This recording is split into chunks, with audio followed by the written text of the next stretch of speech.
Hey everyone, welcome back to another video. In this video, we're going to be talking about a college student getting a 0 on her final assignment for using the words biological woman. And as we know, in today's day and age, 2023, you're not allowed to use those two words, biological woman, because it is somehow offensive to a particular group that we won't actually mention their name for.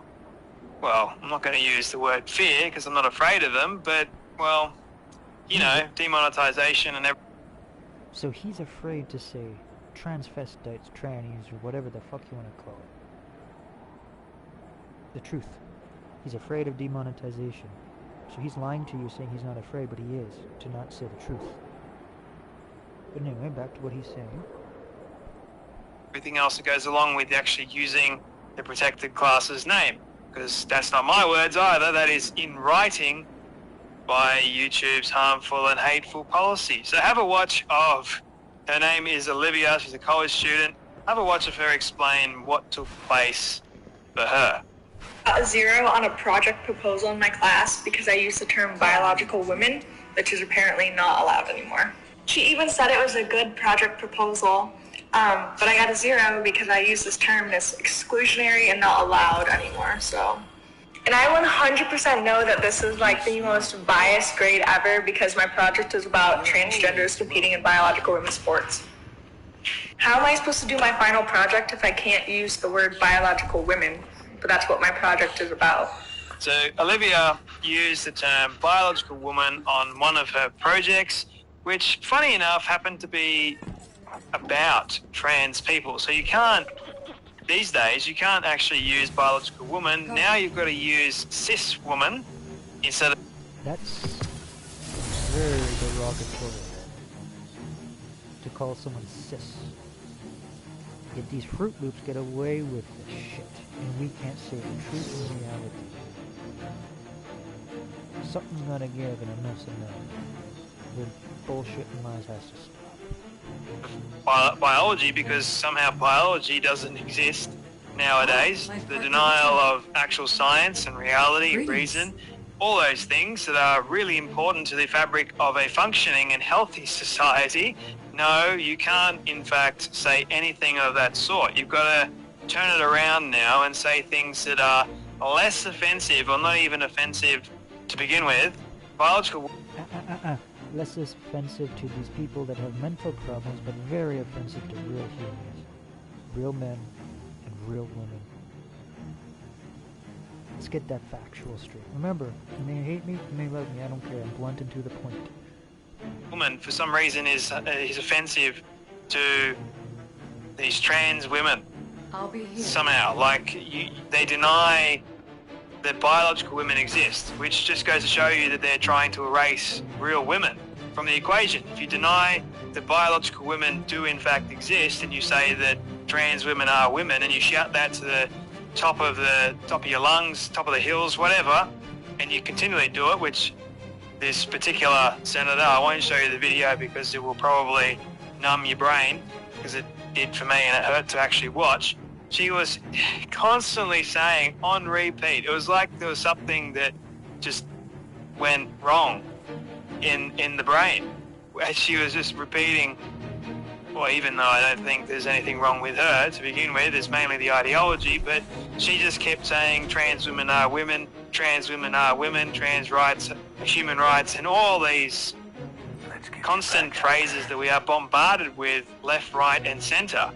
But it's amazing to me how a college student these days isn't able to, in a school-like setting where you're supposed to be able to have the freedom to explore certain topics and not be subjected to these censorships, but no, it's happening more and more now because we've got to indoctrinate the young minds. You've got to allow the young minds to be not free. No, we can't have that. Freedom of a mind and the young child, curiosity is bad. We've got to ban that. Now we've got to show them this one path. And you know what? We're going to raid them with a 0 if they go anywhere near science, if they go anywhere near biology, if they go anywhere near a topic that a lot of people disagree with and get offended over. A small group, let's just say. Not a large group, but a small group. So they pander to this small group, and meanwhile, the college student that actually wants to explore and be curious is now not allowed to. So Olivia explains that her teacher said that it was a good project. Tell me. She goes, you this don't is see a solid Vanguard proposal. operation? However, the terms Be the biological principal. woman, you put in quotation marks, are exclusionary and are not allowed in this course as they further reinforce heteronormality. Oh, God forbid that we reinforce heteronormality. Well, what about the reverse flip side? How come they keep trying to force and shove this crap down our throats all the time? And I know you don't like the way that sounds, but that's why lots of us say it that way. It's being forced down our throats. You gotta accept it. Gotta accept it. If you speak up, keep getting told it's not happening. For example, they keep saying we're not sexualizing children, yet there's literally children drag shows. Hello, smash your head against the wall and wake the fuck up, folks. See reality. In our society, God forbid that we say that men are men and women are women. No, we can't do that now. Now we've got men are women and women are men, somehow. And that's all accepting. That's the kind of society that we live in. And I understand completely how Olivia must feel, because something very similar happened to me when I was in university in 2019, early 2020. So I went to a particular university. I won't say what university that I went to. Or maybe I can say the university. Nah, I won't. Anyway, I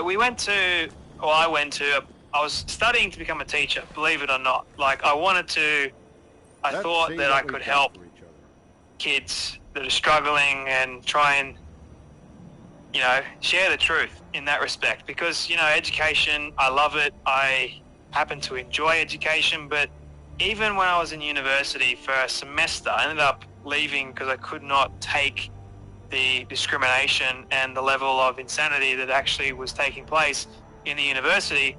But I did a critical thinking lecture or course. I had to do certain assignments, and one particular assignment, I created a proposal. I ended up writing the assignment. I sent it to my teacher 2 weeks, I believe, before the assignment was due. Now, we were able to pick a particular subject matter, and I can't for the life of me remember what subject matter I actually chose, but I think it was highly controversial because even though I was interviewing at the time people that wrote certain textbooks that were used in universities, I'm not even sure if they're being used today, even though I used those people as references and their words, that wasn't good enough, and I ended up getting marked down in my assignments because of that, because of the opinion of one of the lecturers that did not like what I had to say. We also did a humanities course, learning about human beings, and it fascinated me, right? Learning about where we came from to where we are now, people involved with that. But even the humanities class was riddled with racism, with sexism, with all these subjects that are now pushed and promoted to the mainstream, and these kids have to learn about it, but you're not allowed to say certain things in your assignments because you'll get marked down. And even people that I know had to play the game. They had to go along in order for them to pass. But it's interesting to me because this girl, Olivia, is in college and she's writing. The lecturer even admitted that it was a solid proposal, but she's not allowed to say it or even write it because it has the term biological woman in it, and because it's exclusionary term. So instead of giving her 1 point or 2 points, because it's a solid proposal, her words, it's solid, but she's giving her a 0 based on the fact that she used 2 words that are apparently exclusionary to a particular group of people. You can't make this stuff up. You really can't. And even Olivia goes, she knows that this particular grade is incredibly biased because her proposal is about transgenderism or transgender people competing in women-only sports. But we know how highly controversial that is nowadays, don't we? You're not allowed to say that men can't compete in women's sports. And even then, you're not allowed to say what is an actual woman. because that is exclusionary and that is, in fact, wrong to say nowadays. But in actual reality, it's not wrong to say. We're living in this fantasy and delusional world whereby the certain group that I won't mention have decided that they rule and everyone just goes along with it. It's unfortunate because in education today, it's being ruled and taken over by the woke mob. Education's become woke as all heck. You're not allowed to say certain things. You just have to bow down, go along. And in fact, white people are now considered to be racist. They're now considered to be harmful and hateful people. A bit ironic, very ironic for this entire inclusivity thing and saying that certain words and phrases are exclusionary, but you're actually excluding someone of a particular biological sex. But hey, what do I know? I just report on this stuff. You can't make this stuff up. But for those people that are wondering whether or not... This has been around a very long time. What's the definition of government, folks? Open your eyes.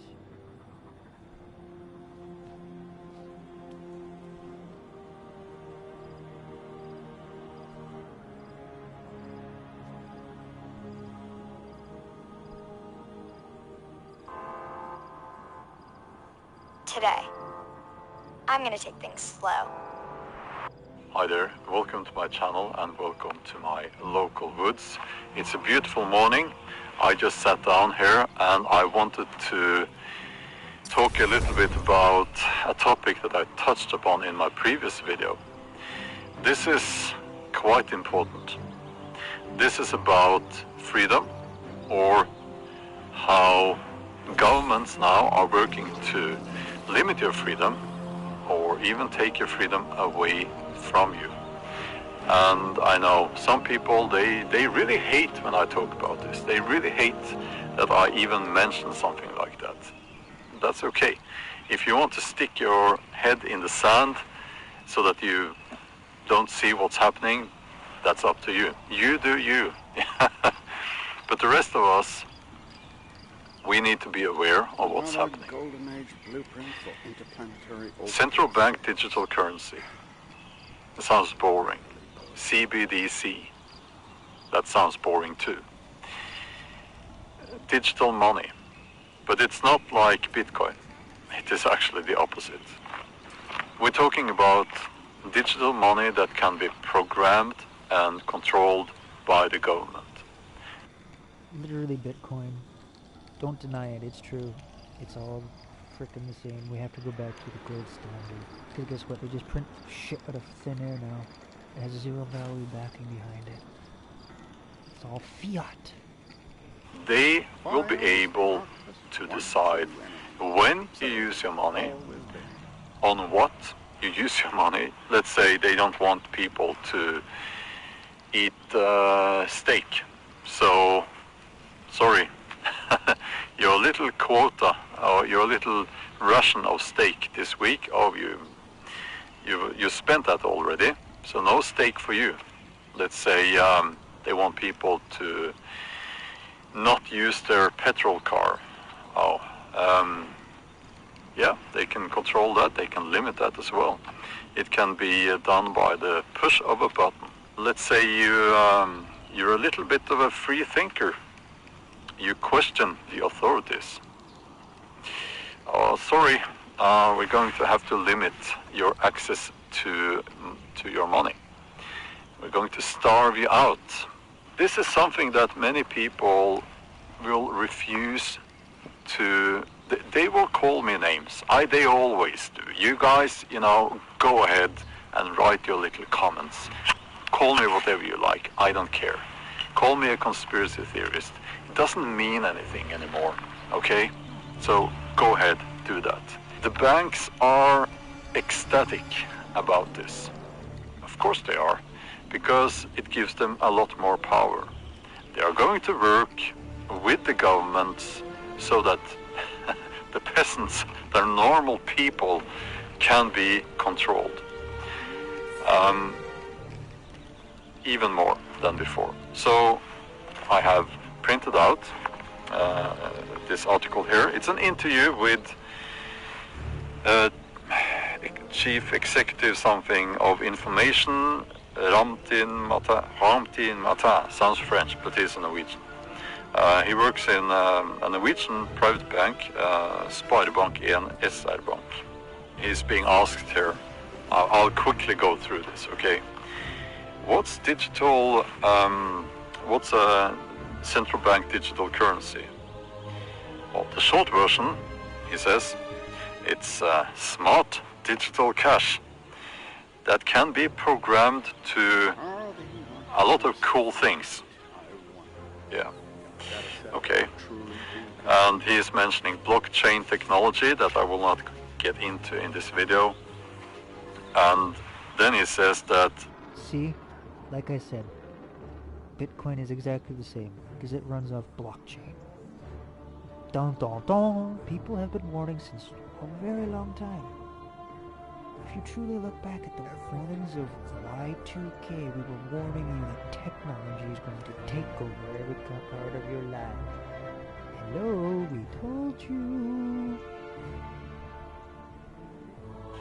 We are going to see some exciting new ways in how we think about cash and money.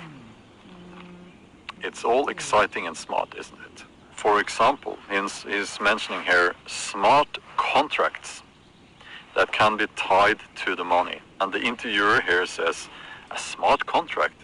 That sounds very smart. And he says, yes, it's very exciting. And he is mentioning some examples here.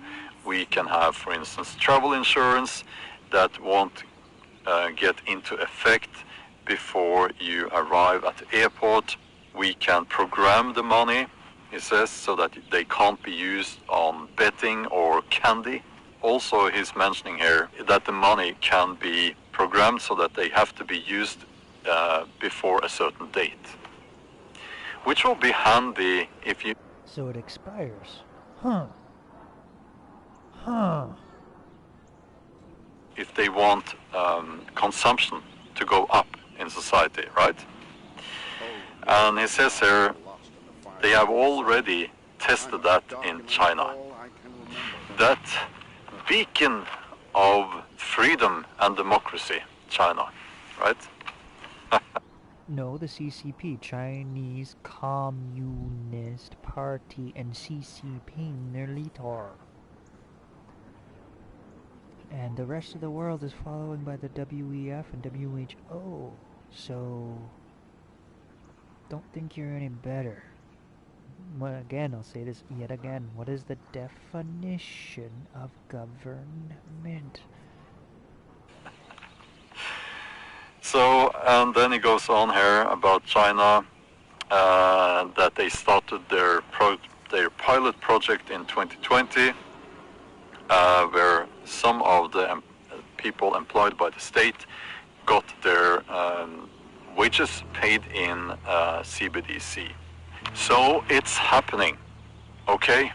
It is happening, and it's going to affect you. It's going to affect me. For instance, I get some money from the ads they put on my videos, and it's I kind of expect that YouTube will be paying us creators in some form of CBDC. If you want this message to reach more people, it is very important that you watch as much as you can of this video. It really helps in the YouTube algorithm and all that. Give it a like if you like it, and consider subscribing to the channel. So, thank you. And there are also links at the end screen and in the video description to my other YouTube channels. Now, this is a tool to make people obedient. Because if you can control the money, you will be controlling the people as well. If you can starve people, if you can make people not travel, not drive their car, have a car, if you can punish them by restricting their access to their money, you own those people. And governments have shown us that they really, really like to have that power. They really enjoy controlling people. Freedoms, freedom of expression, freedom in general, is not something that they talk about a lot, is it? Now, of course, we can refuse to accept a central bank digital currency being used as payment, and we should. But I think that it's only a matter of time before it becomes so inconvenient. It is made so inconvenient to do that, so that most people, they will just go along with it. Remember what they forced on the lockdowns, folks? Remember how they forced you to get a jab, folks? Remember, the definition of government is control. The origin words are governo, which means to control, and mentis, which means mind. Together, that's controlled mind. Stop with the tech and pick up a book, go outside and act in class. See the reality, folks. You're being duped, you're being tricked. Stupid ostriches. I've worked so hard all my life, but free thinkers will be punished. We have seen that already. I've experienced it. I am experiencing it.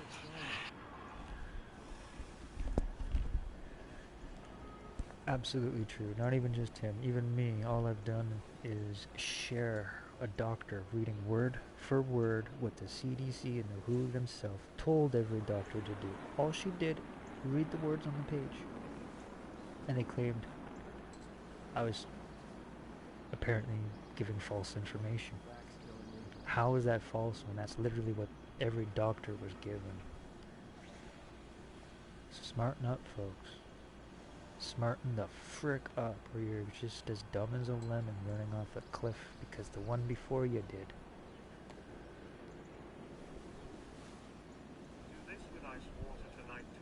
Everything depends on the Vanguard.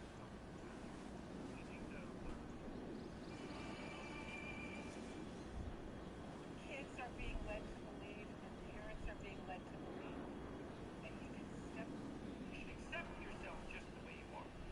What does that say about who I should become? Is that just enough in every way? So am I done or something? Get the hell up. Get your act together. Adopt some responsibility. You should accept yourself just the way you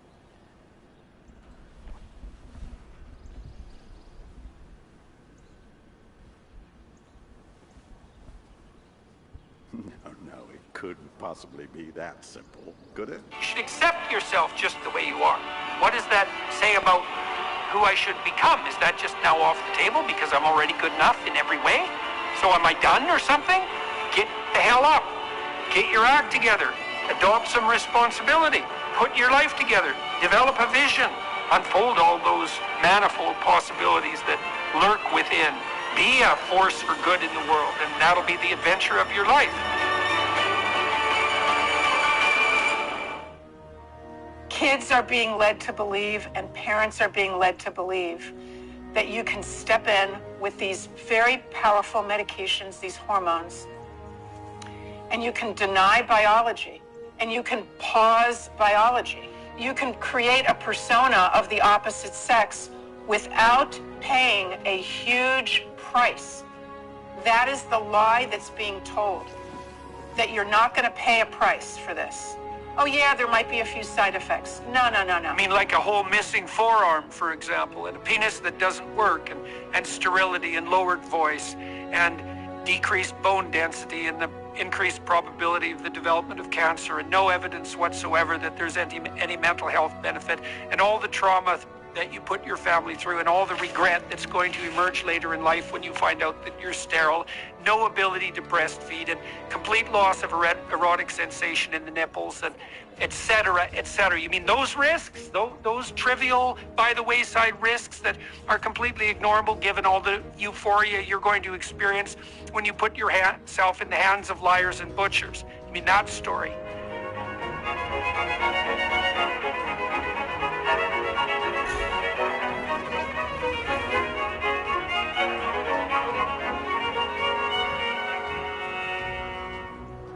Hello, everybody. I'm speaking today to Dr. Miriam Grossman, who I first encountered as a consequence of watching Matt Walsh's documentary, What is a Woman?, where she made quite a spectacular appearance. Miriam Grossman, MD, is a physician, author, and public speaker. She has been vocal for many years about the capture of her profession, psychiatry, by ideologues leading to dangerous and experimental treatments on children and betrayal of parents.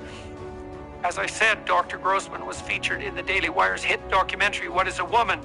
She's the author of 4 books, and her work has been translated into 11 languages. After graduating with honors from Bryn Mawr College, Dr. Grossman attended New York University Med School. She completed an internship in pediatrics at Beth Israel Hospital in New York and a residency in psychiatry through Cornell Medical College, followed by a fellowship in child and adolescent psychiatry. Dr. Grossman is board certified in psychiatry and in the subspecialty of child and adolescent psychiatry.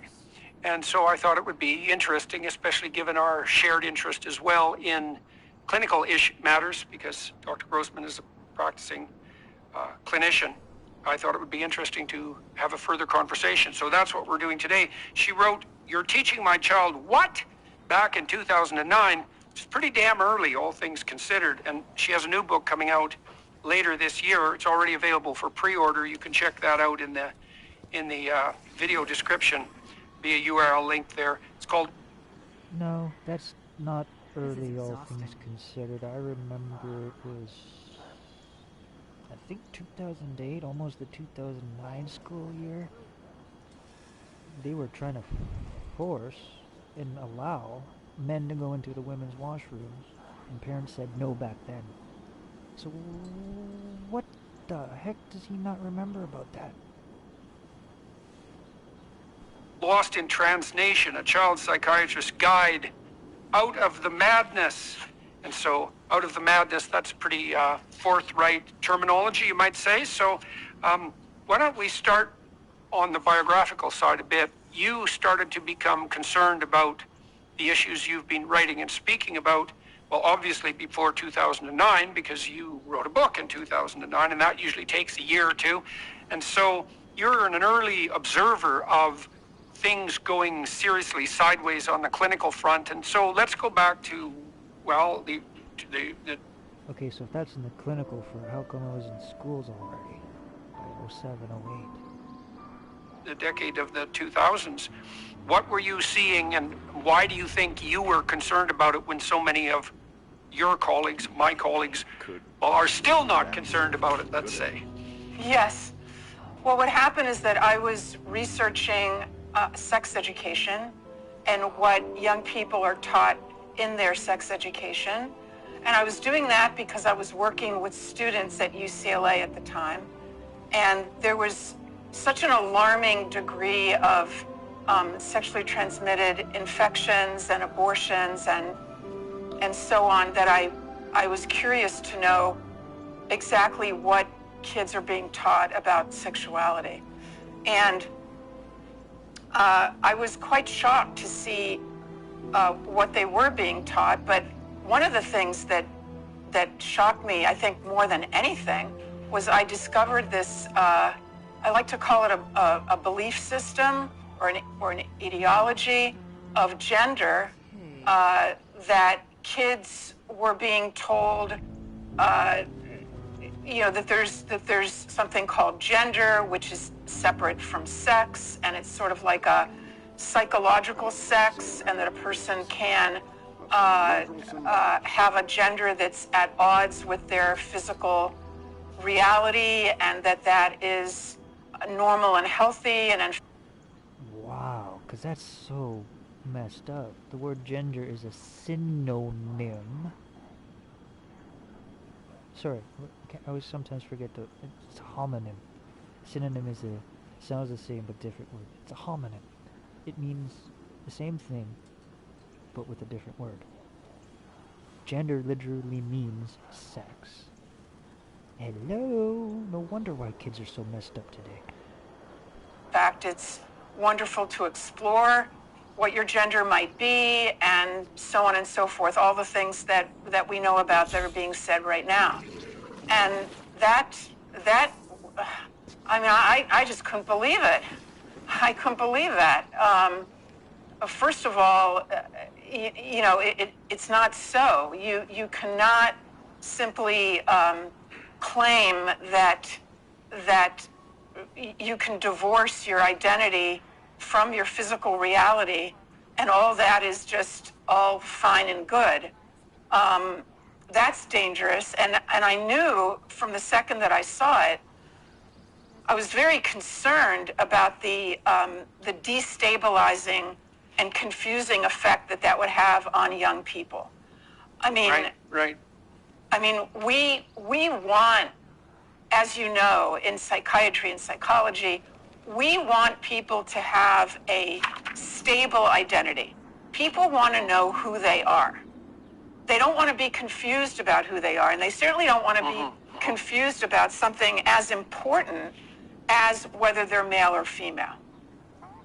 And so when the pronoun legislation came out in Canada, Bill C-16, which mandated gender ideological related pronoun usage, well, in personal conversation, I told the the Canadian Senate that would cause enough confusion to produce a psychological epidemic among young women, because the literature on that's quite clear, going back several hundred years. And I think you can make a pretty strong case, and you do this to some degree in your book in Chapter 7, that there are few more fundamental perceptual categories than male and female.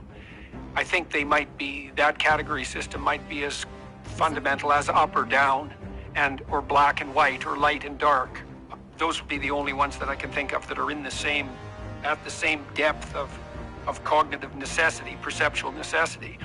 You know, one of the things that people tend to think when they think casually is that if you have more choice, you have more freedom, and more choice and more freedom is always good. But the problem with that is that a plethora of choice, so excess choice, excess option, produces not freedom but anxiety, because there's only a limited amount of information that you can deal with at any given moment. And if people are put in a situation where everything is up for grabs, they're not free, they're terrified.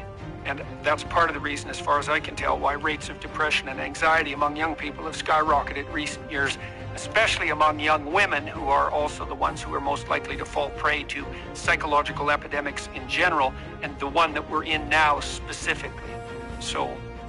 And I certainly agree with that. And especially when one of those many choices that we're providing to young people is to deny reality.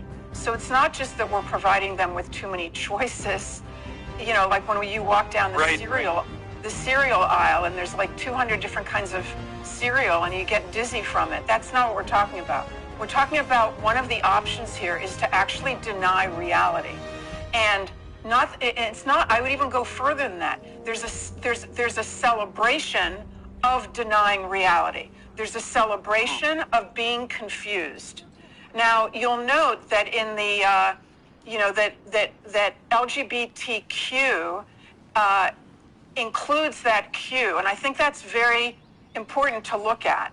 When you include the letter Q in the list of different identities, LGBTQ and then plus, the Q stands for questioning. Now, since when can questioning actually be an identity? Yeah, they actually claim queer. You know, everyone. So that's literally the whole kit and caboodle, everyone under one. It literally makes zero sense when you think about any of this. And the meaning of identity is that it's something that is more or less fixed, not that it's something that's a big question mark. Inflation has consequences. As the Fed raises interest rates to combat out-of-control government spending, long-term bonds are diminishing in value, which is crippling the banks. Depositors are holding their breath and investors are bailing on bank stocks. Diversification has never been more important. The recent surge in gold prices is directly tied to an extremely volatile market. That is why gold has historically been a great hedge against the stock market and against inflation. The banks create inflation, for fuck's sakes. Because they're printing fake money every frickin' day.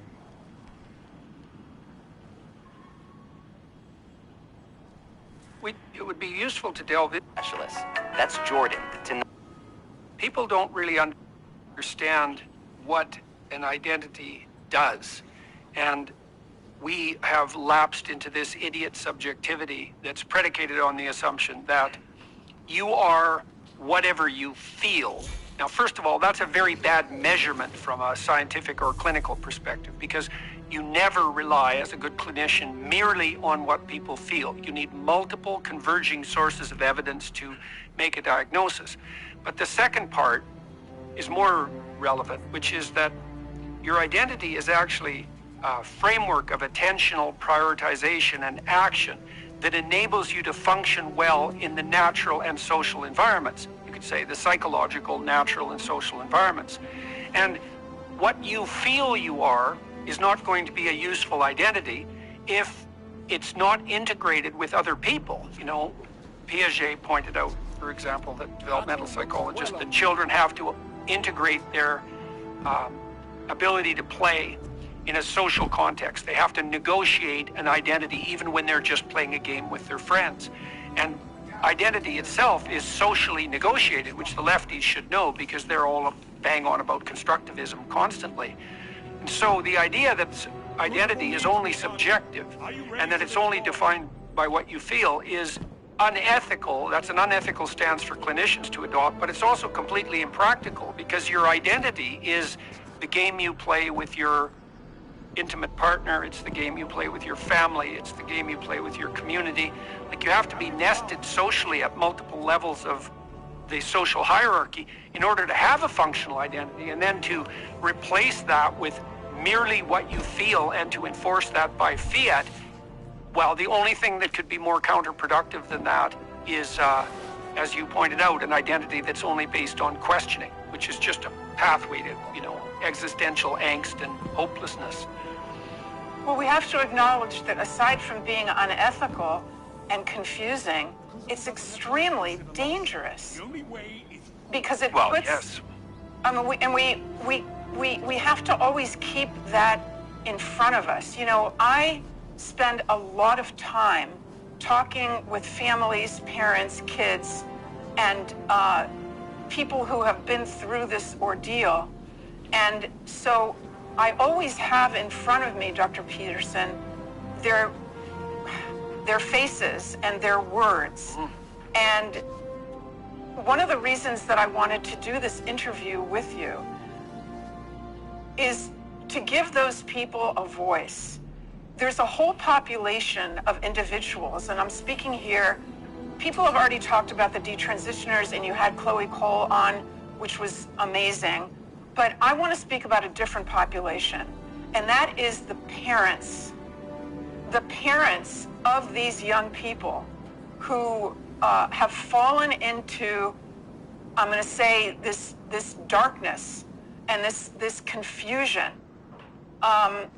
These parents are traumatized, and let me just tell you a little story. A few years ago, I joined a support group, an online support group of parents who were new, whose kids had recently announced that they were the opposite sex or neither sex. And, there are these private Facebook groups and other groups that that parents attend, and they generally are anonymous and they have to be vetted. And there's this huge process that they have to go through that takes weeks and weeks in order to get the support that they need.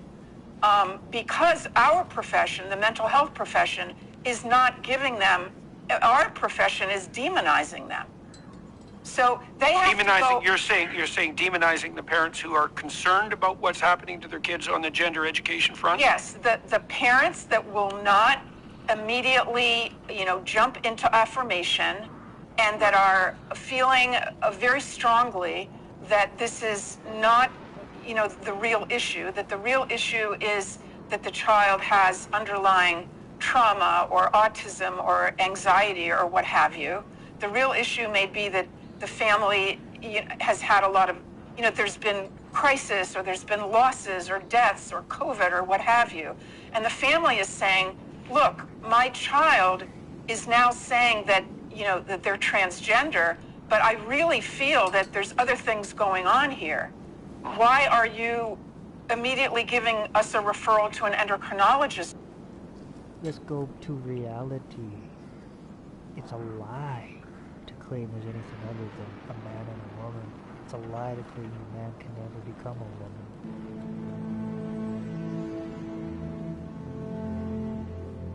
For blockers and testosterone, and those parents are traumatized because, well, they're traumatized for lots of reasons. Okay, let's list their traumas, and I have a whole chapter about this in my book.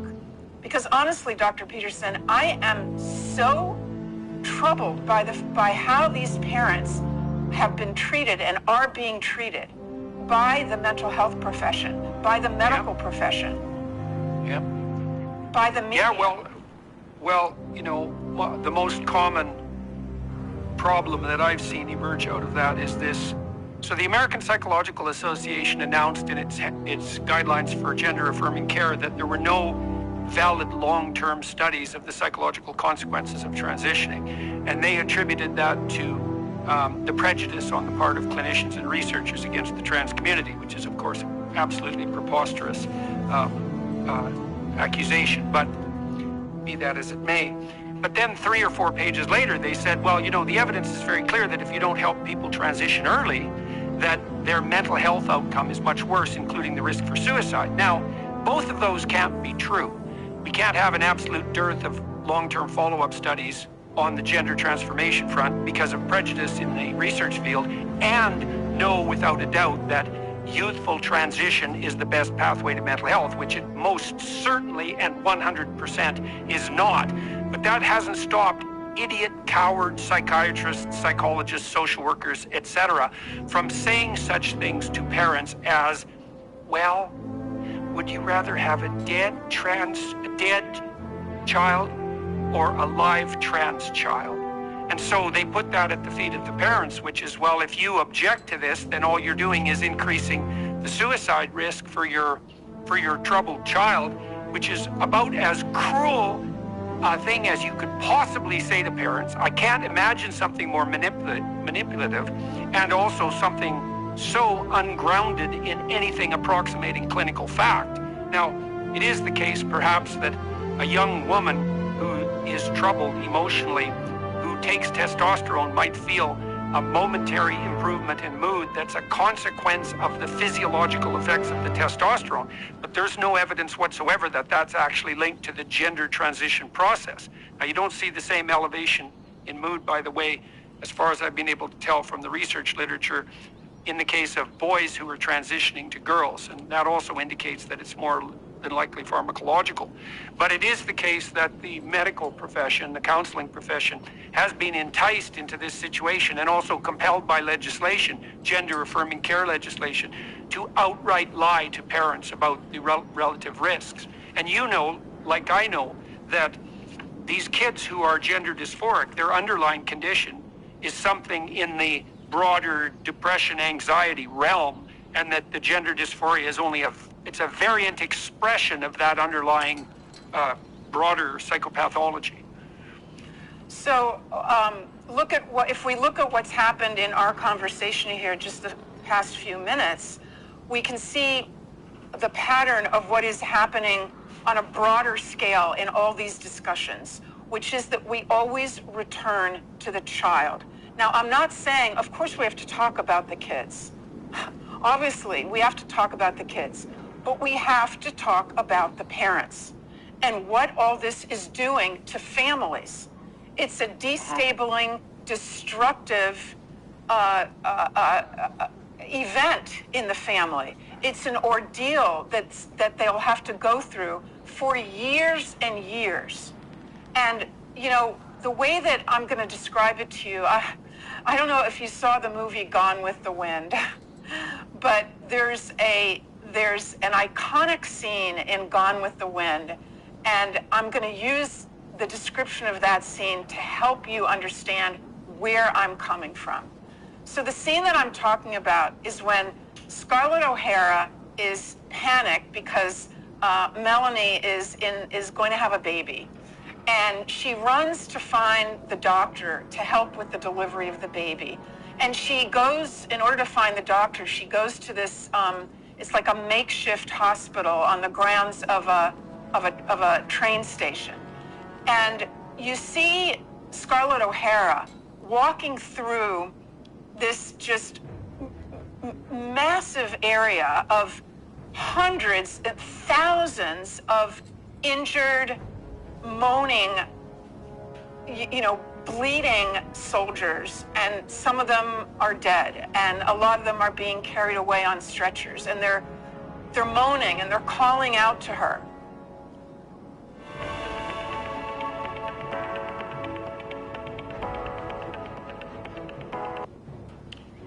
Well, Dr. Peterson, that's what I'm seeing. That's what I'm hearing. All the families. Remember, for every kid that has fallen into the gender ideology trap, or whatever we're going to call it, the ideology, the pit, there are lots of other people, not just parents. There's siblings, there's grandparents, there's aunts and uncles and cousins. There's a huge ripple effect on people. And we need to see that, because it's not only the kids that are the casualties. The parents have trauma and they are grieving, and none of it is acknowledged except by each other in these secret groups that they have. And so what I did about a year and a half ago, I felt so troubled by what I saw going on, and all these people calling me, and, well, not calling me, but emailing me, and, the parents, and I'd meet them and hear their stories and see their anguish. And, a lot of their anguish was over my colleagues in medicine. So I felt that I wanted to speak to these parents, not just individually, but as a group. So I'm in touch with a lot of the parents of ROGD kids. And we arranged an online, and ROGD is what? Rapid onset gender dysphoria. Yes. Right. That's the psychogenic epidemic. Correct. Okay, so you arranged. Yeah, these are not the kids who, like Jazz Jennings, for example, from the age of 2, comes to their parents and says, I'm the opposite sex. This is a whole other thing. This is a social No. It's all the frickin' same. It is mental problems. It is not reality. They need mental help. Agent, it's fueled by social media. Lisa Lippman described it. I'm sure that you've had other people probably discuss that. But so I did a few Zooms with the parents, 50, 60 parents. And I did it as much for them as for myself, honestly. I really felt that I needed to say a few things to them. And the gist of what I told them was, I wanted to acknowledge the horrific ordeal that they're going through. Oh yeah, and hell, Jazz, his parents forced him into it, so it's more and more proof that it's not reality. After all, a man's a man and their chromosomes say so. It's in your DNA even after you're just bones and dust. Now that's a fact. Right? A fact is like the sun always rises and it always is followed by the moon. Every day you'll see the sun, every night you'll see the moon, even after humans are gone. Fact. Nothing can change it. That's a fact. I wanted to acknowledge the trauma that they are going through. Real trauma. I'm not using that word. You know, people talk about, you know, being triggered from some little thing and they get upset. You know, they got a bad haircut or something, they got triggered. I'm not talking about that. Their equestrian hat doesn't fit. Right. That's the newest one, yeah. Okay, this is genuine, you know, this is genuine post-traumatic stress disorder, but it's not post. They're still going through it. The trauma is ongoing. Okay, day after day and week after week. So stop calling it PTSD, then call it by its actual, true, first ever name. Shell shock. You know why it was called shell shock? Because it started in war. And it says, once you get it, you sadly live with it forever. Trust me on this one, you have to learn how to deal with it. You never, ever get over it. And sometimes year after year. So they have a stress disorder, and they also have grief from their losses. And so when I went on to that Zoom with them, I wanted to recognize that because my profession is not recognizing it. And I thought that it was important that they hear from a psychiatrist that I knew how traumatized they were and how many losses and how much grief they were dealing with, and that I knew that my profession has abandoned them, by and large. Are there exceptions? Well, of course there's exceptions, but by and large, if you look at the mainstream authorities, right, the American Psychiatric Association, the American Psychological Association, the Endocrine Society, the American Medical Association, on and on and on, we have abandoned these parents and their children, I believe. But I'm just talking about the parents. How do you account for that? The fact that in such short order, all of these high-level governing bodies and associations, not only on the psychological front, but as you pointed out, on the psychiatric and medical front, have gone full, have announced their full support for all of the presuppositions that are producing this psychological epidemic. I mean, how do you understand that, and how did you see it make itself manifest in 2009? Yeah. Can I want to just go back? I didn't finish with my talks to the parents. I'm sorry. Please do. Yeah, I just want to. I want to finish that one part.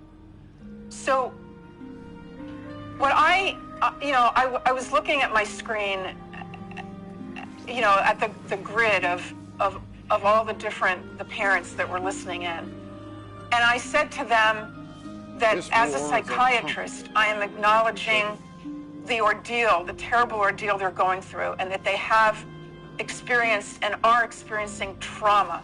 And when your daughter comes home and her voice has dropped and she's growing facial hair, that's traumatic. And when your son comes down the stairs to go to the prom wearing a dress and heels and makeup, that's traumatic. And worse, of course, there's much worse than those things. You know, when you learn that your daughter is scheduled to have a mastectomy, when you learn that your son is having genital surgery and their kids are going to be sterilized and you're not going to have grandchildren. These things are traumatic and they are losses. And take a look. I apologized on behalf, not that anyone from my profession chose me to speak for them, but I decided that I wanted to do that, and I apologized. And I looked at that grid, you know, when you're doing a Zoom and there's a lot of people there, and I noticed that almost, you know, more than half the cameras, 80% of the cameras were turned off.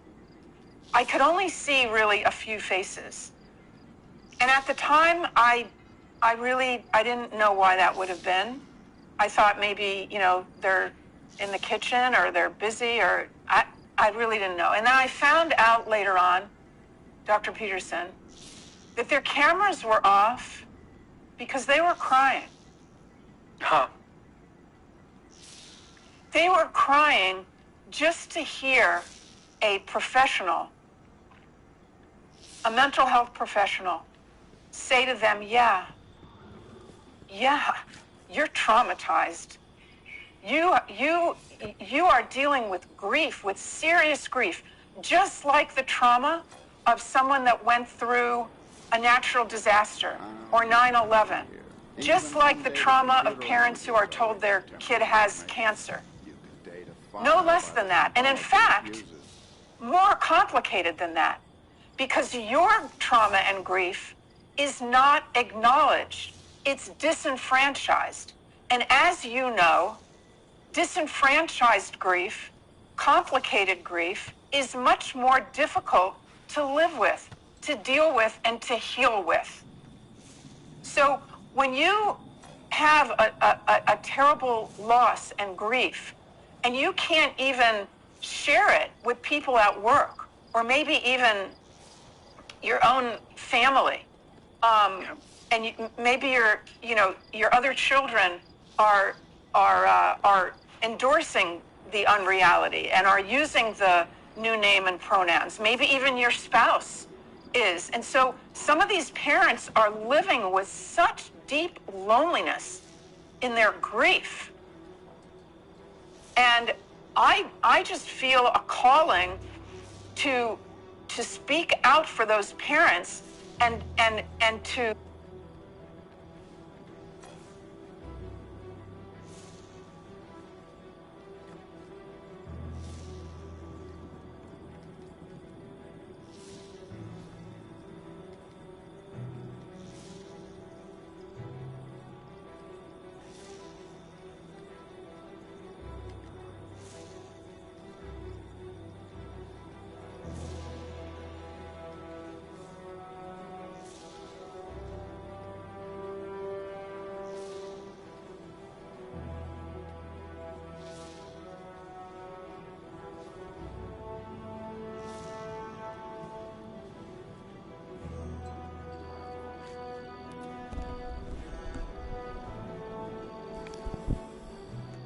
Okay, so one, she denies. How stupid are you to think that an exo frame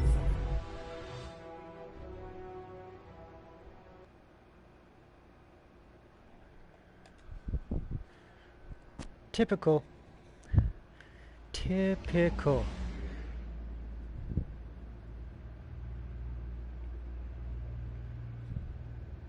wants to kick me out when I want to talk to him and say, how stupid are you? Wow.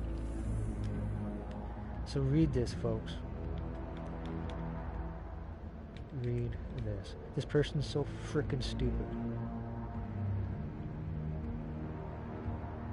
One, she denies, tries to say, well, first, you can't even pronounce the first thing because that's not even English. Who you talking to? And I'm like, Snipe, how you miss Ian Caffrey's horn, a Titan gear, Snipe is Hunter.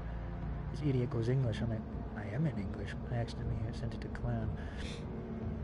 But anyway, her stupid response was, he has no helmest? What the fuck? You can't even spell helmet. Anyway, and then it says, he's an exo, you NPC. Calling me an NPC when,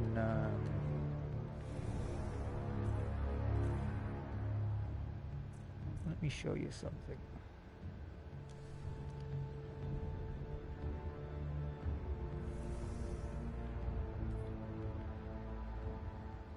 This is a warlock. This warlock is awoken.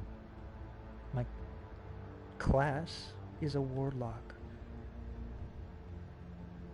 My race awoken. The dude was an exo. The exo is a race. What kind of life form it is. At the end of the day, he was a hunter. You know what Cade 6 was?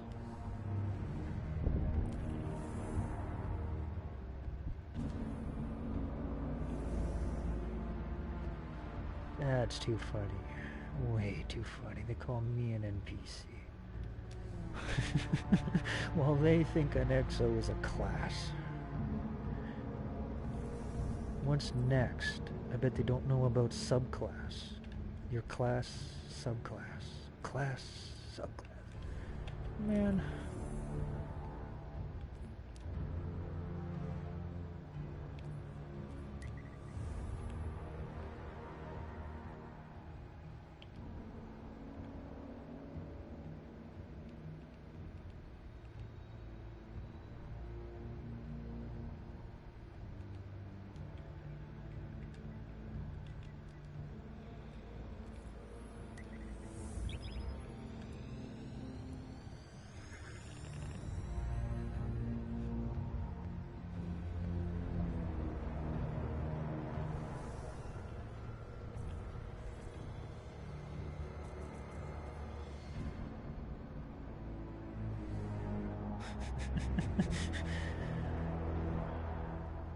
That just proves my point. There's stupid people in this game that have no idea what the frick they're talking about.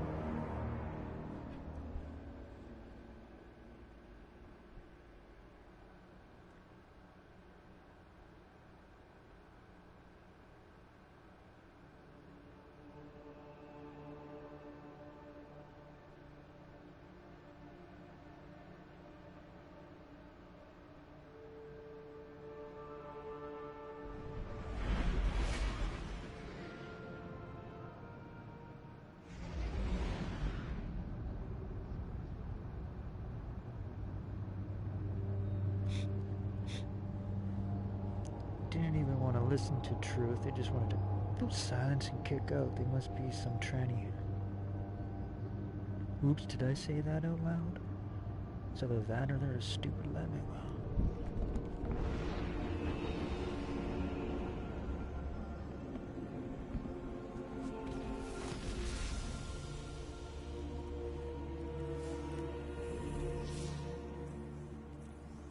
We are safe, yes?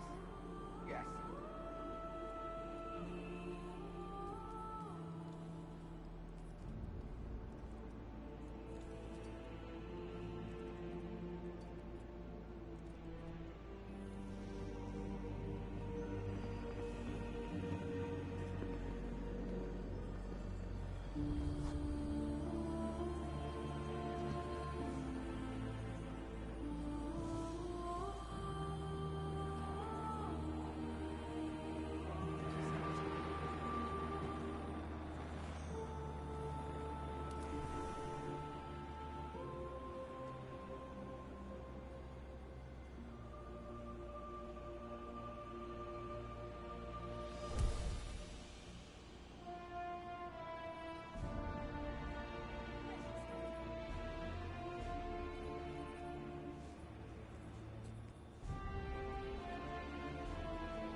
I mean, I think I know.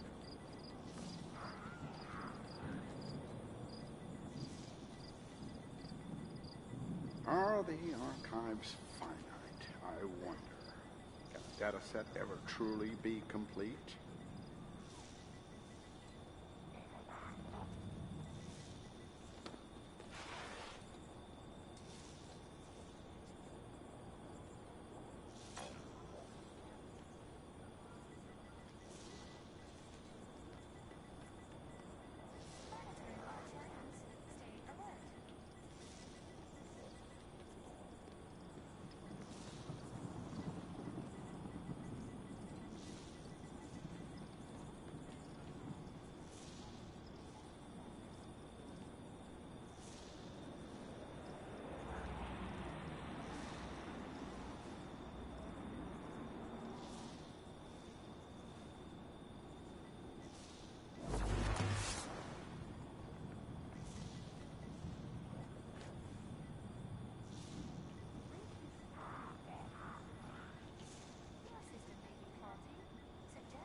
Give them a voice, because they are terrified to be identified, most of them. They, for various reasons, they don't want to be recognized for their beliefs in terms of their profession. They're still hoping that their child is going to desist and come out of the gender confusion, and they don't want their child to be aware that they're speaking out. So when I speak to parents, you have to understand, they're very often in their cars, they're in the basement, they're in the garage, they're in their bathrooms, whispering. So you're not speaking merely of disenfranchised grief, so we could define that as someone isolated who's unable to pour out their heart, let's say, to anyone who's willing to listen. You're actually talking about demonized grief, because the understory here is that in our current political and ideological climate, if you dare to grieve about the fact that your child is being pushed towards surgical sterilization by idiot ideologues, then not only is that inappropriate, it's positively morally unacceptable, right? Because apparently this is something that all good thinking people, including parents, should only celebrate. And if you oppose it in any manner whatsoever, not only is that inappropriate, it's positive evidence that you're a bigoted, misogynistic, exclusionary, racist, homophobe.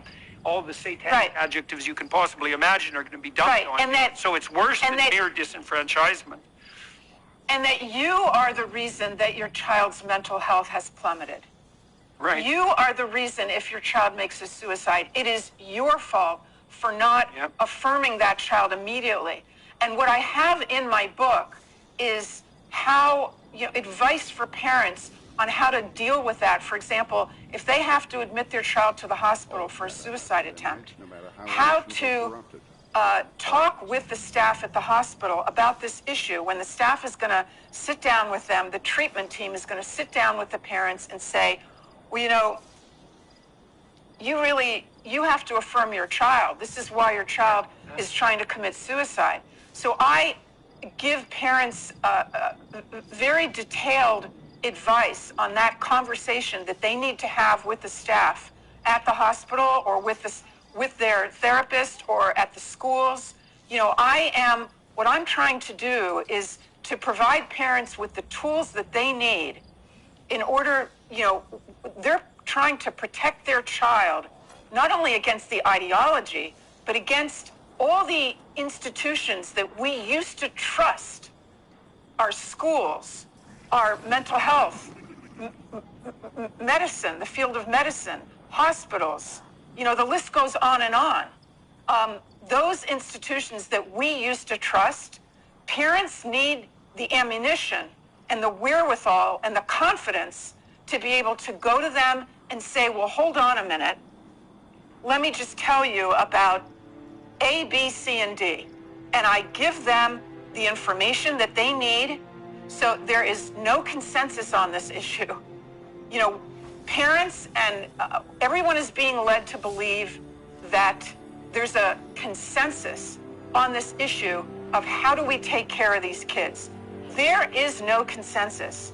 There is an all-out war going on a professional level that no one is hearing about because it's not being covered outside of people like yourself and other, you know, conservative media, is covering the fact that there is an international debate going on and that there are countries who have made a 180, the most liberal LGBT-friendly countries such as Finland and Sweden and England, as you know, have made a 180 in this direction, and so that a child living in Stockholm or Oslo is not going to be able to get those puberty blockers and that testosterone without, in general, cannot get them if they are entered into, a very rare instance in which they perhaps are part of a study in which they're closely going to be monitored and watched and given a lot of psychotherapy and so on and so forth. But in general, kids are not going to be able to access those treatments. Whereas in this country, you walk in and get blockers after half an hour. In this country, you walk into Planned Parenthood. Planned Parenthood has been particularly pathological on that front. They had a gender euphoria promotion advertising to kids the ease of access and low cost of the Correct. minimal counseling necessary to start them on puberty blockers, which then turns into hormone therapy, which Correct. then generally leads down the garden path to surgery. This advice for parents, is this in your 2009 book, You're Teaching My Child What, or in your new book, Lost in Transnation? No, it's coming up. It's coming up. In 2009, I had no idea that things would explode like this. In 2009, I thought that when I described what kids were being taught in sex education using our tax dollars, that they were being taught all this rubbish about gender and, born in the wrong body. And, it's a matter of, it's oppressive to be taught that we are all either male or female and that we have to break out of that oppressive, way of thinking. Binary, I thought that binary, that oppressive gender binary, I thought that when I demonstrated that kids were being taught that, there would be, a huge reaction. Sadly, that did not happen. And this huge reaction is only taking place many years later when we are being faced with this terrible crisis. Okay, well, so I thought, unless you have another direction you want to take this in, I thought we might delve into the gender issue for a moment, both scientifically and historically. I would like you to tell the audience a few things about John Money, for example. So let's foray that way. I'll say one more thing. I was just say one more thing about the parent.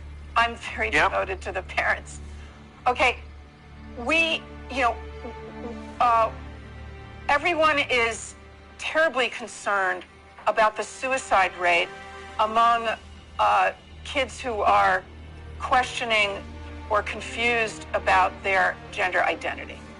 And of course, we have to always be concerned. One suicide is too many. We're all on the same page about preventing suicide. Okay, but no one is talking about the fact that, you know what? Some of the parents are suicidal. I'll have to investigate later. I can be me, and people will love me for being authentically me. I know that's right. This is my moment to be appreciated. I know what it feels like to not be like the others. You know what I love about you most? You love me for me.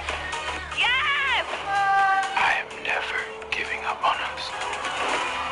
I'm a hero to somebody.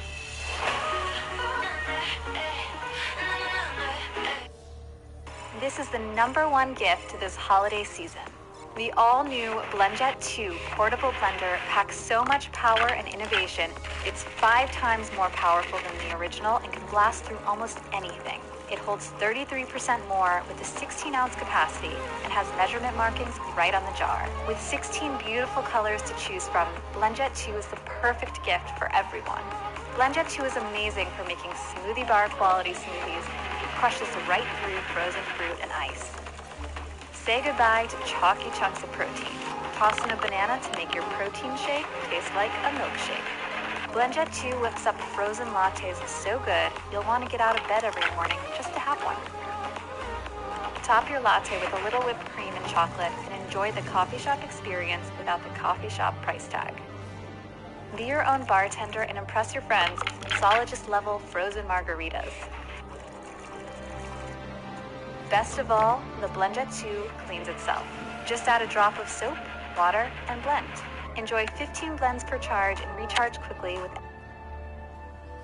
This whole thing is driving some of the parents to feeling suicidal. And I'm talking about parents who have gone through the most terrible things in their lives. And this issue, this particular ordeal with their child, seeing their child slip away and become someone unrecognizable, both in terms of their personality and their physical persona, and in terms of their future losses. Will this child be totally estranged from the family? Is this child going to come visit me when I'm sick in the hospital? Is this child, going to come to their siblings' weddings? So you have to understand that even parents who went through divorces or cancer or 9/11 or what have you, terrible things, and they were able to go through those things without psychiatric help, without medication. This particular issue, they tell me this is worse than all of that. And now they do need medication. And now they can't sleep. And now they can't get through the day. The season of Lent might be over, but it's never too late to more deeply embrace our faith. With the crazy leftist ideologies, there is no better time to start building a habit of prayer and meditation. Join me and thousands of others on Hallow, the #1 Christian prayer app in the US. Download the app for free at hallow.com/Jordan. You can set prayer reminders and track your progress along the way. Not sure where to start? Check out Father Mike Schmitz's Bible in a Year, available on the Hallow app for brief daily Bible readings and reflections. Or pray alongside Mark Wahlberg, Jim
Here, since you're still here and I know you can frickin' hear me by default, kid, all I did was say who wants to laugh and I gave you something to laugh about. You're the one that came up with stupid bullshit.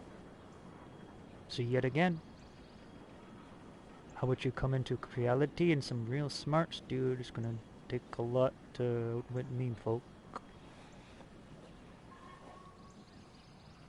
You asked a question of who cares and then tried to reply, you didn't answer my question. Yeah, because it was a stupid frickin' question to begin with. Again, all I said was who wants to laugh. So smarten the fuck up, Addy. You're the one doing bullshit, not me. I'm just trying to make someone's day a little bit brighter. That there's retards in this game, like you. But you already knew that, didn't you, since you're already here?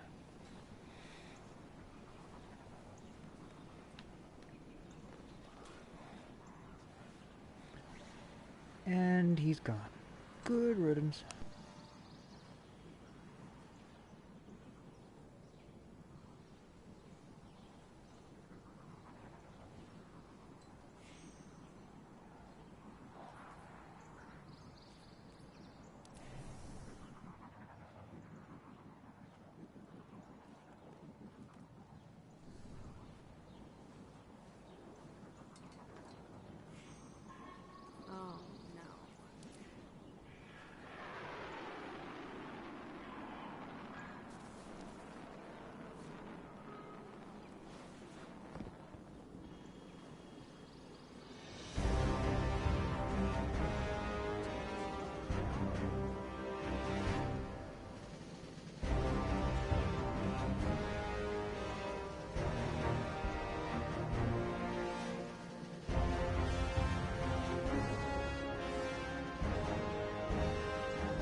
Thank the traveler for data compression.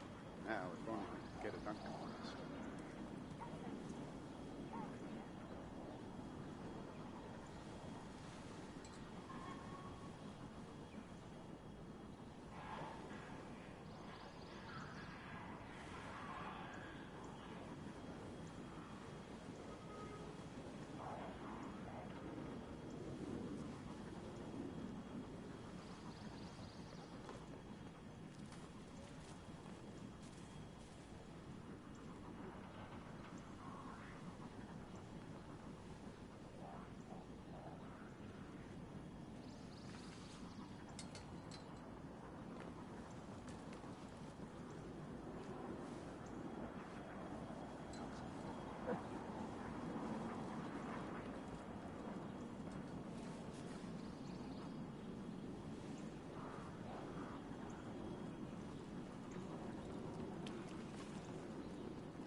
downtown Eastside Vancouver is third world. We live in a open... But the downtown Eastside Vancouver is third world. We live in a open prison yard. Why should my kids have to live in that risk and that danger? Other citizens have rights as well. You have a right not to inhale secondhand crystal meth smoke. It's really a case of the inmates running the asylum. What is happening to Canada, a country once considered immune from the most appalling displays of homelessness and chaos, has become an epicenter for shocking, violent, and at times random attacks as drug use has burst into the open and a devastating battle with addiction has literally left tens of thousands of Canadians dead. But what is the solution? Do we simply need a so-called safe supply of toxic drugs? Should more provinces follow the lead of BC and decriminalize fentanyl, meth, and cocaine? Or is it time to put victims first, crack down on crime, and get addicts the help and treatment they so desperately need? I can actually speak on behalf of that because I used to be a drug user and I cleaned myself up. You know the only thing that saved me?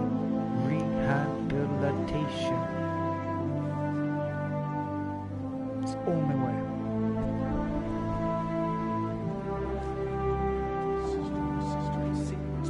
I hate the word safe supply because you would probably think it was safe to take, and that's the problem, is that it's not safe. Most people who are using this have never tried drugs before this. Like, it's definitely creating a lot more addicts than there was before. What we're doing now is almost capital punishment in our streets by neglect. This is like the industrialization of addiction. It's as scary as it gets. My name is Aaron Gunn, and this is Politics Explained.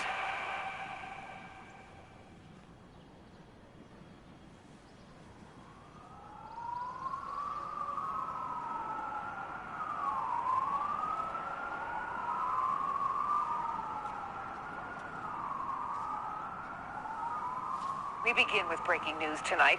Police say a man stabbed and assaulted at least 4 people, all in a matter of minutes, and they are not sure of the motive. Video of the incident shows the woman pushed from the subway platform onto the tracks. 4 victims were treated by paramedics after a woman allegedly assaulted them with a bottle. Police say the victim was hit in the head with a large pole while walking to class. New details tonight about that stabbing attack that left 1 woman dead and another injured. Police now say this was a random act. Canada is dying.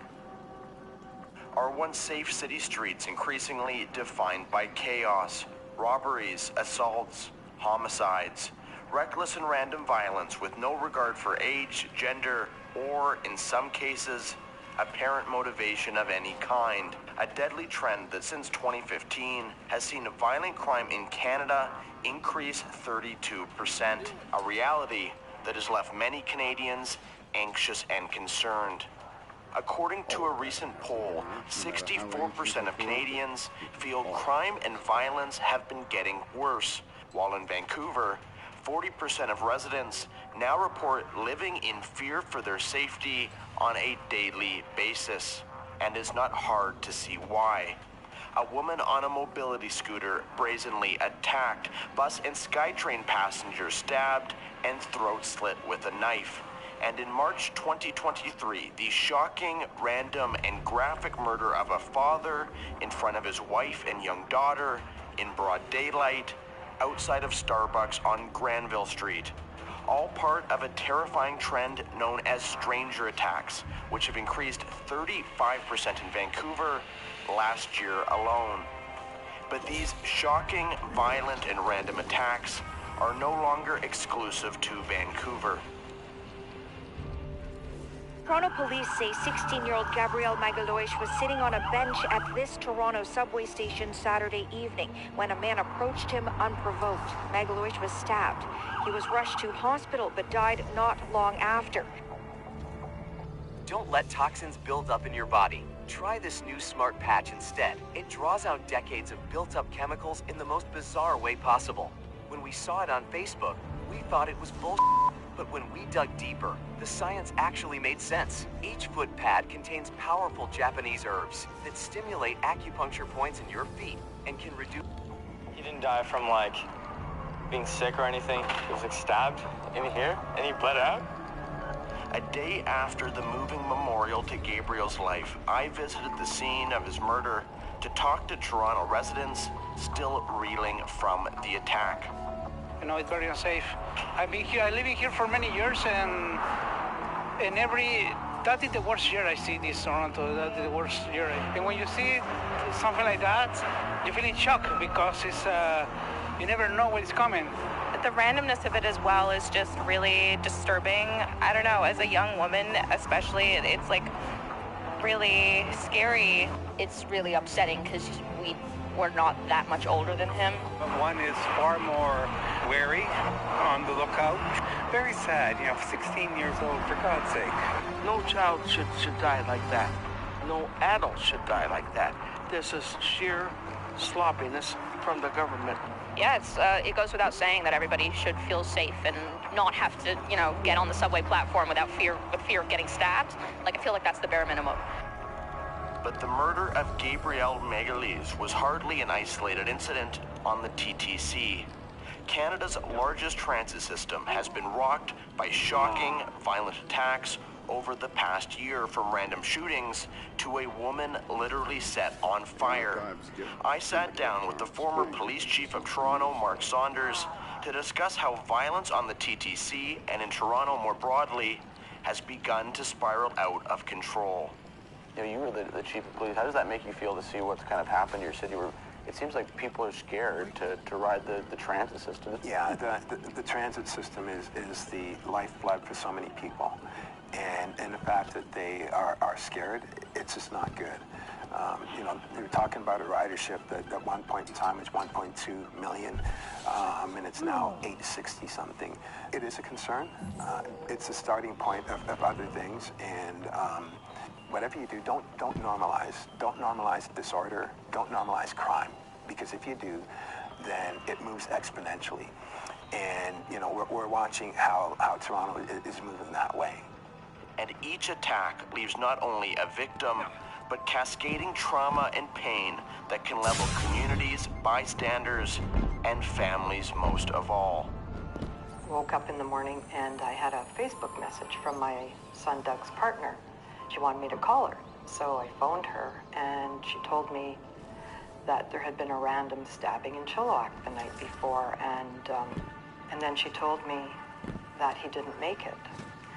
I got it through my head, and shortly after hung up the phone, and I had to say to my husband, probably the worst thing he's ever had to hear in his whole life, that his son had been murdered. I guess it started with an altercation with this other man, Steve, and he ended up murdered, and then a girl is on the ground with a stab wound, and my son steps up to help.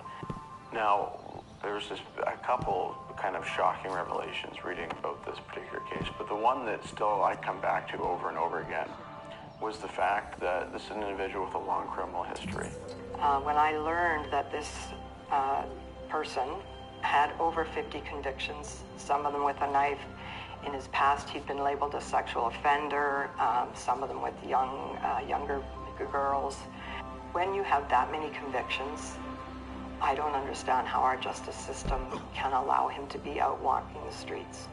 My son should never have been murdered. Instead of being behind bars for his over 50 criminal convictions, Kirkland Russell was free to roam our streets. And because of that, Doug Perceau was murdered.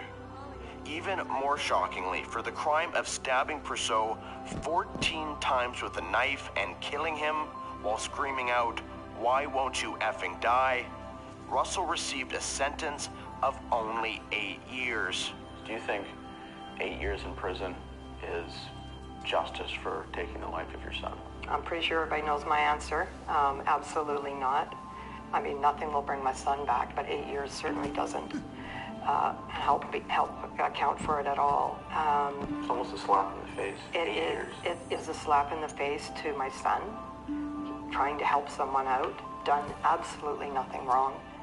And then what shocked us further was that you actually get statutory release after 2/3 of your sentence. So we were shocked once again.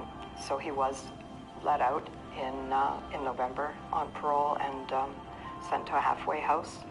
But when someone's had this many convictions and they keep progressively getting more violent, more dangerous, when he's out on our streets, someone else is going to get hurt or murdered.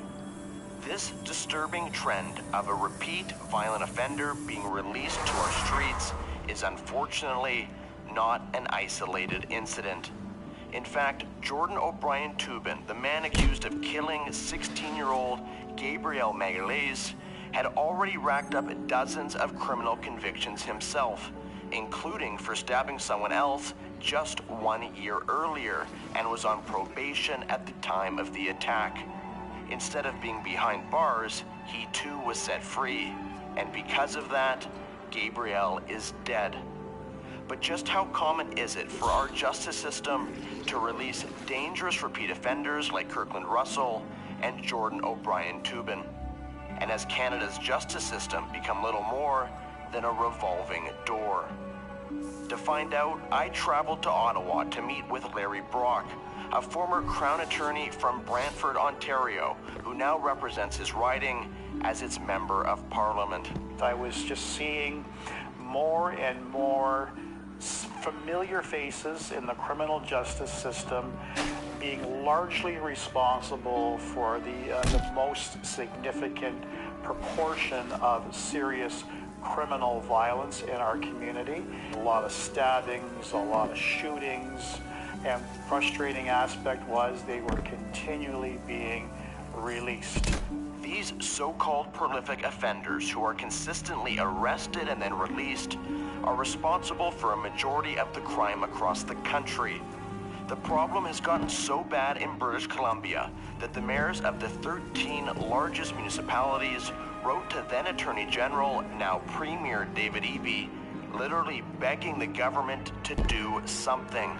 They shared data that showed just 207 of the most prolific offenders in the province were responsible for more than 11,000 negative interactions with police in the last year alone.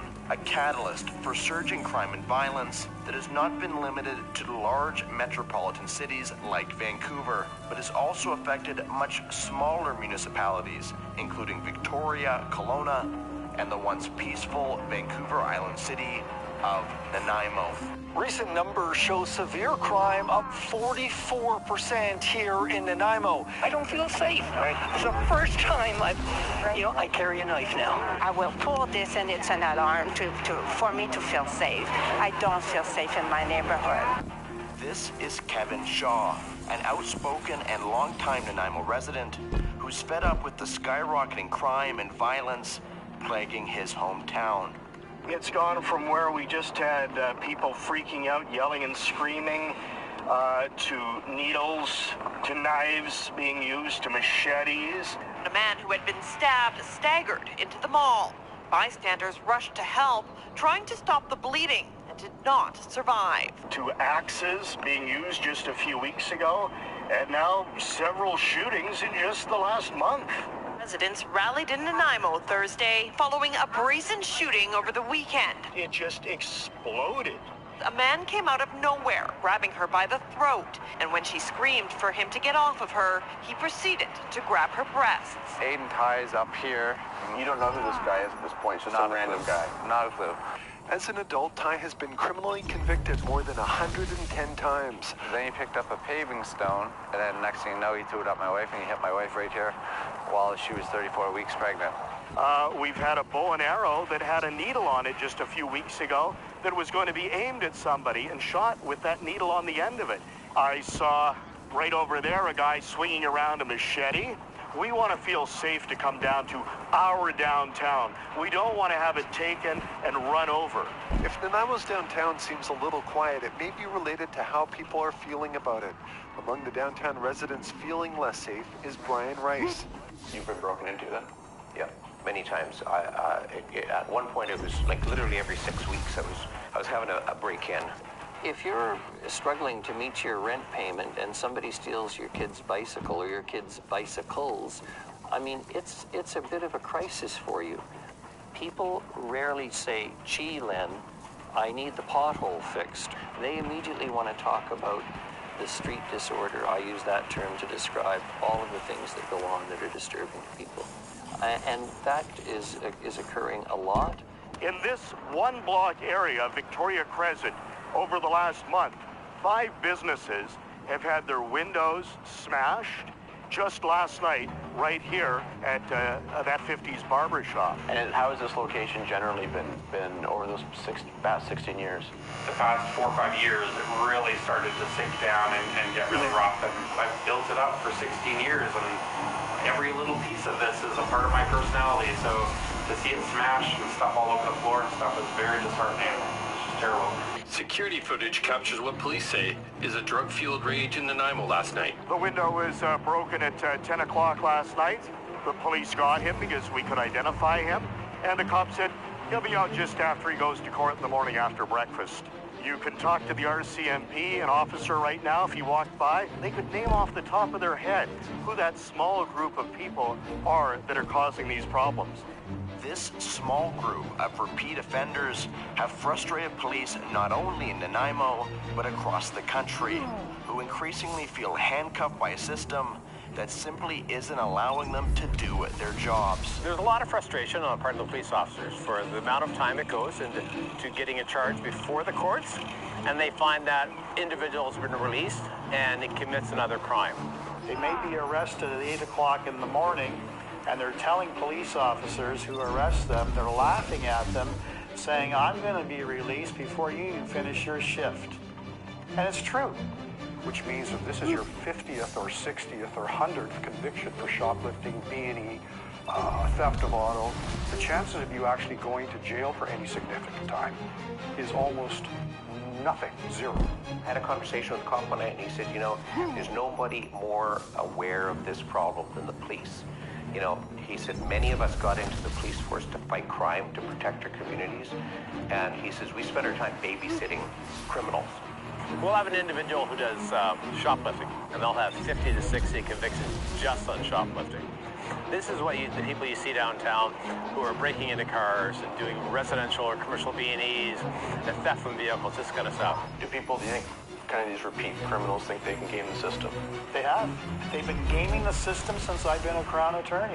They've been certainly gaming it under Justin Trudeau's watch in 2015 and continue to do so.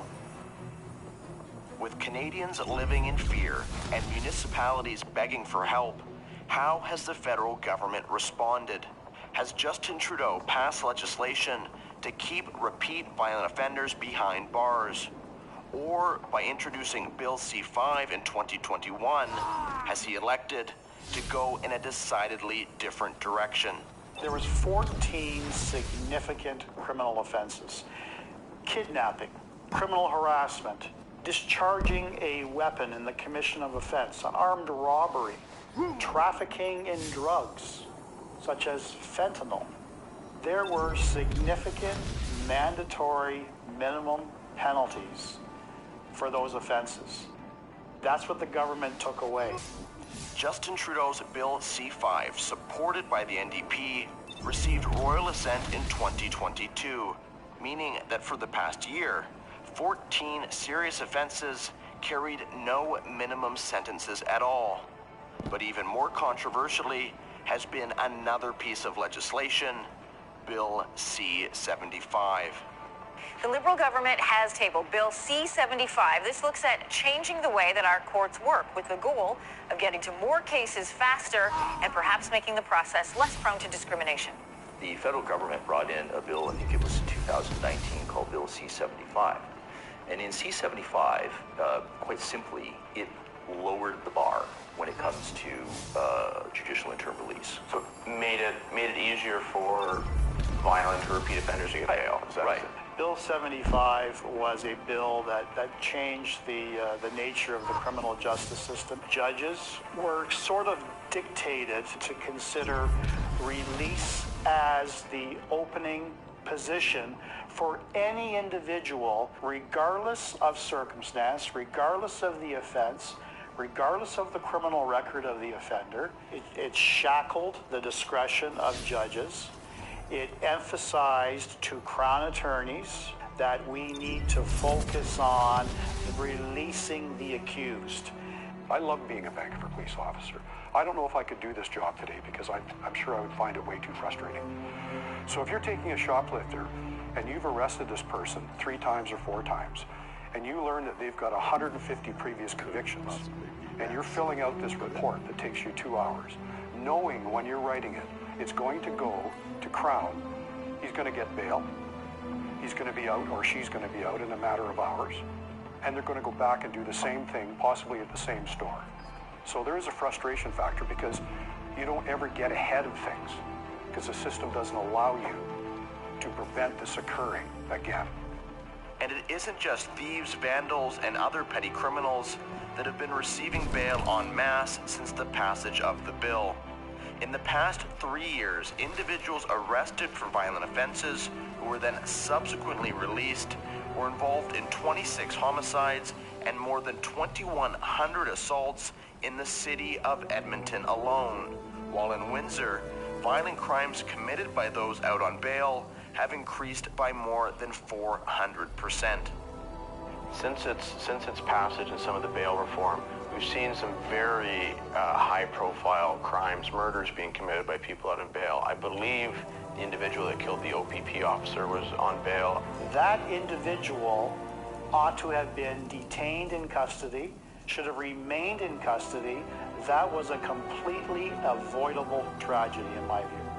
There are some members of the community that shouldn't have the right to be out. They're just so highly violent. Their history shows that when they're released, they are going to commit serious violence towards the community.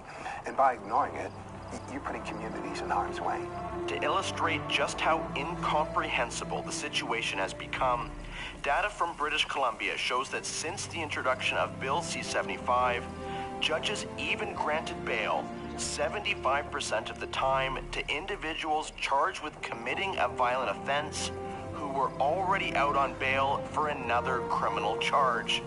The kind of brazen insanity that solicited the rare, nonpartisan rebuke from all 13 provincial and territorial premiers in the country in the form of a signed letter demanding changes addressed to Prime Minister Trudeau. But a closer look at cop killer Randall Mackenzie's bail application shows something else equally troubling. The judge acknowledged Mackenzie's record of violent crime, but decided to release him anyways due to his Indigenous identity.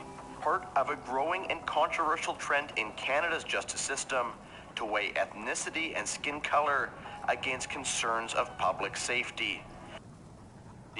Part of a growing and controversial trend in Canada's justice system to weigh ethnicity and skin color against concerns of public safety.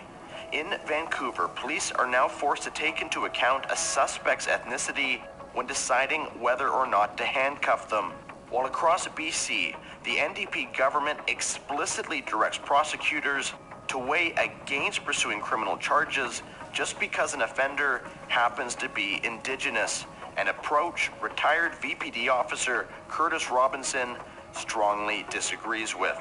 If you commit a crime, the color of your skin shouldn't matter. You just broke into the house and beat this guy half to death with a pipe. Everybody should be subject to the same rules. The color of your skin should not be a factor. Another thing that's propped up a lot is the idea that there are 2 different standards in the criminal justice system for people with different ethnic backgrounds. Do you think that's a slippery slope to go down as a country? Well, my view has always been that the law in Canada should apply the same to everyone, irrespective of color, ethnicity, sex, whatever. There shouldn't be 2 sets of laws. To me, it's bad policy. You can't have different rules for different people in the same country. As you said, the case in Saskatchewan probably should never have happened. I mean, it's hard. On the facts that we know, it's hard to understand why the person was out. In 2022, repeat violent offender Miles Sanderson, who had already been charged 125 times, including twice for attempted murder, was released, in part due to his Indigenous identity. He returned back to his small community of James Smith Cree Nation, where he would shortly thereafter violently murder 11 innocent people in a stabbing rampage, the majority of whom were Indigenous. An example of how releasing violent criminals just because of their ethnic background can boomerang back to hurt those very same Canadians the most. The criminal justice system has abandoned the idea that crime has to be punished. So that's why I think we get these strange results, because we're, as a society, we seem unable or willing to punish people who do evil things. And when a justice system can no longer prevent criminals from committing crimes or provide victims with the restitution they deserve, individuals often feel forced to take matters into their own hands. While all of you all are fighting over pronouns and this and that and the other thing, the real issues are right under your noses.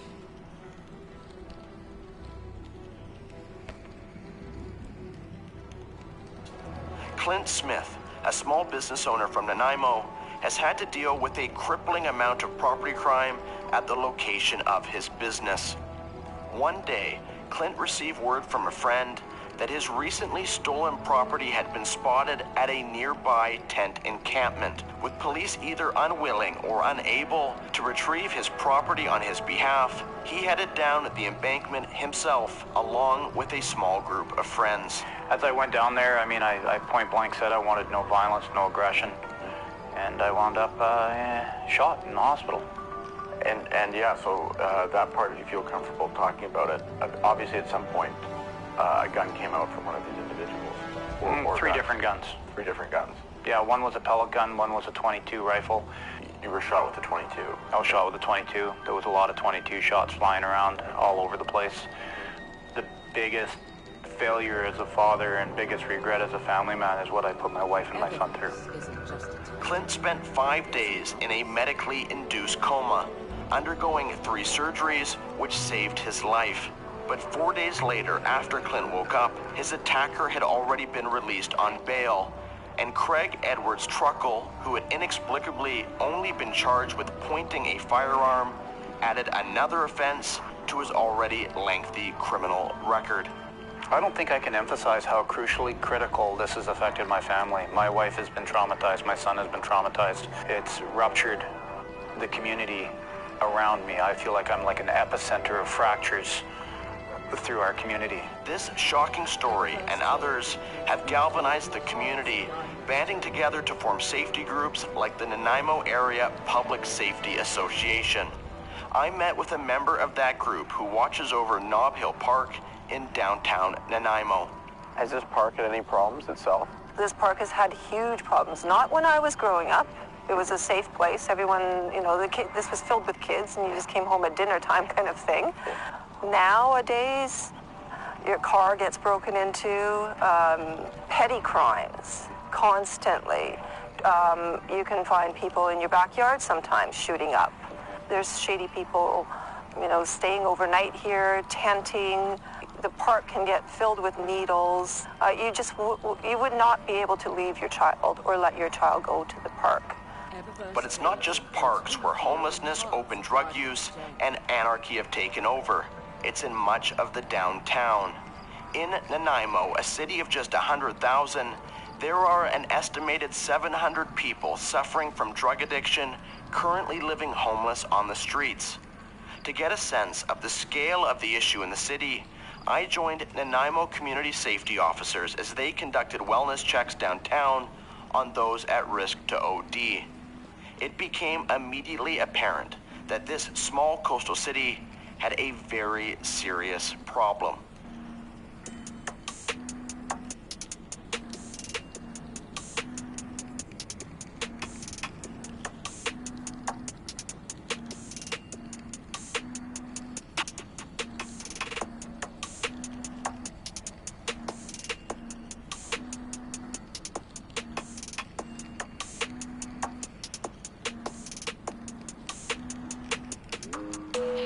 How much worse has kind of the drug and addiction problem gotten in Nanaimo compared to when you were growing up here?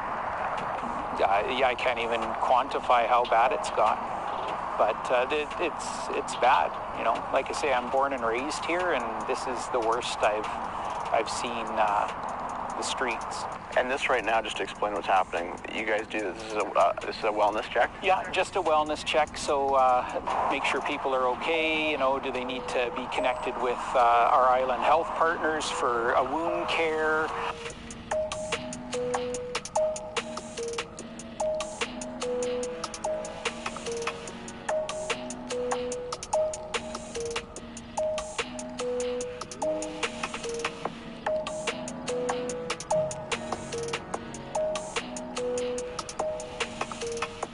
Hey, you guys okay? You guys good? Okay, just checking.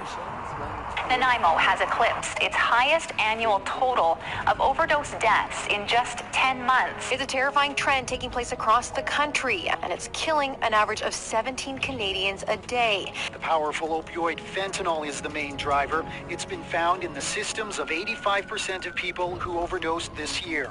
Drug addiction in Canada is out of control. Crack, crystal meth, fentanyl.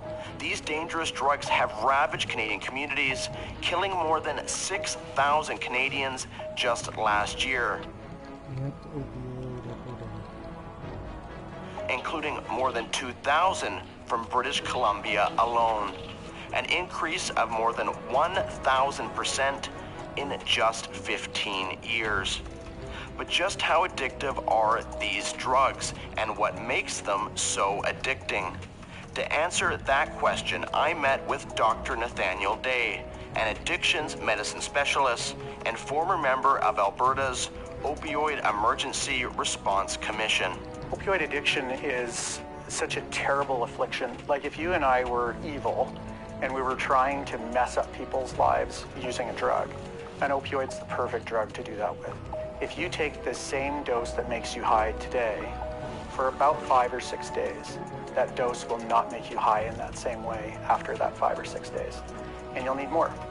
As soon as you stop, you get desperately sick. You know, that withdrawal nightmare really is reinforcing for people, where their brain's screaming at them saying, you can fix this right now.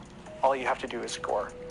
The prevalence of drugs like fentanyl in the streets of Nanaimo have made overdoses a common occurrence, with a record 74 people dying in the city from overdose just last year. Part of a much larger battle with addiction I witnessed firsthand again that evening, when I accompanied a community safety officer on his nightly patrol. After only an hour, we came across one such individual in serious medical distress.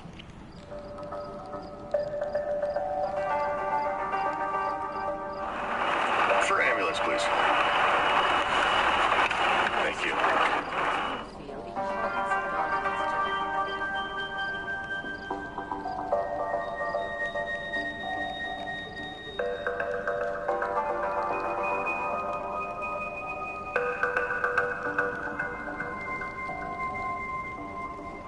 The community safety officer I was with introduced me to a homeless woman the following morning. I wanted to know how the streets had changed since the opioid epidemic had spiraled out of control. The opioid epidemic, I mean, you obviously have a front row seat to being Nanaimo and homeless, like the most affected communities, and over 2,000 people died last year in BC from overdose. Yes. Have you seen that also been getting worse? I didn't even know what an overdose really was. I had never seen it until I was on the streets. I've seen it too many times now. In the past 2 years, I don't know how many of my friends that I've lost. Yeah, a lot. So it's just getting worse. I can tell you, as of right now, in the last 5 days, 5 people have passed away that are actually quite close to me. I had a good friend of mine who overdosed in the forest here just last night, actually. Do you have a problem with addiction of anything or alcohol? Yeah, fentanyl for sure. Yeah. Is there a reason why you prefer kind of the forest than the streets? You know, not that many people come into the forest, especially at night. It's not as safe at night as it used to be. lot of people we've talked to said it's got sketchier being on the street than it used to be. Because there's a lot more of them. You I've don't seen a reckon? lot of new faces in the last 3 weeks. Really? A lot of new faces. And that creates some issues, or It creates havoc. It used to be somewhat safe. You used to be able to sleep outside and it would be okay. Your shit wouldn't. So like I said, I can actually speak on the behalf of this. I used to be homeless and I used to be a drug addict. So there's like an unspoken rule amongst you. You know each other's faces, you know who to avoid, who's the mean person, and who's the bully sort of thing. Everyone knows everything and word travels faster than it ever spreads online.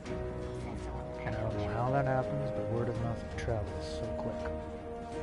Anyway, these new people, they don't understand the ebb and flow of things. They don't understand that the certain homeless people go here and you go over, you avoid that. If you want to do this, you go here and avoid there, etc., etc. You know, the little unspoken rules. So these new faces show up and they are causing havoc. They're the ones causing a lot of the problems. They're the ones showing up and going, oh, and stealing stuff. That's what it's from.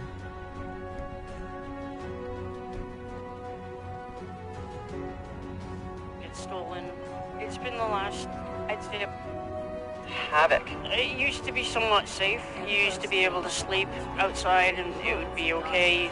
Your shit wouldn't get stolen. It's been the last, I'd say, about 4 years. It's gotten progressively worse. Now it's just the worst. When I first started living on the streets here, there was just a short handful of us. We were a small, tight-knit group for the most part, but now there's just so many freaking homeless people everywhere. Do you feel less safe than you used to? Oh yeah, are you kidding? I sleep with something in one hand and something in the other hand, and I'm not kidding. Like, you have to hide. Otherwise, you don't know what's going to happen. I mean, you get 4 guys, there's nothing I can do. 9 out of 10 people on the street are carrying a weapon at all times, I would say. What do you think's causing that? And is it different kinds of drugs, just new people, or? I think it's a combination of a few things. The drug thing where people go into psychosis and stuff. The junkies that are on the nod. You could deal with someone right now, and an hour from now they're having a mental breakdown, or they're high or coming down off their drugs, and they've got a rock and want to smash a window out, or there's conflict amongst the group. How much of it, in your opinion, is being fueled directly or indirectly by issues relating to drugs and drug addiction? Well, there's 2 issues. One, we have prolific offenders who are their curriculum vitae, I'm a criminal, I do crime, and normally to fuel their drug addiction. Then we have issues in the community where people who have drug addictions, they have mental health issues that are unchecked. Those are the ones that are causing real concern. Those are the ones where we see these sporadic incidents of violence, where they're fixated on a window and they break it, or they'll randomly assault somebody in the community.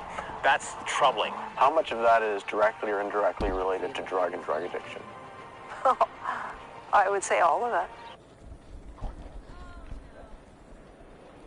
One of these addicts saw their own reflection in my side mirror on my bicycle one day and almost got into a fight with me over it, telling me to turn it around so they can't see themselves. And literally tried to reach and grab at it, and I had to move out of the way.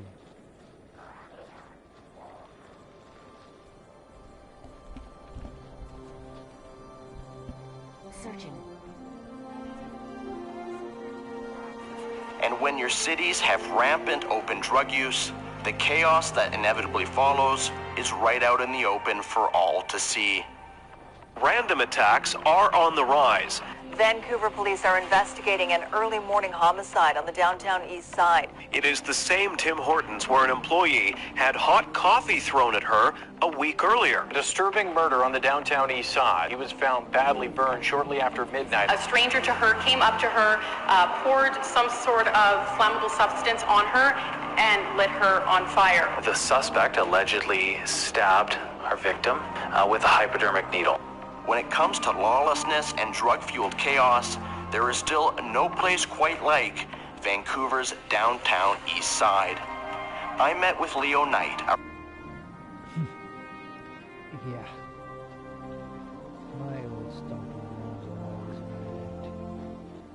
Yeah, it's probably a lot worse now. Retired Vancouver police officer to ask him how the downtown east side had changed over the past 30 years.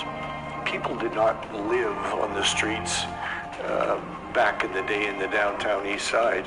There was no such thing as injecting drugs on the street. It just wouldn't happen.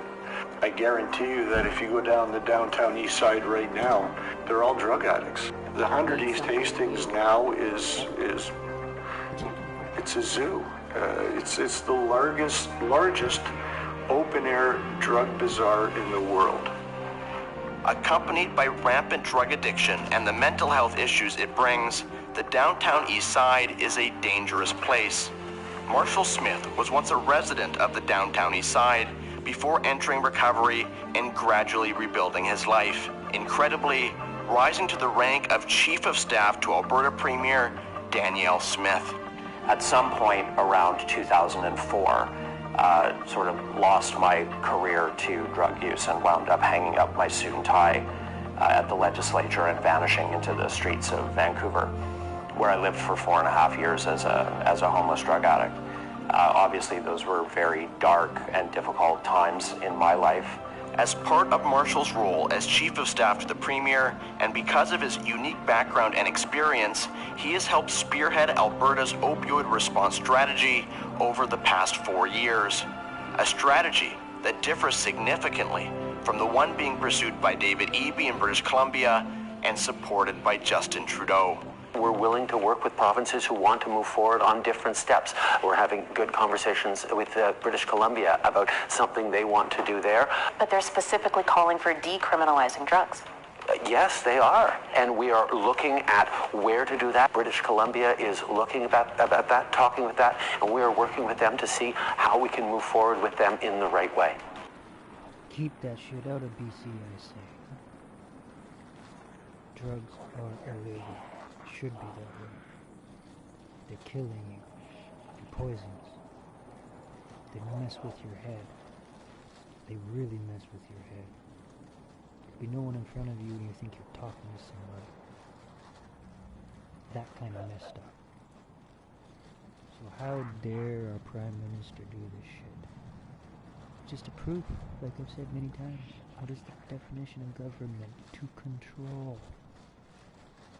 On January 31st, 2023, the government of BC granted approval by the federal government, made it legal to possess certain quantities of hard drugs, including crystal meth, heroin, fentanyl, and cocaine, declaring in no uncertain terms that open drug use was now legal on the streets of British Columbia. And the results were immediate and available for all to see. How did that change on the ground, that you've seen with your own two eyes? Oh, within the same day, everything changed. The next day it was tenfold. It was everywhere. People used. Remember how I said somehow, and I don't even understand it, the word of mouth from these homeless people passes faster than anything on technology does. It could literally just be said this all the way across the town. And I don't know how it happens, but it happens. Isn't like crazy. There was a guy in the washroom shooting up, and they said, "Hey, you can't do this in here." And he said, "It's legal now. We can do whatever we want. So you can't stop us." It's illegal to do drugs on school property or at the airport. The rest is fair game. And they actually said there's more stricter bylaws about smoking tobacco near my door than there is about drugs. So you can't smoke a cigarette near my door, but you can smoke meth. All the rules are gone now, so it doesn't matter. You can openly smoke crack in front of a store, and someone that tells you got to move on is going to tell you where to go.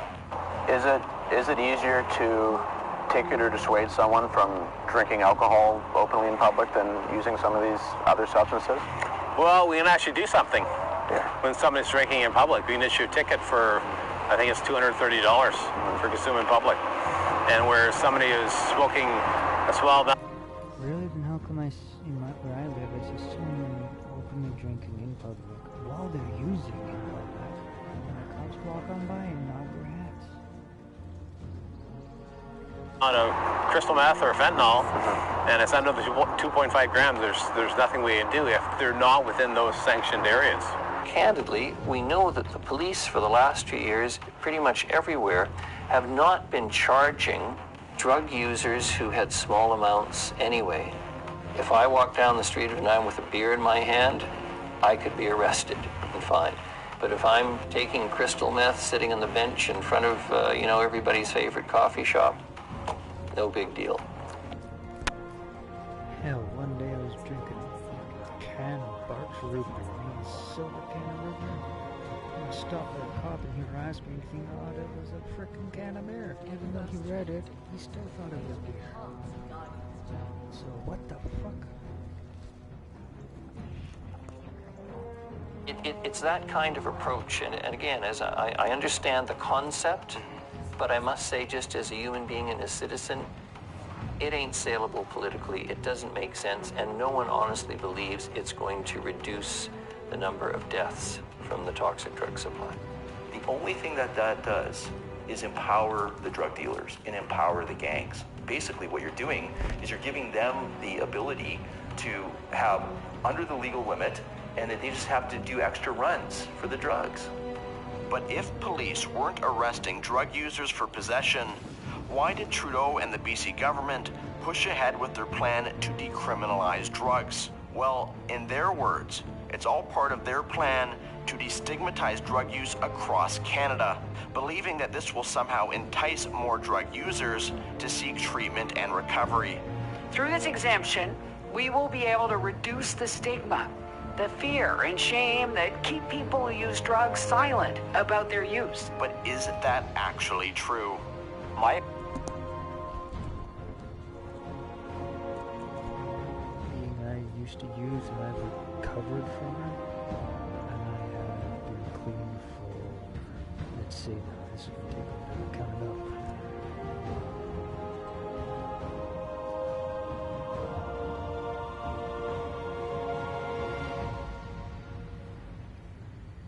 Almost 10 years now. I've been clean 9, almost 10 years with a couple slips.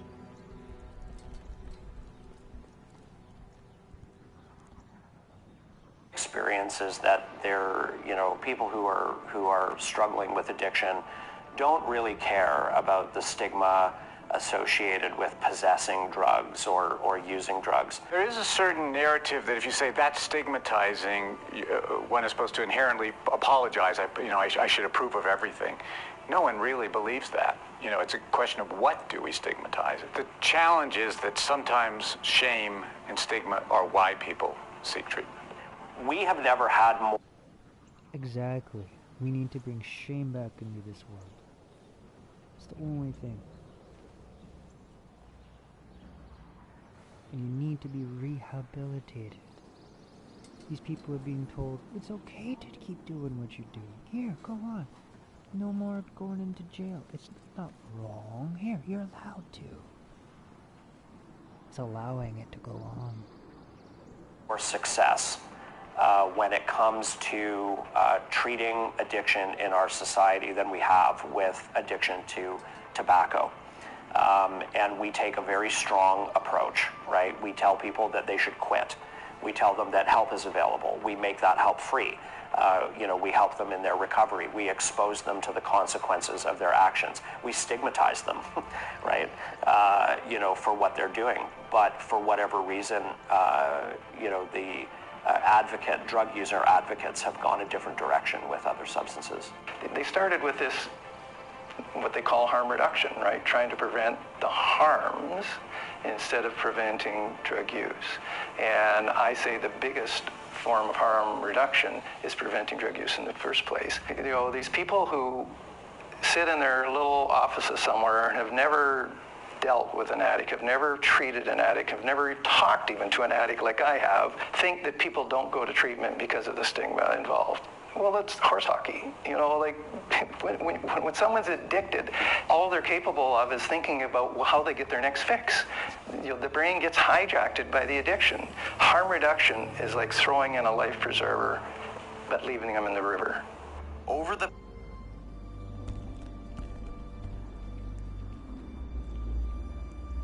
No. Harm reduction is literally throwing gasoline on an already burning fire. It makes it get worse. Because you know what the so-called harm reduction is? They're giving them clean pipes. They're giving them clean drugs. Needles. They're giving them screens. They're feeding them. They don't have to buy anything but their drugs now. Get it?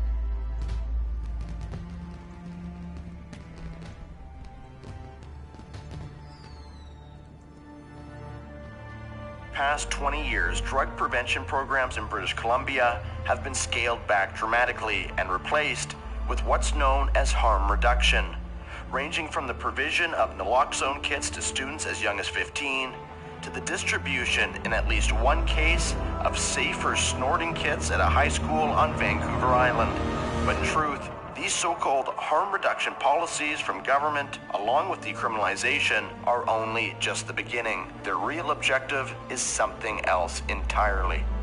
We know that anchoring ourselves in science and data, making sure that issues of harm reduction, safe consumption are put to the forefront. We will continue to be grounded in what works, in compassion, in evidence. Making sure there's a safer supply so people who are addicted can get clean drug supplies as opposed to having to buy the dirty and deadly stuff. Safe supply. It's a buzz phrase used by politicians and drug advocates alike, meant to instill public confidence that the powers that be are taking the overdose crisis seriously and are doing something about it.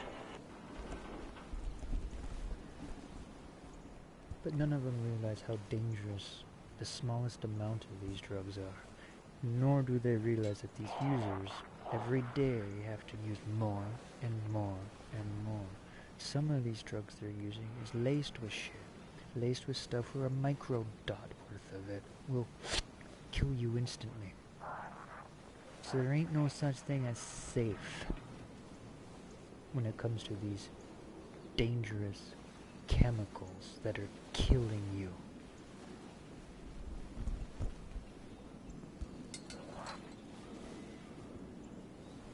But what does it mean?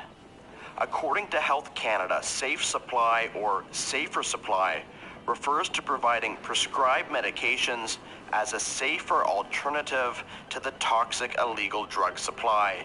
Its intention is to help prevent overdoses and save lives.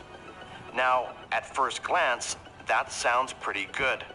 But looking deeper into what safe supply really means, the sunshine and rainbows quickly fade into a dark dystopian nightmare.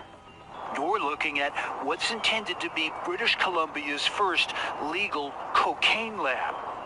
On February 17th, 2023, Ad Astra Holdings, a cannabis company based in Langley, BC, received approval from Health Canada to legally import cocoa leaves and manufacture cocaine. The company's CEO said in a press release that it will explore the commercialization of cocaine to provide a safe supply of the drug. This follows a ramping up of supposed harm reduction policies in the... But cocaine ain't good for you. It is filled with so many bad chemicals. It is killing you, so it can never, ever, ever, ever be called safe.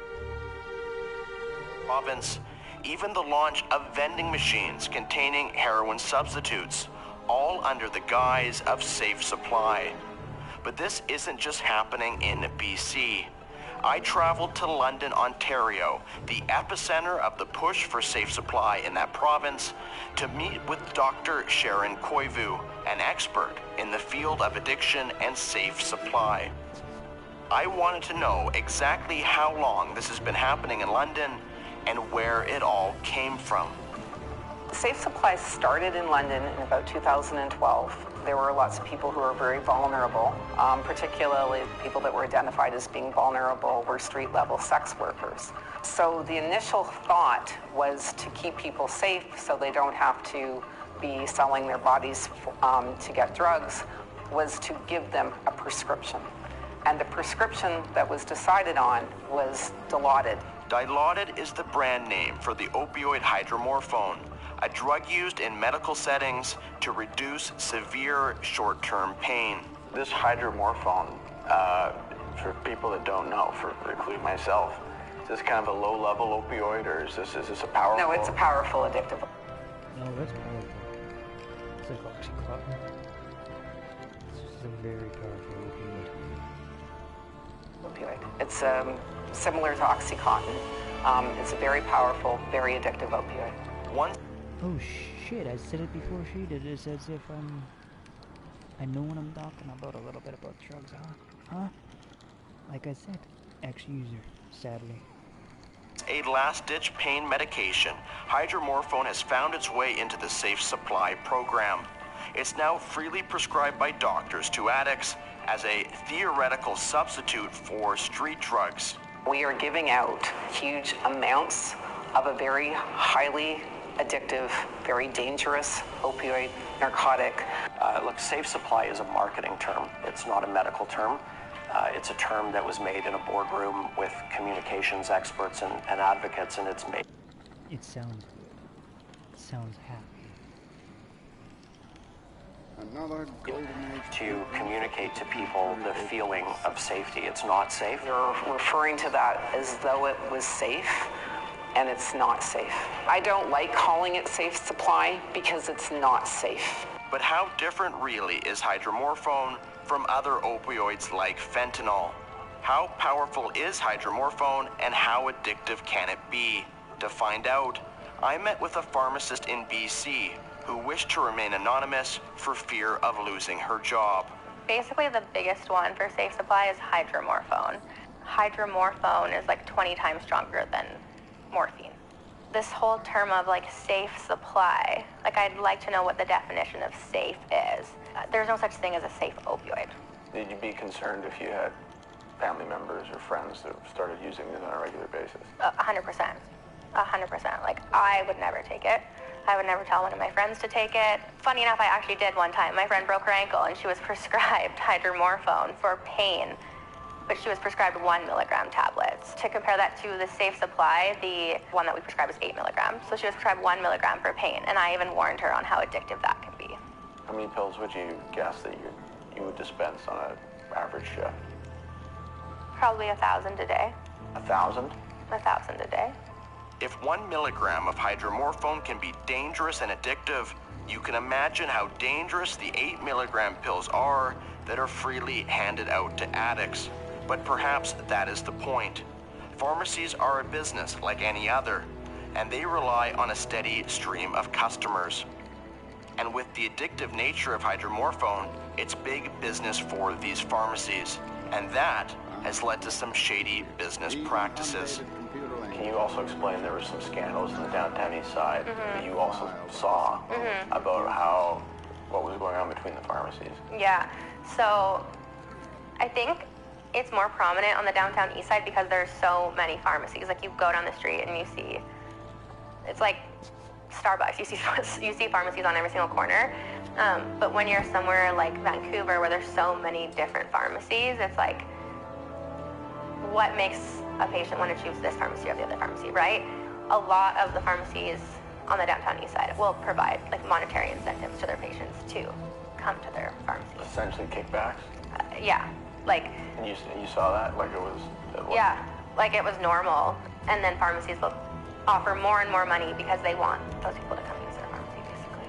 Because I guess if it's a daily thing, that's, yeah, for a whole year it could be $10,000. Exactly. $10,000 in business for them. So you offer a patient $100. It's the whole world to them, but it's nothing to these pharmacy owners based on how much money they'll make off of them. Illegal business practices aside, maybe paying addicts to take Safe Supply is a good thing. That is, if bribing an addict to take hydromorphone means they won't take fentanyl, shouldn't that decrease deaths from overdose? Since the introduction of these so-called Safe Supply drugs, have you seen that help with reducing fentanyl and fentanyl overdoses? We had very little fentanyl in London prior to Safe Supply. Since Safe Supply, we now have a huge problem with fentanyl in this city. There has been an increase in overdose deaths, an increase in use of fentanyl, and a decrease in the cost of fentanyl in the city as well. The presence of hydromorphone is not touching in any positive way fentanyl on the street. If anything, it is fueling it. But how could it possibly be that giving people a replacement for fentanyl would somehow increase their use of that exact same drug? Addicts want fentanyl, right? They want the big high and the big hit. They pursue fentanyl because it's a superior high to what they're getting from these hydromorph pills. It was just about chasing the next high. It was just about getting high. It didn't faze me. The stronger the drug was, the better. That's what people would go look for. Really?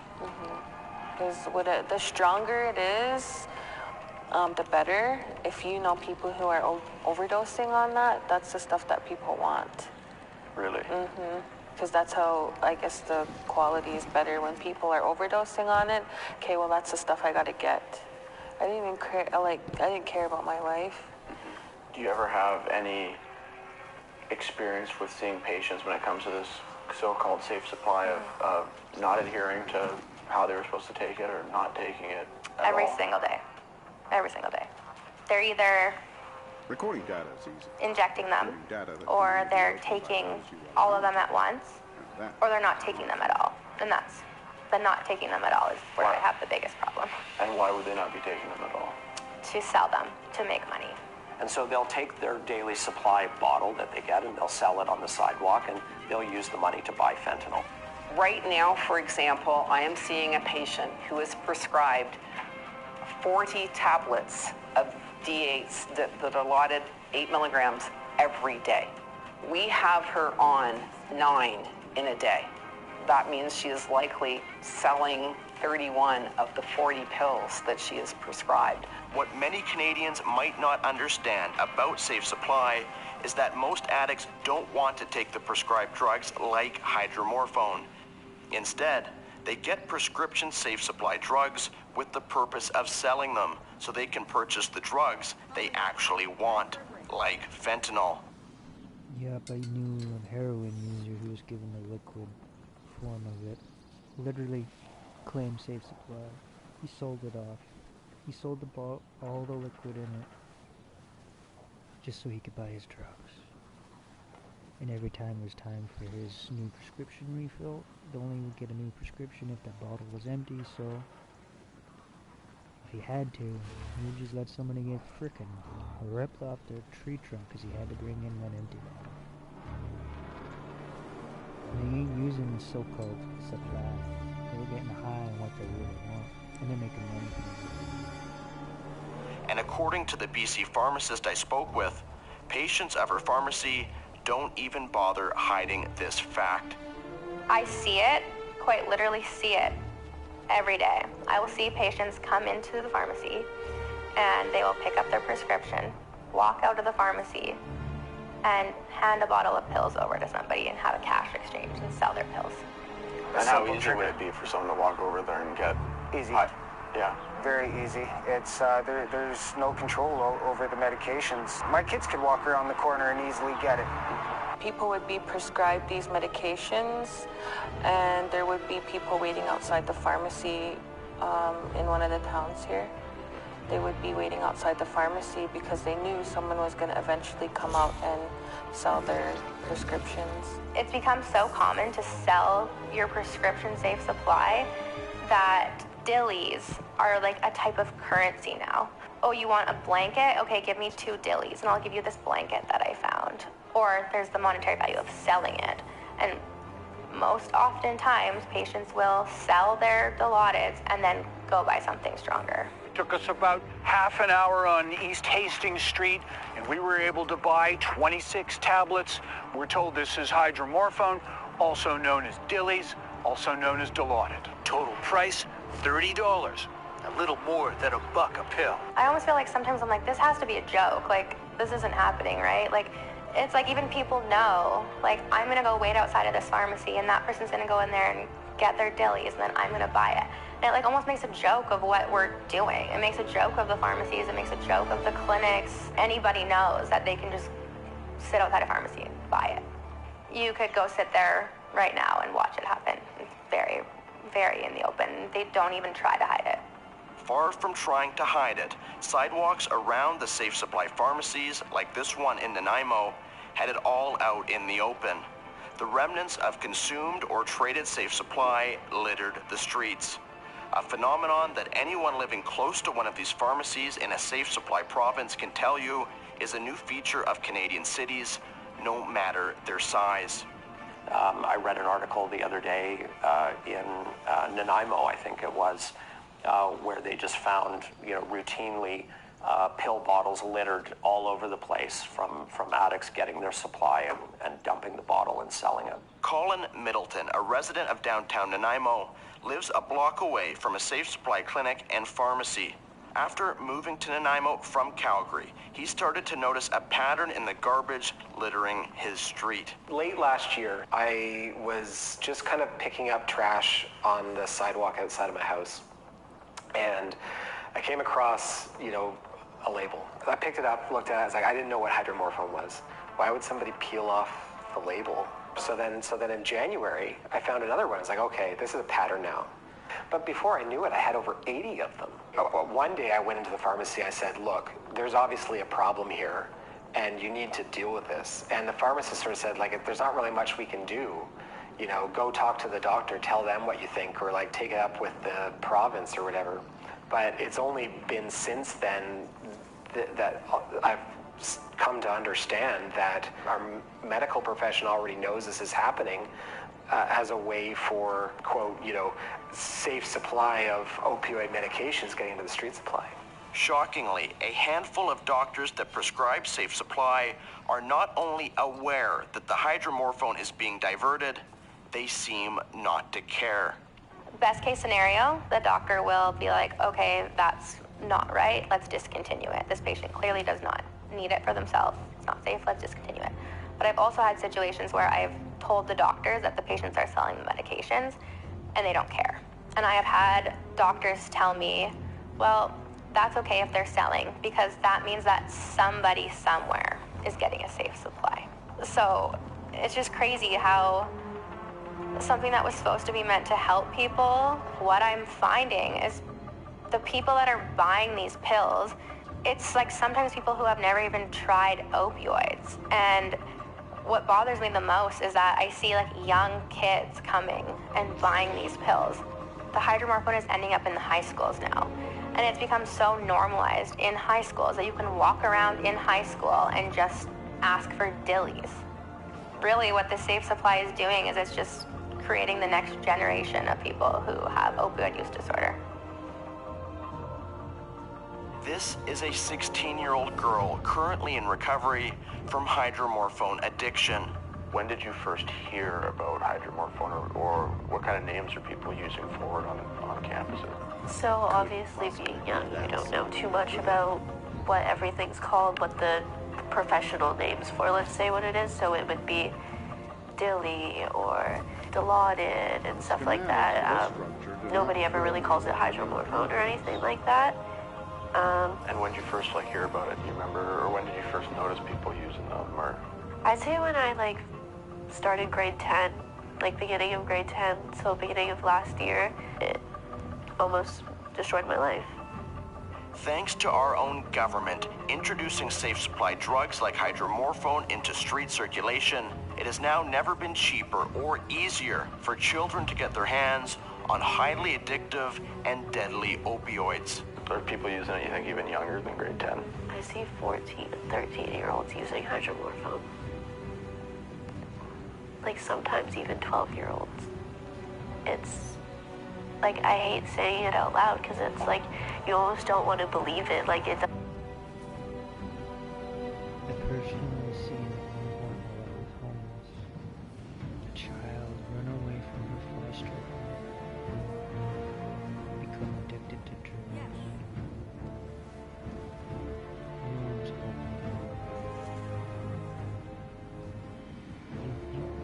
multiple people called in and said, this is a woman, she's here, help her. They did nothing. It doesn't seem real at all, but it's so real. I am now seeing much younger people than I've ever seen in my life. I even had a 15-year-old patient who is in grade 9 tell me he started when he was in elementary school. And what kind of opioids are these? It would have been Dilaudid. At the direction of our federal government, hydromorphone has flooded our streets and into the pockets of our children. Did you think it was safe and your friends? Yeah, 100%. Me, like, being young, trusting the pharmacy, and assuming this can't harm me in the long run type of thing. And it wasn't the case at all, no. We would see patients come in for fentanyl use disorder, and now, come 2023, about half of our new intakes are addicted to hydromorphone. I saw it coming. I hoped it would never get into the high schools, but yeah, she came through our doors and I almost felt like crying. It was like my nightmare came true. Does it seem weird to both of you that, I mean, this is notionally brought in obviously a safe supply as part of harm reduction. Do you feel like it's creating more harm? 100%. 110%. Most people who are using this have never tried drugs before this, like not opioids or anything like that. So it's just straight to the opioids. Like, it's definitely creating a lot more addicts than there was before. How did this happen? How did we find ourselves in this dystopian reality? Well, according to Marshall Smith, this all began with another medically prescribed opioid, OxyContin. So this really started with a company called Purdue Pharmaceuticals. They are widely credited for these actions. They doctored the research that went into the safety and effectiveness of their product. They infiltrated the medical regulators. They did everything that they could to get their product, into the hands of patients. And of course, because there was so much of it, going out onto the street, dealers would get it and remarket it, which is often what's happening with these safe supply drugs now. After decades of devastation, the BC government launched a class action lawsuit against Purdue Pharma for their role in fueling the BC addictions crisis. But ask yourself, how is government-funded safe supply any different than Purdue selling of OxyContin? Especially when you consider that Dilaudid, the brand name for the hydromorphone currently being distributed by the government, is manufactured by the exact same company. You saw all of the damage that was created by OxyContin in the action lawsuit against Purdue Pharma for their role in fueling the BC addictions crisis. But ask yourself, how is government-funded safe supply any different than Purdue selling of OxyContin? Especially when you consider that Dilaudid, the brand name for the hydromorphone currently being distributed by the government, is manufactured by the exact same company.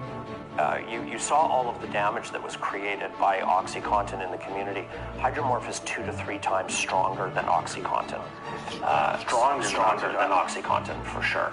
So this is a way bigger, issue. But OxyContin caused the problem in the first place. Yes. So the government went after Purdue, kind of took their pill bottles off the street, and then are supplying a drug that is basically the same except even more powerful. Yes. So they're doing the same thing today that they are currently suing these companies for doing 10 years ago. Except the drug's more powerful. The drug is more powerful. Yeah. It doesn't even sound real saying this, but like I have patients who the whole reason that they became addicted to opioids was because one time their doctor prescribed them OxyContin. They got hooked. So I have those people who are now getting this prescribed safe supply. They're selling to other people who are just going to end up in this same thing. Like, it's just this circle. During the huge ramp up of legally produced, clearly labeled, consistent quality prescription opioids, more Americans and Canadians died of those legally produced opioids than died in World War I and World War II combined. And that is very, very recent history. We got here from companies saying this same line of reasoning, don't be opioid phobic. We're going to prescribe these very generously. We'll give them out in the community in all kinds of ways at a much higher level than we ever have. And because they are FDA approved or approved by Health Canada, they're safe. And millions of people got addicted, hundreds of thousands of people died. And we still have people dying from those medications today, including, by the way, a number of people who are dying from street fentanyl. If you follow back their story, they started on one of those, allegedly safe, opioid prescriptions. I started using Percocets, and then, I just kind of went downhill after that. I was like sleeping in alleys, or sometimes I wouldn't even sleep just because like when you go to sleep, people steal your stuff. So at night, I'd like do a shot. They're called speedballs, where you mix fentanyl and meth together. What was kind of the first pill that you started doing? The Percocet. It was the Percocets. Yeah. Grew up in a really good family. Both of my parents were together. It was just the people I was hanging out with at the time had the drugs, had the beans, and after that first line, I just continued to want it. It started off with Tylenol 1s, and when I no longer needed them, I found that I was still abusing them. And then from there, it just kept going. Then Tylenol 4s, and then Percocets, then morphine, and then it went to fentanyl. I remember one day I couldn't even walk. I found myself like crawling to use the washroom. I don't know how many times I had overdosed. I probably overdosed maybe over 10 times. Wow. Yeah. And did you have any close calls with fentanyl? Oh yeah, I've overdosed like more than 20 times, I believe. Really? Yeah. I always thought that's how I was gonna die, was on the streets. It even got to a point where my family knew they were gonna lose me like that. After you'd overdosed, did you accept the fact that you just might overdose and die one day, and that was just part of it, or did you not think about that? Or? I didn't think about that. Yeah. All I thought about was getting high, really. And what do you, as someone who... Rehabilitation. The drug gets a hold of your mind gets a hold of the drugs. It's like Ouroboros eating his own tails. Vicious, never-ending cycle. Who lived it, what would happen if you go back to when you were on the streets, and they basically went and they offered everybody who was using fentanyl, addicted to fentanyl, a prescription for something like a hydromorphone or oxys or Percocets? Then they'll never get out of that lifestyle. That's just telling them you might as well dig your own grave. We are creating something much worse than the opioid crisis that Purdue had ever started. One of the patients I have was not in the Safe Supply program. His neighbor was in the program. She would sell him about 10 of her Dilaudid in a day. So he was using all of the pills that he was getting and injecting those pills. He has developed, through injecting those pills, and that was the only thing that he was injecting, he has developed an infection low down in his spine, and he right now is not able to use his legs at all. I'd be walking and they were giving out on me. I was falling down easily, and I'm thinking, why am I falling down so easily? And over the course of a couple of days, I wasn't able to walk. Anybody that I bought them from or that I saw with them were typically, they were using them intravenously. Okay. Definitely. Did that addiction really kind of take hold of you with Percocets, or was it the later drugs that really... Right from Percocets. Yeah. Right from Percocets, and they're small amounts. But it was all it took. It's a big deal. It changes a person's life once. Just with one pill. The harm I'm seeing to individuals and to the community, there is nothing that can justify that. And I don't know how much suffering has to occur to get that message out. Despite all the pain and suffering I witnessed on this journey, it also became apparent that there was always light at the end of the tunnel. That given the right supports and incentives, in some provinces at least, treatment was available and recovery was possible. I went to jail in 2019 and got out in 2021, and that was like my turning point there. It was either I go to jail or I go to detox because I had drugs on school property, so I chose to go to the detox center. I actually reached out for help one day. I knew someone who worked there. I asked her if she can call the detox for me, but I did end up going to detox that very same day.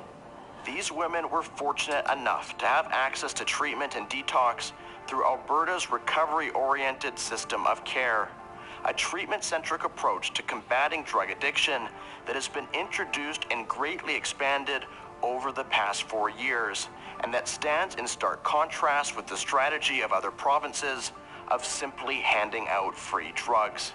It is now known around the world as the Alberta model. What is the Alberta model? Well, the Alberta model is a model based, deeply on the belief that government's prime duty is to help its citizens restore themselves, restore their self-agency. And the model really is about eliminating barriers to access to care, improving the quality of care that is there, and utilizing, everything in our arsenal based on high quality evidence. And that evidence is, by and large, around the world. Our model borrows bits and pieces from jurisdictions around the world like Portugal, Switzerland, Massachusetts, and a lot of Alberta ingenuity, quite frankly, that has gone into it. Like the Alberta model, the Portuguese system is famous around the world, but sometimes for the wrong reasons. Drug advocates in Canada often cite the fact that Portugal has decriminalized drugs, while ignoring the more nuanced measures Portugal has taken to combat its addictions crisis. A constant source of frustration for Stanford professor and expert in addiction, Dr. Keith Humphreys. They also added something which people don't seem to know about in North America, which is dissuasion commissions. So it's not that if you use drugs in Portugal, no one says anything about it. Police can still grab you. They take you to a commission. It's not there to hurt you, but they do assess your case, and they may say, okay, you don't seem to have a problem, but if they think you do, they will say you need to go to this treatment program, and they can put pressure on you, and they can do some fines. They would not throw you in jail, but it's a very clear message from the authorities that what you're doing is not okay, and we want you to change. What Alberta is trying to do, is it novel in the North American sense? Is it borrowing from what's been happening in Portugal, or what's your sense of what they're trying to do in Alberta? It's a bit like one of those impressionist paintings. You have to back up long enough to see the whole thing. So first off, it is in fact a system. It's a recovery-oriented system of care. So instead of it being sort of the stepchild of the policy world where nobody wants to think about addiction, we'll build a few treatment agencies and that's all we're going to do. It's linked together prevention, early intervention, harm reduction, treatment, and recovery, and across different sectors. So it's not just health. It's social welfare, it's education, it's criminal justice. That is critical to the idea of building a system. The second thing is it's animated with a spirit of hope. It is a recovery-oriented system of care. So the goal is not merely, let's try to modestly reduce overdose deaths, and then we'll call it a day. The aspiration is way higher than that. It's saying we actually want people to get to the point where they're in recovery. So today in Alberta, any person, whether they're rural or downtown Calgary, where we're at today, anyone can call our toll-free number and get an assessment right now and get started on treatment today. And so our median wait time for assessment and treatment in Alberta, in basically every community all across the province, is 0 days. As part of the goal to extend treatment and recovery to all Albertans who require it, regardless of ability to pay, Alberta has begun construction of 11 large treatment facilities spread out across the province. In Red Deer, the first such facility is almost ready to open. A brand new building I was given a chance to tour with Marshall Smith. Aaron, this is the first of 10 large recovery communities that we're building here in Alberta. These are different than the sort of normal treatment centers, which are short-term 28-day programs. These facilities are large, high-capacity facilities where clients can come and stay for up to a year at a time It's individualized care with full medical services. In the one in Red Deer, it's 75 beds, 50 on the male side, 25 on the female side. It's separated. They've got separate kitchens, and people are going to be put through the work. They're going to do the therapy in the morning and chores in the afternoon, or vice versa.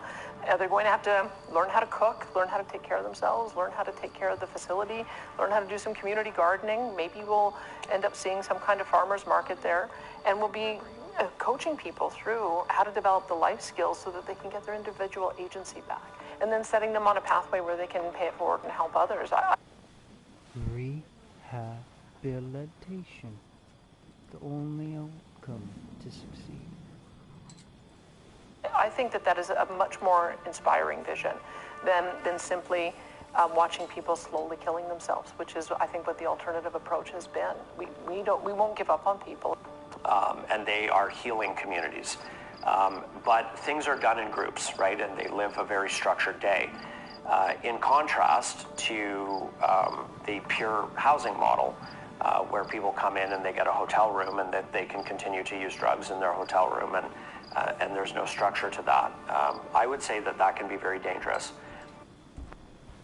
Hotel room where I lived, the government paid for it and built it, and then they built another building for it. And ever since the first building showed up, the homeless have gone rampant around here. As soon as they started building the second one, around the area, break-ins started happening in heck. I never heard it before until there started to be gunshots.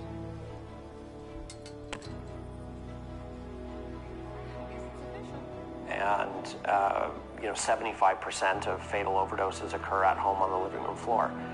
So if you're giving somebody a living room floor and you are allowing them to continue using drugs in your facility, the chances are you're probably going to find somebody dead.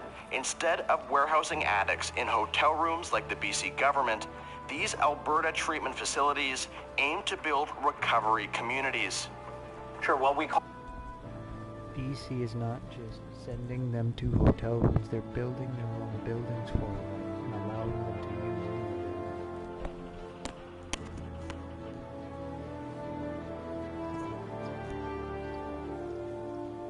Because the building is making money off of it, they don't lose a penny. All the recovery communities for a reason, right? Because it isn't just the treatment of addiction that happens here. It is a reintegration into community. It's a rebuilding of community. When people are on the street, whether they're in tent encampments or you see homeless people gathering, they do that because that is their community, right? That whether that community is attractive to us or not is irrelevant. Addiction is an illness of loneliness, despair, and isolation. And so the antidote to that is building facilities like this where people can come together, where they're not lonely, where they're not isolated, and where they're not in despair. Any opioid vending machines here? No opioid vending machines here, no. We're going to skip the opioid vending machines. As a government, we believe very deeply that our job as government is to be the cheerleader in chief. We have an obligation to provide the tools, facilities like this, like we do in all kinds of other areas of healthcare, to give the people of Alberta the best shot at recovery. For this, the Alberta model has received international attention, hosting a global conference in 2023 to showcase to the world its early success. All good and all, but let's not forget, they allowed it to happen in the first place.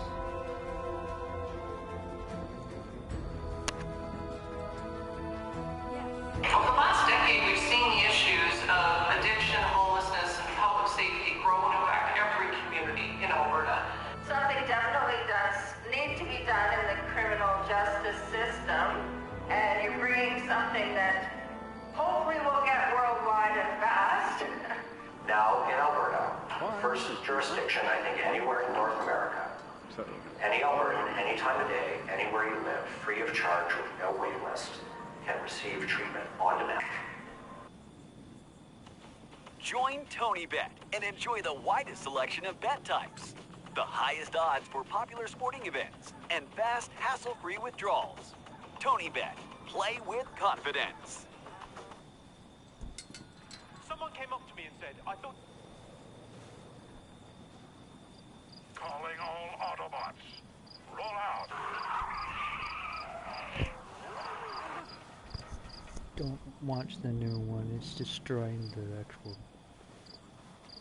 history. Everything depends on the These are cute. They're sparkly. Hey kid, come here. I know that you're into all this girly crap right now, but did you ever think about changing your gender?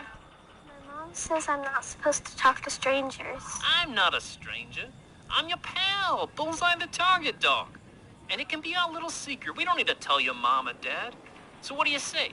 Come on over here for a little gender-affirming care. Snip, snip. Mom! Ah, jeez, I got a vamoose. There you are, kid. Your mom ain't around anymore, is she? No, she's looking at throw pellets from the Magnolia collection by Chip and Joanna Gaines. Good, good. We got plenty of time. I see you looking at Barbie dolls. Are you heteronormative? I just like girl toys because, you know. Ah, bigot, eh? I see how it is. Here, take some puberty blockers. You'll be playing with G.I. Joes in no time. Mom! Oh, no, not again. I gotta make myself scarce. Sayonara, kid. Oh, hey, little girl. You like candy? I'm a family-sized bag of M&Ms. Perfect for the whole family. Come on over here and sit a spell. Just pick up the bag of candy and we can talk about your gender identity. Bullseye, it was you all along? Ah, crackers. Foiled again. I would have gotten away with it, too, if it weren't for me telling you to pick up the candy bet. All right, this one's on me. Anyway, why don't you check out some chest binders in our Pride collection? They're right next to the tuck-friendly swimwear and the great new book. The hips on the drag queen go swish, swish, swish. Mom! Oh no, I gotta skedaddle. Hey, Black Little Mermaid, step on it. Mom, he was following me around the whole store. I never want to go to Target again. Now, dear. Bullseye the Target Dog isn't even real. He can't hurt you.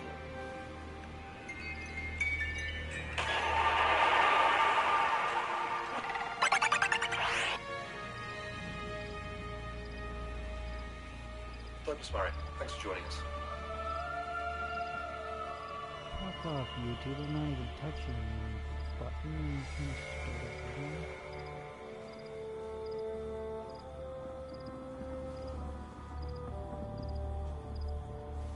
The archives give it, and the cryptarchs make it into something useful. Before I ever caught a single predator in my life, this was the beginning. Oh my God. Because the owner of the website happened to be a Democratic politician and ran for Congress 2 times. Basically hunting down these people that are exploiting children sexually on the internet and in person. Yeah. I know you have a couple of horrific stories. One guy that was, I think it was his daughter in the bathtub. Yeah, so I'll start, kind of where that all came from. I was at a friend's house, and I got a text message from my friend's wife, and it was multiple photos, screenshots of this website that was. It was clear from the screenshots that the website was on the regular internet; anyone could access it.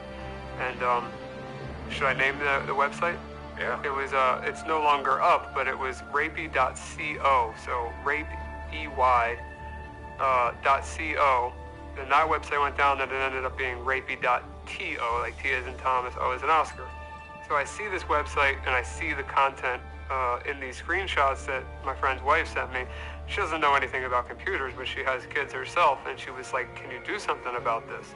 And I read this content, and one of them was talking about a mother that wanted to have kids and then have the kids be raped so that when the kids grew up that they could have incest and go even further. I mean, I'll pull up the screenshots because I'd like to explain where my head was at that time. But as soon as I read these messages, I guess a switch flipped in my brain, and I left my friend's house immediately as I got the text, and I went home. I didn't know for sure that I was going to be able to get into this website. I just knew I wanted to do something about it. And I found a vulnerability in their platform. I got in, and from that point on, I started to exfiltrate the data every single day. All of the users. I noticed that a lot of people were soliciting child pornography on the site, so I didn't want to download those messages in case of the fact that I pull in some images that I'm not allowed to have, and nor do I want. So I made sure to only download the publicly facing stuff, which didn't include. It had some very graphic text, but it didn't include anything illegal, which I think it should be illegal to talk that way. But it was horrible stuff. What were some of the... So you started this basically from a text conversation with a concerned mom. That's what got you into it. Yeah. What's some of the text that you saw? Those algorithmic decryption. I'd like to read them to you if you want. I still have them. Read them. So this is before I ever caught a single predator in my life. This was the beginning and what set my brain off to want to help. But this was before I even heard of this website, before I heard of anything to do with it. Okay, here they are. So the title, should I read these? Like, they're graphic. Yeah, read them. So the title of this post is, "Who wants to bang these little and then somebody replied underneath, "I've got first dibs on the little middle." Joseph Fritzl, Maximilian, there's two different users there. Pick for yourselves. And this was the photo that they used.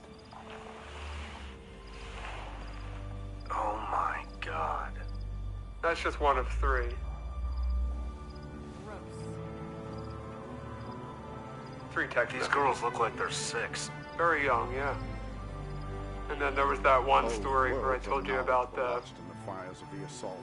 I can't see it, but the story I told you about the bathtub situation where there was a father who posted their child in the bathtub, and it said underneath of it, they have no idea what's going to happen to them tonight. And then underneath of that, there were people that were part of this website who were saying what they were going to do to this child. And this wasn't just some fantasy that this guy was talking about. This was a guy posting his child in the bathtub, like, for real. Like, it really was his child. I assume he was a man, but it was a parent. So that really got to me. And then I got another part of this text message. I'll just read one more of the 3. And this one says that they are a 16-year-old. A lot of these people were role-playing to be children. And in our investigations, we found out there was a lot of actual kids on this website, real kids. They were under 18 at the time of this when I hacked the site. What are they doing on there? They're selling their bodies for money. To these people, yeah. It's kids prostituting themselves. Yes. Yeah, so one of them, I don't know if this is a real 16-year-old or not, but what was said was pretty disturbing regardless. It said, "God, I really want to be a mom. I need someone who wants to impregnate my little 16-year-old. When I have our daughter, I'd let you do whatever you wanted from whatever age. Make me watch as you hurt her, making her scream, or if you prefer to gently groom her, teaching her how to lovingly. Don't worry if it's a boy. You can watch me teaching him how to properly a woman, teaching him how to slap and hurt me to. He'd be so cute trying to hard, but so little." Oh my God. So when I got these text messages and reading them even current day right now, it makes me sick to my stomach to even think about, and I know they're gone. So, not all these people are still out there, but the website's down. How many people are on this website? At first, I thought it was a couple thousand. When I cleaned up the database and figured it out, there's about 7,000 people in just this one website, and we have a total of 5. You have 7,000 people on one website. And you couldn't become a member of this website unless you answered an application where you had to answer a question that was something like, "Are you okay with doing something horrible with a 3-year-old?" you had to answer that question in detail. I forget the exact verbiage of the question. It's posted somewhere in regards to this interview or Project Veritas, one or the other. But you had to fill that out to become a member of the website you just saw, and which would tell me that either you're an undercover cop or you're an actual predator on the site. I mean, who would answer a question like that, even if they were just curious? Is there multiple, so it's a whole questionnaire you have to do to get into the site? There was a few questions, I think 2 or 3, that were really horrible, but you had to answer them or they would not approve you to join the site. Is there any other prerequisites to get on sites like these? Yes. So what I learned in this process, doing the investigation and exporting, everything that I could legally export, I found that they used a chat app called Telegram, and they were going back and forth talking about and they would call it cheese pizza and use all kinds of different phrases for it. And I realized there was these moderators in the chat rooms outside of the website, where if you would send them child pornography, they would let you into another group which was full of child pornography. But of course I couldn't do that, so I never got to see past that part. But I do have evidence of that being a thing because I exported all the chat logs. So it shows that if I were to send something horrible to one of those moderators, I would have seen something even worse, which is hard to imagine, and we are already seeing here. What did you do with that information? And actually, let me backtrack. I'm sorry. How long did it take you to crack into that website and get this information?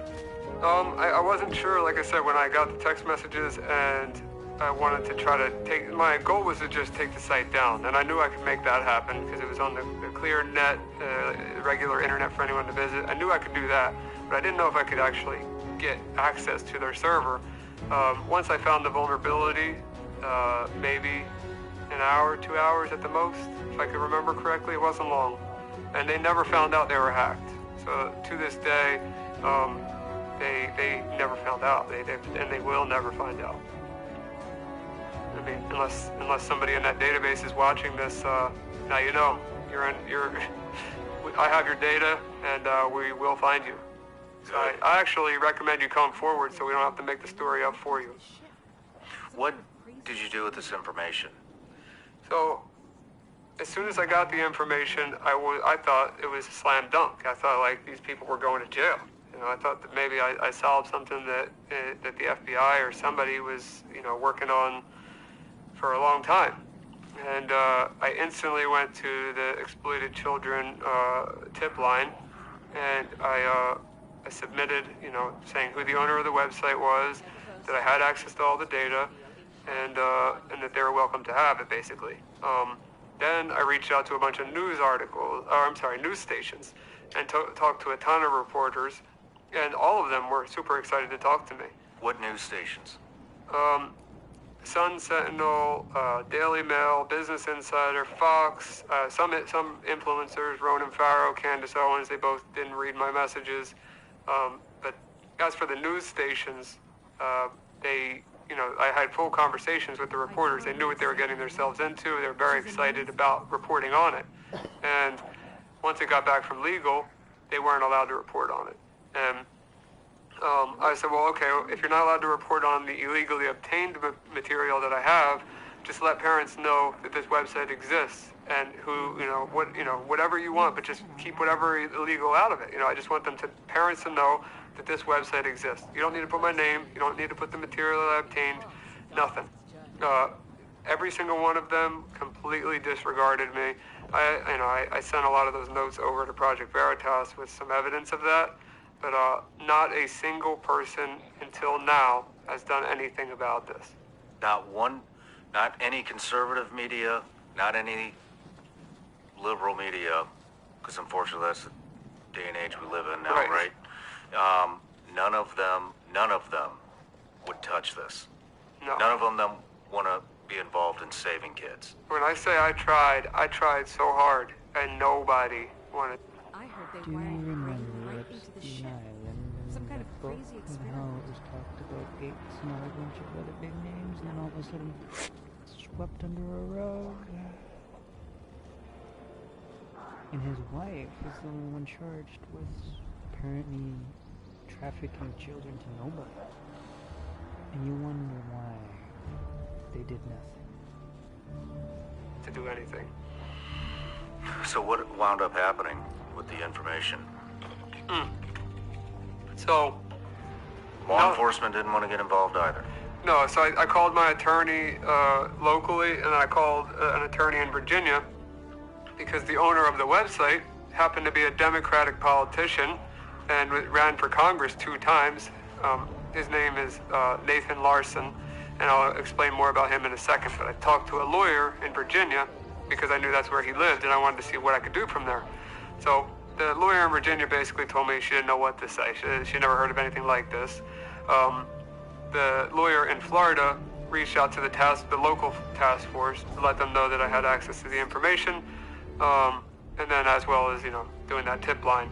So from that point on, all of these news stations and all the law enforcement connections, whatever you want to call them, they all were fully aware that Nathan Larson was running this website, that he was, he ran for Congress twice, that he was an extremist, he did crazy things, but he did run for Congress 2 different times in Virginia.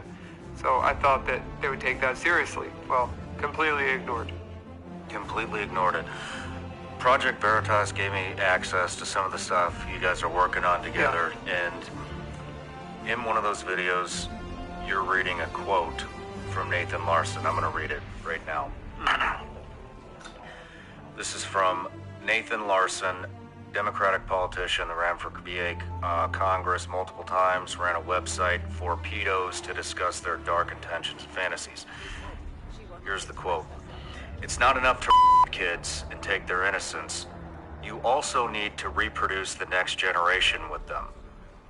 Let them see that you prefer to the offspring you have with them than to continue to have with a woman who is no longer jailbait. The quote continues. But you can still sometimes.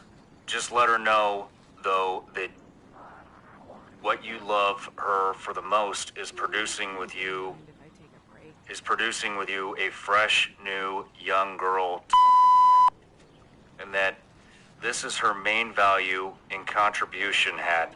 You think fondly of her. This is disgusting. I'm sorry. You think fondly of her because that beautiful daughter reminds you of her.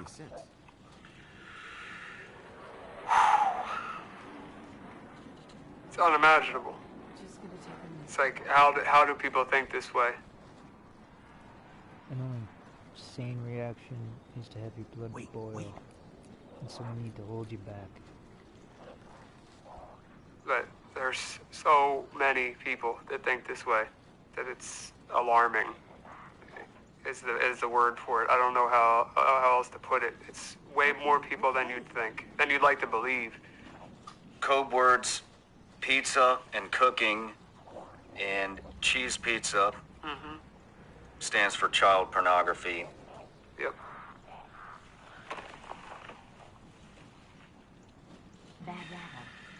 This is disgusting.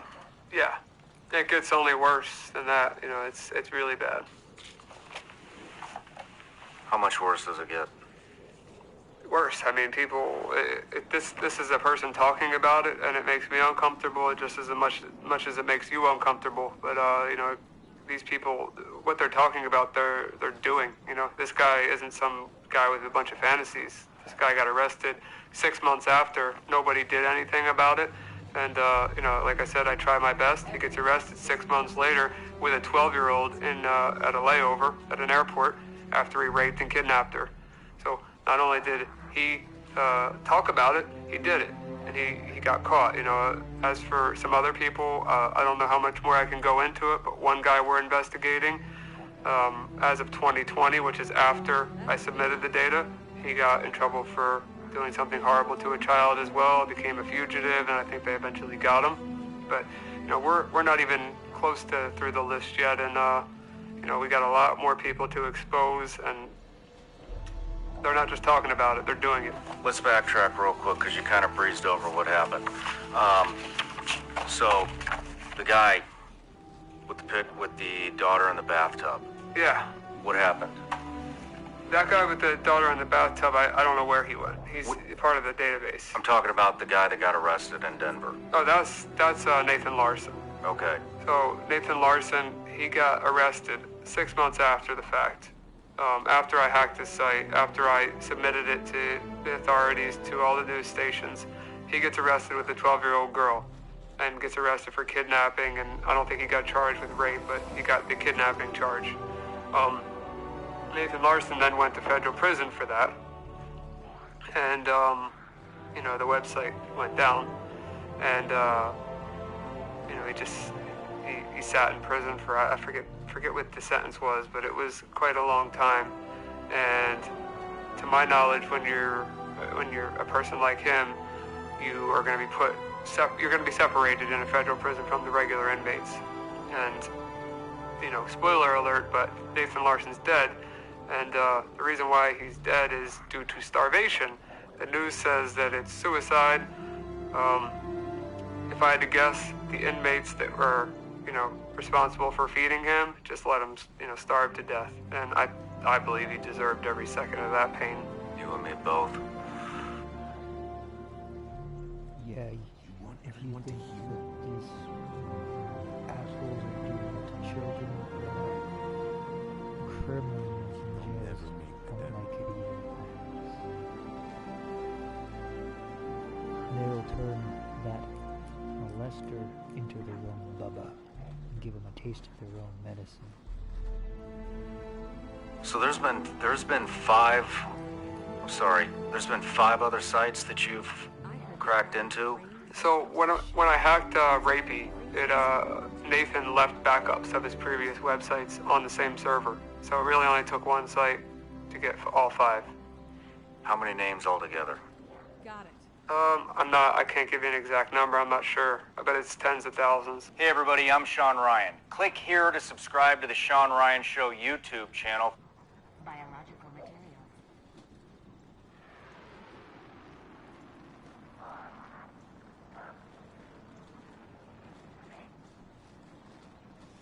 This is the most evil, the most disturbing, and the darkest episode we have ever released on the Sean Ryan Show. It has to do with predators who are preying sexually on children. Ryan Montgomery, the #1 ranked ethical hacker in the world, has dedicated his life to hacking into these websites and exposing the predators who are preying on our children to the world. And he has thousands and thousands of names now that he's releasing. This is going to save a lot of kids. And I want you to share this with everybody you know. The public needs to be informed of this. And here's how the kids are going to be saved, because everybody says, oh, share my stuff, right? Here's how they'll be saved. Let me just remind you, this drag queen story hours, there's already been multiple of them that have been numerous times caught sexually assaulting children, but they're allowed to be around children. We gotta stop this rainbow alphabet mafia bullshit. They're also a huge problem. Did you miss that run on the Crucible? Shame.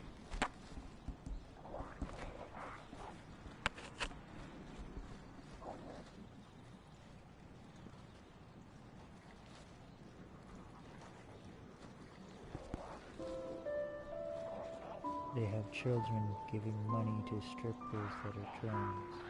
They have a child now on stage doing these strip shows, so if you don't believe it, you're fucked in the head. Every parent that watches this will smarten up on what their kid's doing on the internet. Every kid that watches this is going to smarten up and become aware of how prevalent this stuff is on the internet. And every one of you predators that's watching this. It's going to put the fear of God into you, because when you're caught, you will be humiliated and hopefully in prison. That's how this is going to save these kids. And that's only bet they have a safety, because I've already scared a couple of these Fruit Loops out of my town. They only get one chance to run away. Let's put it that way. People are going to smarten up. They're going to realize this is everywhere. This is on every social media platform, every chat room, everywhere you go on the internet. These people are hanging out. And unfortunately, we have to fight censorship here, because here's one thing. These predators have a lot of powerful people throughout the world, in government, in Hollywood, all over the place, that are sticking up for this community. So we've done everything we possibly can to avoid censorship. We have demonetized it ourselves. This isn't about money. This isn't about advertising. This is about saving kids, and that's it. So we've demonetized the video ourselves. We've pulled footage. We've bleeped every bad word on this video in hopes that it does not get censored, because the masses and the people need to watch this now. This is a battle between good and evil, and I can tell you right now, good is losing, unless people like you start to stand up and get loud about this subject. This isn't about politics. This isn't even about the country.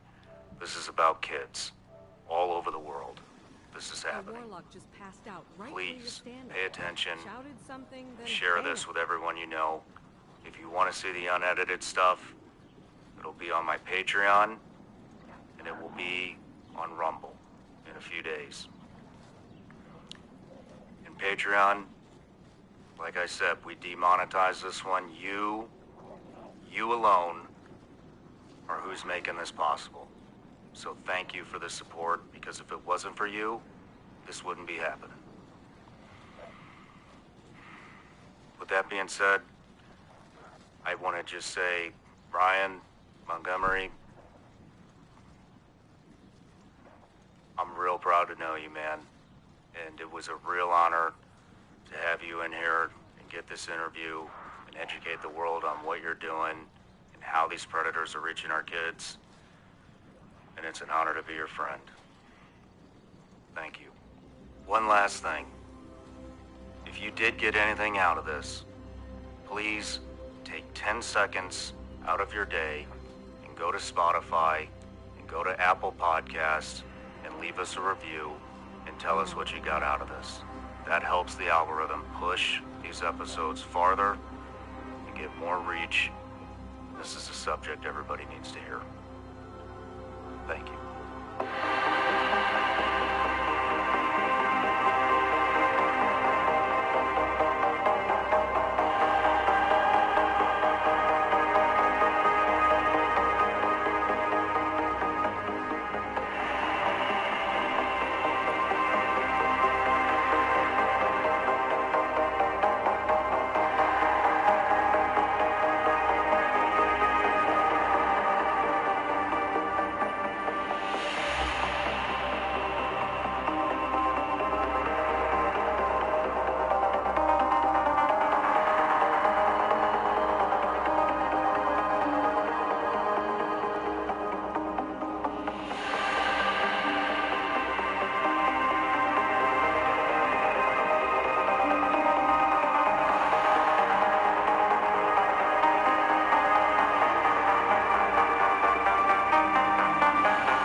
Ryan Montgomery, welcome to the Sean Ryan Show, man.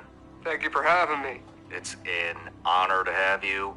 So I found a maybe a 30-second short on Instagram, and we'll get into that later, of you exposing, I believe it was a father who was exploiting his daughter in a bathtub. You had hacked in and exploited that, and so I reached out thinking, there's no way in hell this guy's gonna give me the time of day because it doesn't look like you're very active on the gram, and then I got you.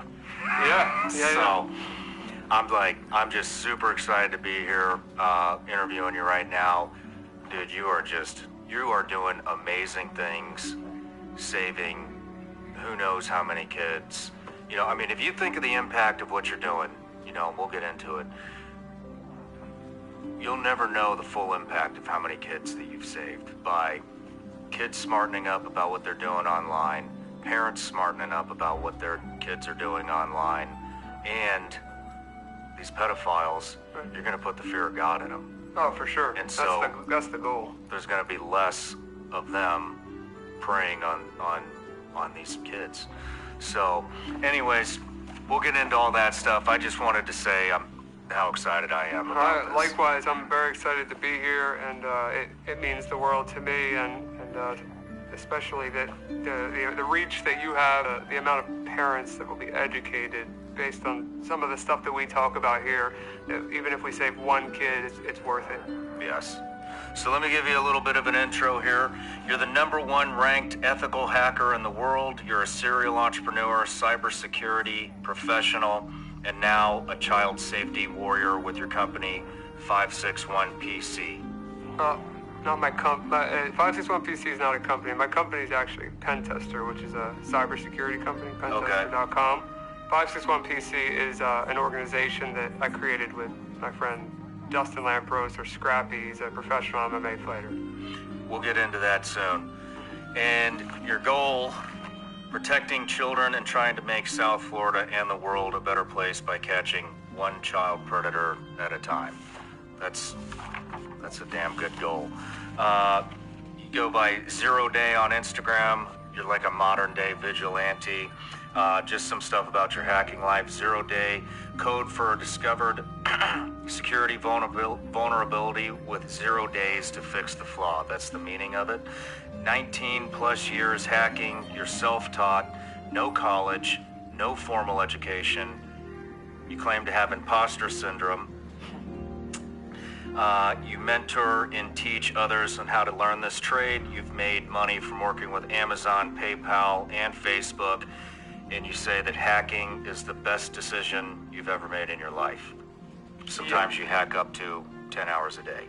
Yeah, or more. But, working with some of those big companies there would be through bug bounty programs. I don't know if you're familiar with them. I'm not. That was prior to us starting Pentester.com, which is a cybersecurity platform for small, medium-sized businesses at the moment, to make sure that they're safe online, to check for data leaks, to check, where your face, where your identity is being broadcasted all over the internet, which goes, hand in hand with what we're doing with predators.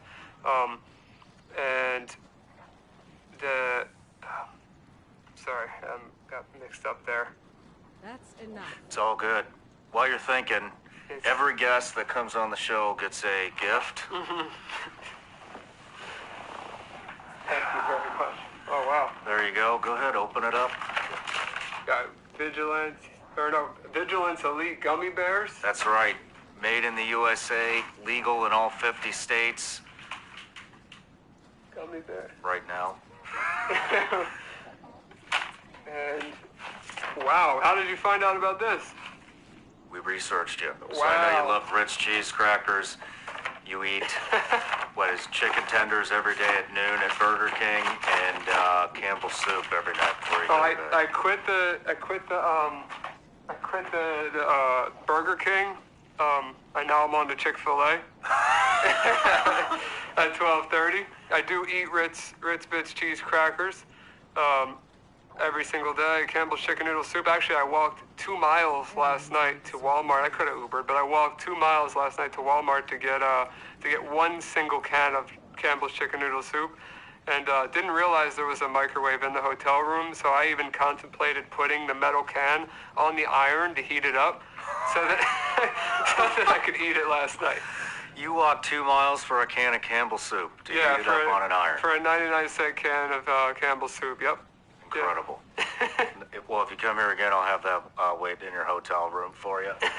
No, it's all right. But, so moving on in the interview, you have a interesting childhood, it sounds like, overcoming addiction.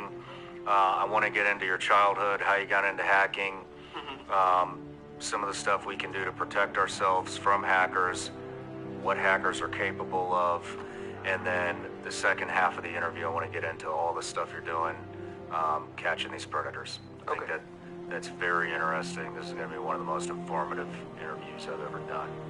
But keeping it light right off the bat, how did you get involved with Facebook and Amazon, and who was PayPal? Okay, so that was actually what I was thinking about prior to you giving me the awesome gifts, what a bug bounty program is. So I don't personally own a bug bounty program, but I work with a team. I have a team of hackers that we all work together on projects. And to do that legally, there's things called bug bounties. So companies like Amazon, Facebook, YouTube, Netflix, all the huge companies out there, they offer a monetary value for a bug or a vulnerability that's found in their site. So what I mean by help protect these large organizations, it is through their bug bounty program. They may not be a direct client of the company, or some of them may be, but can't really talk about that publicly. But yes, I've helped protect all of the above. So basically, this is like some type of a red cell program where you try to penetrate these big tech companies, and then they basically give you a reward if you reveal how you did it. Right. So you have to reward how. You have to reveal how you did it. So let's say it's a informational bug. An informational bug could be you forgot that a page exists and it shows some of your employees' information. So that may be informational if it doesn't impact anything further than that. Whereas something very critical, like I could get access to your server or all the credit cards or all your clients attached to your company, that would be a critical vulnerability. And these companies are willing to pay depending on the severity of that vulnerability. So Apple, for example, if you were able to take over an iPhone, they'll pay you $1 million for something like that. They'll pay you $1 million? Yeah, $1 million for it. They call it a zero-click exploit, meaning I can send you something that you won't even know happened, and I have full access to your phone. $1 million bug bounty. Have you done that before? No, I haven't. I haven't personally found any bugs in the new iPhones. But if I did, I'd be sure to report it to Apple. So if you don't mind me asking, what's the biggest bounty you've collected, and what was it for? I can't tell you what it was for, but I could tell you how, because there's disclosures and there's non-disclosures. So I can't disclose the company or what the vulnerability was, but it was for it was $128,000 in credit on a platform. I chose that over the cash. Really? Mm-hmm. So these are good-sized bounties. Yeah. How many bounties have you collected? I don't know. Quite a bit. 100, 200? If you combine my team, hundreds. Hundreds? Yeah, but that isn't what I focus on anymore. I focus on the cybersecurity business, which is all software, and that's a lot more guaranteed. Whereas bug bounty, there's nothing against people that do bug bounties, but it's not guaranteed revenue or income. It's you have to just keep taking shots at companies trying to find something and hope that you get paid, where there's no stability in that. Gotcha. There's bug bounty hunters that make $1 million, $2 million a year, but then the next year maybe they make 10 grand or less, or they spend 6 months on one project and they make $0. It's just not sustainable for me. Gotcha. So I started a company with my business partners, Rick, Sean, and Dan. And like I said, it's called pentester.com. It's very simple. You just go to the site, you put in the name of your website, you press scan, and it does a preliminary scan. It tells you what, basically if you have any like low-hanging fruit vulnerabilities and leaks, like passwords associated with your emails or your employees, and you can sign up for an account and do a more invasive scan that will give you a lot more information. Interesting. Well, Let's dive into your childhood. Sure. Where'd you grow up? I grew up right outside of West Philadelphia in Delaware County, Pennsylvania. And I lived there most of my life. What were you into as a kid? For the most part, I was a normal kid. But after 8th grade or so, or starting 8th grade, I started to meet the wrong people. And I was in the wrong places, doing the wrong things. And I met some people that were on drugs that were a little older than me. And I started to adapt, and I started to go to these. At that time, there was a rave scene in Philadelphia, and I really liked that. I loved going to the raves and doing drugs, and acting like a nut, And I was just a young kid that nobody knew that and I never told anybody my age back then. To be honest with you, I was lying to people about my age back then. And those raves turned into doing ecstasy and other types of drugs at the raves. And I found out over time that I didn't really like the raves as much as I liked the drugs. And then I figured out that when I took something to come down from the ecstasy, that I actually liked what I was coming down from the ecstasy with more than I liked the ecstasy. Really? Yeah, which was opiates. And that turned into a bigger problem. Yeah, that can turn into a massive problem. Did you think you were a full-on addict? At the time, yeah, I was in full belief that I was a drug addict. I was physically withdrawing from opiates at one point in my life. So yeah, I had every reason to believe that I was. And I don't know how far you want to go into it at this point, but there was a time where I realized that I went through a bad phase as a child, but I do know that addiction exists. I have a lot of it in my family, especially my dad's side, and I did some things to combat that, because of those reasons. But me personally, I haven't used drugs or alcohol in a very long time, since I was a child, pretty much, and no drugs. But I wouldn't say that I'm in recovery either. I kind of moved away from that. What was the family life like? Good family life? You close with your parents? So I'm very close with my mom. My grandfather passed away a few years ago, and he was like a father to me. He raised me, the best father I could have asked for. I wouldn't know what a father's like without him.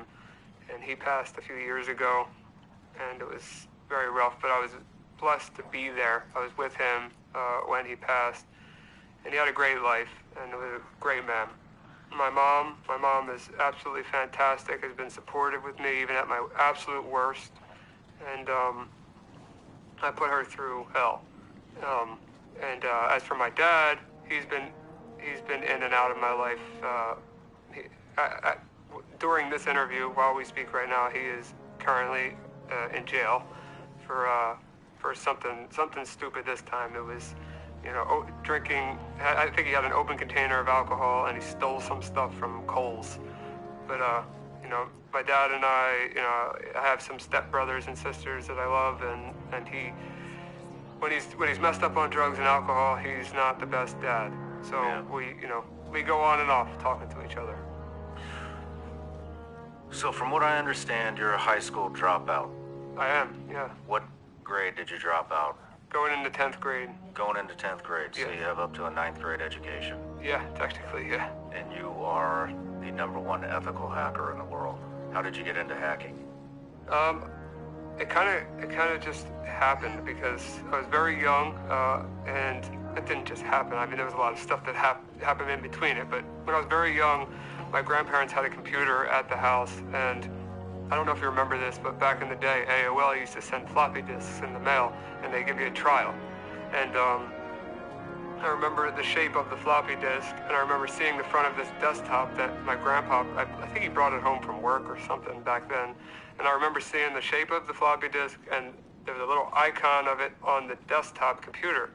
And I was like, I wonder what would happen if I put this floppy disk in the computer. And I saw the AOL logo from the mail show up on the computer screen. and it blew my mind as a kid. It blew my mind. I was like, how did that just happen? You know, How old are you? I'm 29. No, I mean, how old are you at this time? I had to have been like 8, 9 years old at that time, maybe. Okay. And that blew my mind, and I wanted to know how it worked. You know, from that point on, I just had this obsession with how do computers work? Why did that just come from a piece of cardboard and show up on the screen? And you know, I just kept learning and learning about computers and learning, you know, fixing computers and meeting people, you know, that on the internet through AOL Instant Messenger and other apps. And then I found it actually started with a marketing community at first. People that were doing digital marketing back in the AOL days, so just spamming out massive amount of emails, like millions and millions of emails. But then in that community, there were some hackers, you know, people that were writing automation tools and finding exploits and finding ways to convert on ads better and this and that. And I ran across this one guy who ended up going to prison later for hacking, I believe it was AT&T and a few other major cellular carriers. He stole some prepaid minutes, and back then prepaid minutes were a big deal. So he stole millions of dollars worth of prepaid minutes with his partner in crime, Edwin. Edwin was his partner, and the guy that I'm talking about is Robert Moore, and his hacker name went by Moore R. And he ended up stealing these credits. And Edwin would go to these places all over, the malls and the small cell phone stores, and he would resell these credits for a cheaper price than the carriers would sell them for. So they sold, like I said, a ton of those, and Edwin decided to leave the country. He left the country. He was doing all this fancy stuff, private jets, yachts, hotels, girls, cars, doing it all. While Rob was sitting at home, you know, hacking for this guy. This guy wasn't doing anything but selling the minutes. And then Rob, you know, gets a knock on the door. It's the FBI, and they come in. They seize everything he has. Rob ends up, out of all of this, out of millions of dollars worth of sold minutes, Rob ends up with like 20 grand in profit and 2 years in federal prison. And they confiscated all of his stuff, everything that he had. And he gets out of prison. And Edwin's on the run. They finally get Edwin. I believe Edwin got like 10 years or something, which he deserves it, honestly, because he took advantage of Rob in a weak point in Rob's life. He took advantage, and Rob is not meant for federal prison. He ended up there. But yeah, Rob is the person that, like I was saying with the instant messenger chats, Rob's the person that motivated me to learn about hacking and spent the time with me and showed me some things that, because there weren't learning sites like TryHackMe or GitHub.com or Stack Overflow or Google. None of that existed back then. So you couldn't look up certain methodologies or hacking or how to do reconnaissance. It didn't exist. So Rob gave me some pointers. It's not a cookie cutter thing. Hacking is very broad. So let's backtrack real quick. How old? So I believe you said you started hacking at 10 years old. 11. Yeah. 11 turning years old. 11. Yeah, about 11. So I would say 11. at what point are you conversing with Moore? Probably when I was 11. He might not have known I was 11. But How did you find him? Group chats back in the AIM days. How does that conversation go? Hey, I'm looking for some hackers to teach me a couple things. No, I was marketing and interested. I was just active in the communities, and I knew what Rob was capable of. He could do some really cool stuff with a computer, and it was really just asking questions, And Rob and I got along so well, and I actually flew out to see him later in life to Washington State. I stayed with him for a week, but we kicked it off for some reason. I don't know what that reason was. I can't remember that far back, but Rob was the person that helped me at least get started in what I do today. What were you wanting to hack in at 11? I think I was more interested in just shutting people's internet connections off, like simple stuff, nothing crazy, and making money, marketing, it's, a lot of 11-year-olds would probably not think about selling things on the internet, but I wasn't making a ton of money as a kid. I didn't have rich parents or anything like that, and I wanted to make money ASAP. And I knew that digital marketing, at like the groups that I was in, I was seeing all these people making fortunes selling, you know, one example, we were selling acai weight loss berries. And it was a huge thing back in the day. And there was some affiliate marketers making 30 grand a day doing AOL spams, making millions of emails per day, making 30 grand a day on average. It would blow my mind. And I don't remember every specific about names and what programs they were on, like affiliate programs they were on back then. But I knew I wanted to be involved in that. And I thought that automating it and finding exploits in, you know, in, I guess, websites or people's computers would enhance my profits. And it did. It definitely. But then all the money that I made there, all the money I made, you know, it all went to drugs and doing dumb stuff. But, you know, I wouldn't take it back because I learned a lot. I grew up quick. And there's some benefits there and some things that aren't so good there, but... Well, let's stick with childhood hacking. So, at what point in your childhood did you start making money doing this? Probably 11, 12 years old. I was right into it. I mean, how much money are we talking? A couple grand here and there, which is a lot for a kid. Yeah. That's a lot for a 12-year-old. It felt like $1 billion to me. And so, were you always an ethical hacker? No. What are some of the things that you've done, that you've hacked into? What's one of the... Give us some examples. So, I guess it depends on what you want to know. Like, people or organizations or both. Let's go into all of it. Oh my gosh. Yeah, I mean, I'm limited by what I can say here. I know there's a statute of limitations. I'm sure I'd be fine, but there's some things that I regret that I would take back. But there is one thing out there that's public. There's a rap song that mentions me about, you know, are you familiar with crypto mining? Yes. Okay, so I hacked a ton of computers. I had a method. I won't explain the method because it still could work today, where I could infect computers with malware. And a lot of people that infect computers with malware, which is just people, you know, if you don't know what malware is, it comes in various forms, but the type that I'm talking about is called a remote access Trojan. And that's like the equivalent of me standing in front of your computer with full access to it, and I can look through your webcam, I can control your keyboard, your mouse, look at your screen, do anything I want without you knowing that I'm there. And I infected a ton of computers, and instead of having the remote access Trojan functionality where I could do, you know, I could take control of these computers, I decided to do crypto mining. So at that time it was just Bitcoin and Litecoin, and you know, I had quite a bit of infected computers mining at all times. The thing that I did that was, if you could say nice, was that when the computer was idle, it would use 100% of the processor and the graphics card to mine the coins. And when the computer was in use, it would only use 20%, so they wouldn't, you know, have a horrible experience with their computer just being bogged down the entire time. But that was, I guess, when Bitcoin started around that time. So you had hacked into how many computers? 100? Thousands. Thousands tens of of computers? thousands. Yeah, probably tens of thousands. And so all of these tens of thousands of computers are mining cryptocurrency and going into your account? They were going into a pool. So pooled mining is a lot of people mining together, and then all of the whoever's putting in the most, like, I guess the reward is split based upon the contribution. So if you're contributing twice as much as me, you'll get twice as much of a profit. So it was all being sent to a specific pool offshores. Why did that stop? He wasn't I have morals, you know, and there was a situation that came up where obviously the bots, you know, if let's say I had to change a pool or something went wrong, they had to be updated across the board, you know.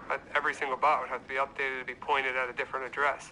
I still had access to be able to do that, and I was in a community at that time with some bad people who wanted to, you know, kind of buy access to my bots, and I wasn't okay with that.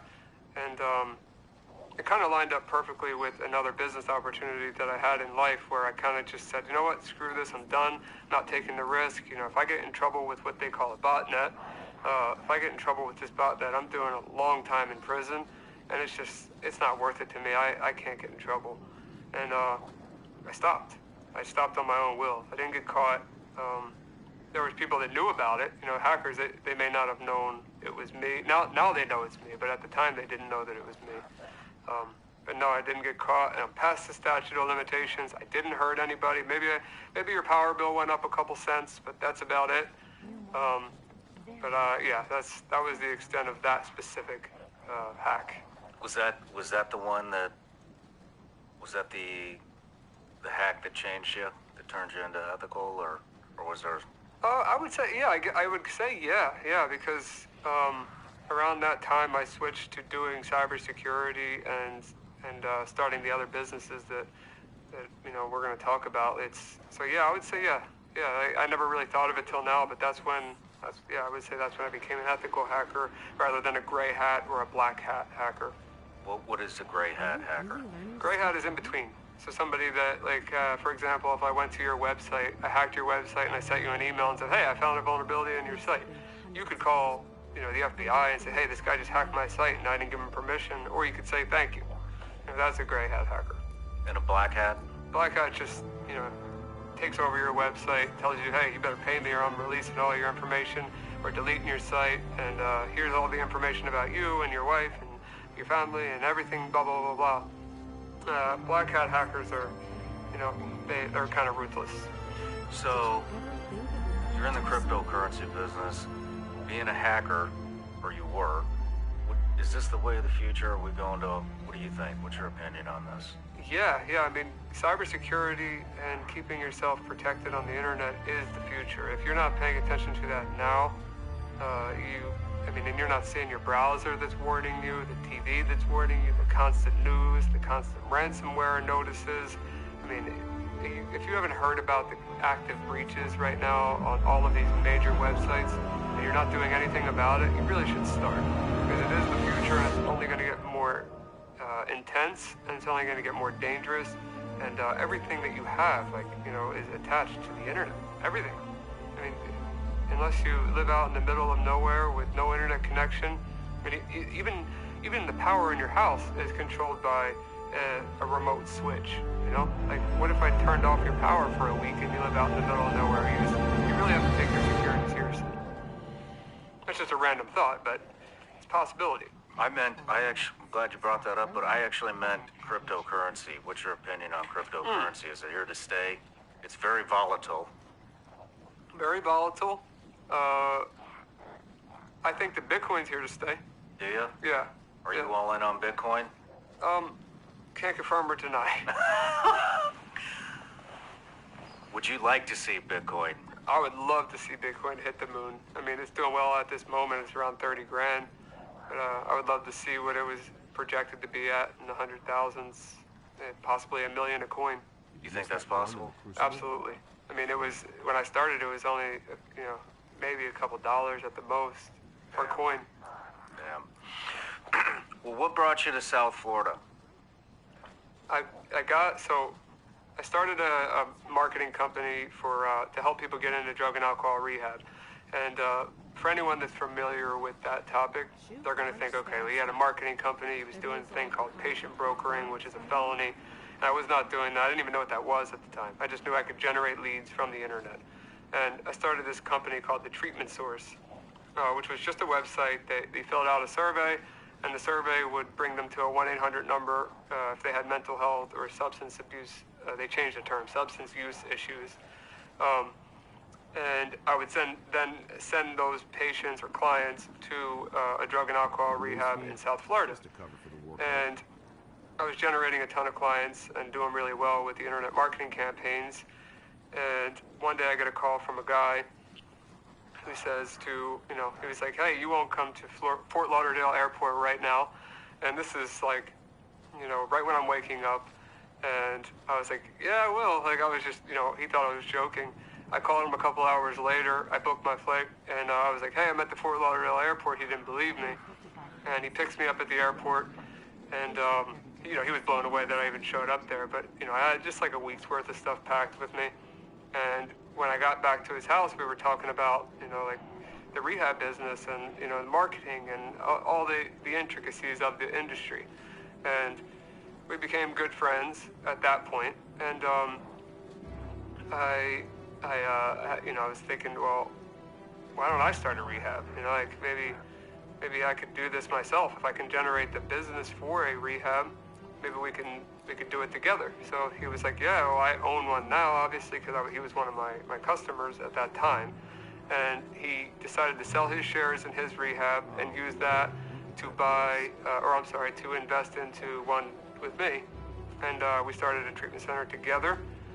And I decided to move to Florida, so I went back to PA. I put my car on the back of a U-Haul, filled it up with all my stuff, drove down to Florida from Pennsylvania, and never looked back, and started a drug and alcohol and mental health facility. How old are you at this point? 22. You started a rehab at age 22? Yeah, I think I was the youngest owners in the treatment world at that time, yeah. Wow. So what was your motivation for this? Because you are, from our research, you are all about helping humans. Yeah. So my motivation was, you know, like I said earlier, that, you know, my family, my dad's side specifically had some serious drug issues, still dealing with them. I went through some serious drug issues. You know, a lot of friends of mine have gone through drug issues or still going through drug issues. And I just, you know, maybe I got this from my mom, my grandma, my grandpa, but like, I just love to help people. I don't know what it is. It makes me happy. And I guess, would that be hospitality? Hospitality has always just been something that makes me happy. Well, you had some pretty tragic experiences as well, if I remember correctly. Do you want to go into any of those? Well, there's a lot of them. So, are you talking more of the addiction side of things? Or yeah, you had a couple friends die. Mm-hmm. So, I've had a lot of friends die due to heroin overdose or car fentanyl, butyrylfentanyl, acetylfentanyl, and all of the different fentanyls that are getting over here and being, you know, put in heroin. And I understand that they chose to use drugs regardless of what was in it, but they definitely weren't planning on dying. I'll tell you, I mean, I lost my Uncle Richie to an overdose. I lost my best friend Ricky Rivas to an overdose, and I was, you know, I'll tell you that story because this is how something else happened. But I got a call from Ricky's parents a couple years back, and they were like, you know, I haven't heard from Ricky since this morning, and do you mind going over there and checking on him? And he was about a 15-minute drive from me. And he wasn't answering my phone calls, and at this time he wasn't on drugs, he wasn't messing up or anything. He worked for me at the rehab, and we spent every day together.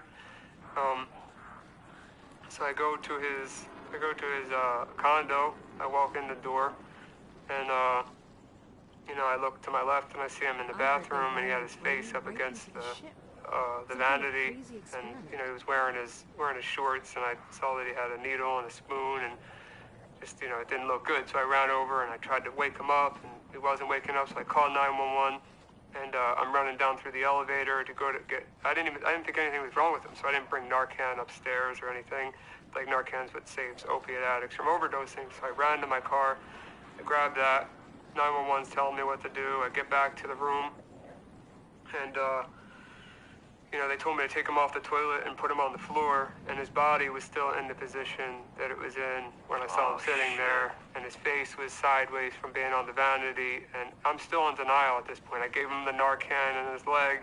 I was, you know, giving him CPR like they said to do, and I just, I remember when the cops showed up and the ambulance showed up, they didn't talk to his parents. I did. I told his parents that their son was gone, and which I thought was a little bit ridiculous. I thought that the detective should be the one handling that, especially with how I was, you know, I was crying my eyes out, like he lost my best friend, you know. Yeah. I lost my best friend to addiction too. Yeah. Yep.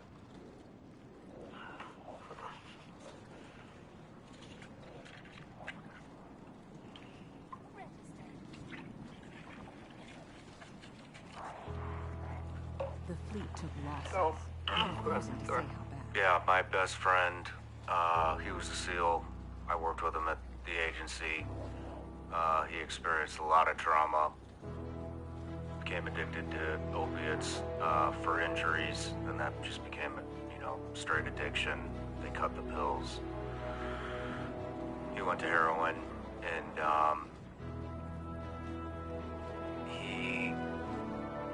I spent a lot of time trying to get him better. Moved in with me, got him back on his feet, got his family involved, got him into therapy. I mean, I love this motherfucker. We've been through a lot of shit together. And he was a phenomenal hockey player. And, I used to live in Boca Raton too, and so he lived right by me, and he kept telling me he wanted to start this hockey nonprofit for wounded warriors, and that he was going to get the Panthers to sponsor it. Now, he's one of the smartest human beings I've ever met in my life, even when he was high, but as it got worse and worse, you didn't even, just his appearance, you didn't even want to be around him. He just looked sick. And I was, in the back of my head, I was like, yeah, okay, you're gonna get the Panthers on board. Well, I'll be damned, the son of a bitch got the fucking Panthers on board. And I think it was the first NHL team to sponsor a wounded warrior. You had to be a disabled veteran to play on the hockey team. Okay. He had somebody helping him. The Panthers called the guy that was helping him to tell him, hey, we're gonna do it. We're gonna sponsor the team. You got the NHL sponsor. We're gonna sponsor the team. That guy went over to tell him, hey, dude, you did it. And nobody answered the door. And I'm trying to keep my shit together here. Yeah, But I understand. yeah, he didn't answer the door. Got on a stool to see, on the top part, and there he was, laying on the floor, and sorry to hear that, man. yeah. I know what it feels like. I just want you to know I can relate, and I've lost a lot of friends to addiction. Likewise, that was the first one, obviously, that happened to me, and I found them, and I can't explain that, and can't bring them back, but what you can do is educate people and try to help more people so that it doesn't happen to them. And you can't fix everybody. You can't get it through everybody's head. They need to stop, and it's dangerous, and it's not just heroin and opiates like it used to be. It's it's coke, it's meth, it's painkillers that are pressed, it's Xanax. They all are being cut with fentanyl. This isn't a conspiracy theory, it's fact. The number one leading cause of death, 18 to 49 right now, is fentanyl. That's more than car accidents, more than anything else. 18 to 49 years old, fentanyl. So any drug that you're doing, you have to be careful that, not be careful. You have to just try to get away from it or get a testing kit. If you refuse to stop doing drugs, get testing kits, because fentanyl will kill you. Yeah. And it's pretty rough, but with the rehab program, around that time, not long before I lost Ricky, I lost another friend, Drew, and my business partner at that time. Him and I, we both, were friends with Drew, and I was closer with Ricky, and we decided to start a scholarship program, and it was called. We named it the Drew Badgley Scholarship Program, which was to help people get into drug rehab that didn't have the financial means to pay. And the reason, that's important is because when I was a kid, I didn't have private health insurance or money. So there was no way I was going to a nice facility like one I had, or other ones in Florida or other states that are private. The government facilities, they take Medicare, Medicaid, but some of them have 2-3 month waiting lists. Addicts can't wait 2-3 months. They die, and you know, as you know, it could take one bad dose, they're dead. So having a private facility and somebody that really wants to get clean, it's if they don't have the right insurance or the right money, you have to turn them down. And it just bothered me so much that you can't help somebody, that I was in their shoes. You know, I wanted help, or people in my family wanted help and couldn't get it. And I started that scholarship program with my old business partner, and we brought a ton of people in, probably over 100 in the 7 or so years that I was there. It may be even more than that, but at least 100. And you know, full scholarship. They didn't spend a dollar, and a lot of them did well. Some of them relapsed. You know, you can't fix everybody, but you know, we turned that after you know, time went on. We adapted to how, you know, the scholarship program. We built programs around that. We built programs around trauma. We built programs around, you know, specifically mental health, specifically co-occurring mental health and substance use disorder, all kinds of different things. And then we branched out. So we opened a detox, which was another facility, because at that point we had partial hospitalization, intensive outpatient, and outpatient, but we didn't have detox. So we were sending them to other facilities, and then we'd take them. And then we had 2 facilities, and then we realized, okay, well, a lot of our people we're getting are coming from New Jersey or Pennsylvania, New York, Virginia, Massachusetts, up in that area. So we decided to start another facility in New Jersey. And we started, it was called the Shore Detox, but it got changed again. The name of it got changed. And I sold my shares in the rehab about 3 years ago, right around the time that I started to, you know, catch the predators. And I got into the software as a service world, and buying software companies and operating them and selling them. You are an amazing human being, man. To do something that has that amount of impact at that young age. I mean, that's just to do it in general is amazing. You know, and you did it in what'd you say, 22? 22. Yeah. That's incredible. You realize that? I appreciate it. You're welcome. I'm still on it. I'm still on the mission. It's not over, you know. Good for you. There's so much more to come. And one spot that I forgot there was the electronic medical record system that we use, like the same thing you would see at your doctor when they put in notes about you being, you know, at your visit. We used one called, I won't say the name, but we used one, and I got involved with those guys afterwards. And like after I sold my shares, I went right to their office and I set up one of those plastic tables, put my computer in there. Even though I wasn't involved at that time in that business, I wanted to work out of their office because I liked the software world. And at that point, I wasn't sure if I was going to do digital marketing or I was going to do cybersecurity or both.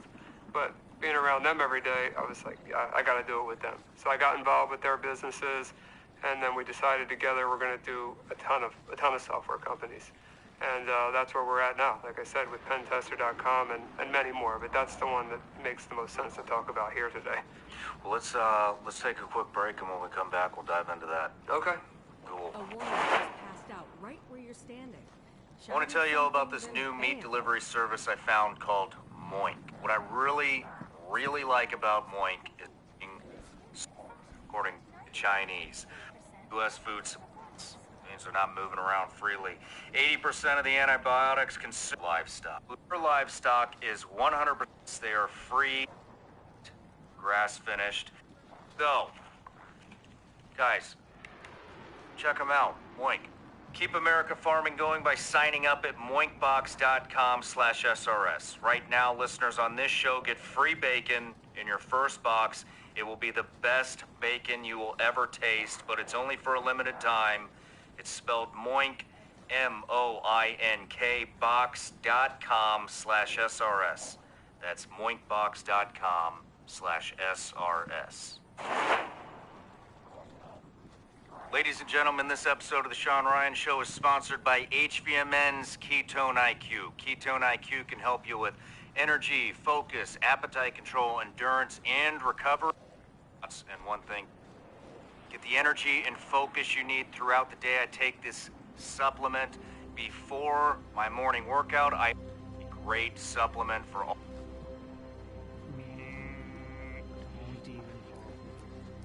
all of you to try. They're also available in your unique opportunity at checkout, VMN. We're getting ready to dive into your company, Pentester. So what is Pentester? Pentester is a software solution for cybersecurity and protection. So there's a pen test, a manual pen test, where somebody would go into your company or a group of people, where they would check down a list of boxes of things for your compliance, look for vulnerabilities based upon your platform, and give you a report of findings, vulnerabilities. Pentester.com, it can get confusing because pen testing and pentester.com are like, pen testing is a term, pentester.com is the name of my company. Okay. What we do is we try to automate as much of what a pen tester would do digitally. So pentester.com is an automated web scanning framework. As of right now, we're building it out to be more of a more than just a web scanner. And sorry, I'm getting mixed up. No, it's fine. So let me just ask this then. So it's hard to explain, so I'm trying to make everybody understand. I get it, because I'm a dummy with this stuff. Not so. you. So let me ask you a question then. So if I go to pentester.com and I type in SeanRyanShow.com, what kind of vulnerabilities might I have? Here's my website. I sell gummy bears on it, and we post upcoming episodes. Your episode's going to be on there. We collect email addresses for a database we send out a free newsletter all the time. Right. And then we got like some, if you wanna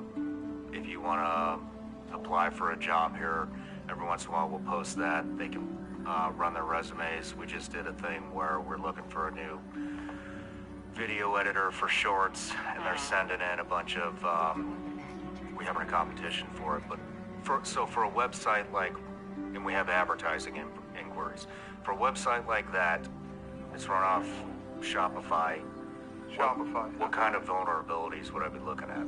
So there's many things. The first thing that came to mind was email breaches. So if you have like contact@SeanRyan.com, is that your website, SeanRyan.com? SeanRyanShow.com. SeanRyanShow.com.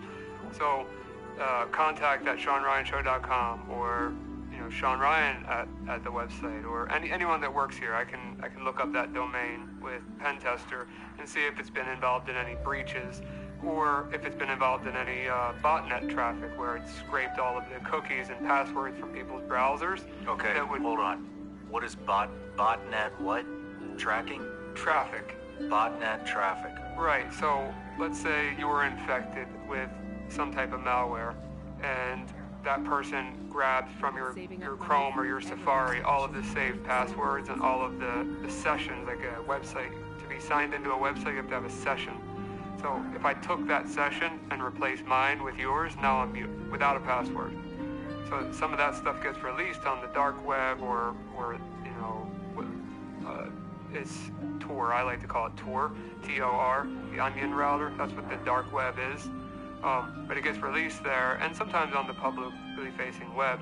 And a lot of people aren't aware of what information is actually out there. So when you put your website into Pentester, you get a preliminary report that shows all of that data that has been exposed related to your domain name. Well, it goes a little further than that, because let's say it doesn't find anything. Maybe you're a brand new website, and Shopify is doing a good job with all of the plugins you're using. Because remember, each one of those plugins is by an individual creator that could have messed up at any point in their code. So you're only as strong as your strongest plugin. So that's one thing there. Shopify has their own security, and then you have your own security. He said that we're only as strong as the weakest. Based on your plugins. As for the emails, let's say I get nothing with the SeanRyanShow.com. Now I'm going to start looking into the Gmail accounts into Gmail, Hotmail, AOL, Yahoo, whatever, of all of your employees, your family, and then I'm going to see breaches associated with them, which I guarantee you that there is. Like, I am so sure that if I pulled my laptop out and I put in one of your personal emails, that I will have at least one of your passwords. And that password could be reused for Shopify, or maybe it's used to access that list of data with your customers that you were saying you have with the client list, the newsletters, the applicants for the jobs. Maybe it's the same password you use for that. And now I have access to that data that I could either ransom you with, I could escalate my permissions on Shopify with, and take over your entire site. Maybe it's the credentials to your social media platform, like YouTube, Instagram, TikTok, whatever you're on. Those credentials could be reused. So it is important, like as you said, using a password manager, because all it takes is someone like me with a bad moral compass to take advantage of everything that you have. Could you demonstrate that right now? Yeah. Just type it in my email. Yeah, for sure. I'll try the Sean Ryan Show first. .com, right? Yeah.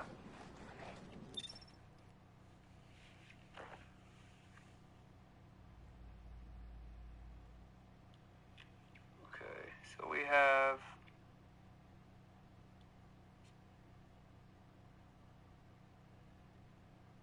there is some sensitive information, but nothing that would be a big deal. I could show it to you actually if you want. It's not going to hurt anything. Yeah, let's see it. So this isn't specifically passwords there, but it is what came from, leaks on the internet. This isn't, it isn't anything other than leaked data. So nothing there is sensitive to my eyes.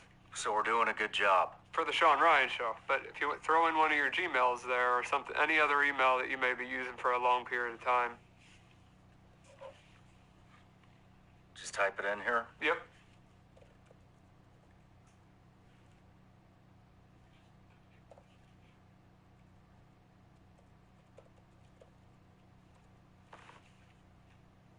Take a second to load. It loads over 140 billion records.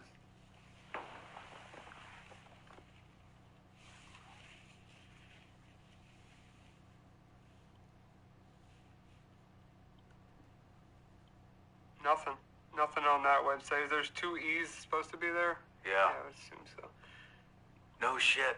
I don't All right, my IT guy's gonna live to see another paycheck. Well, it's not your IT guy though. Even that one just doesn't seem to be registered with a bunch of accounts. Like for example, if you were in 2019 LinkedIn breach or Dropbox, if you use any of that, like Vigilante. Vigilance Elite. I keep saying Vigilante. I'm sorry. Vigilance Elite. I do have password, and I do have the address. Whose address? I have an apartment in. Interesting.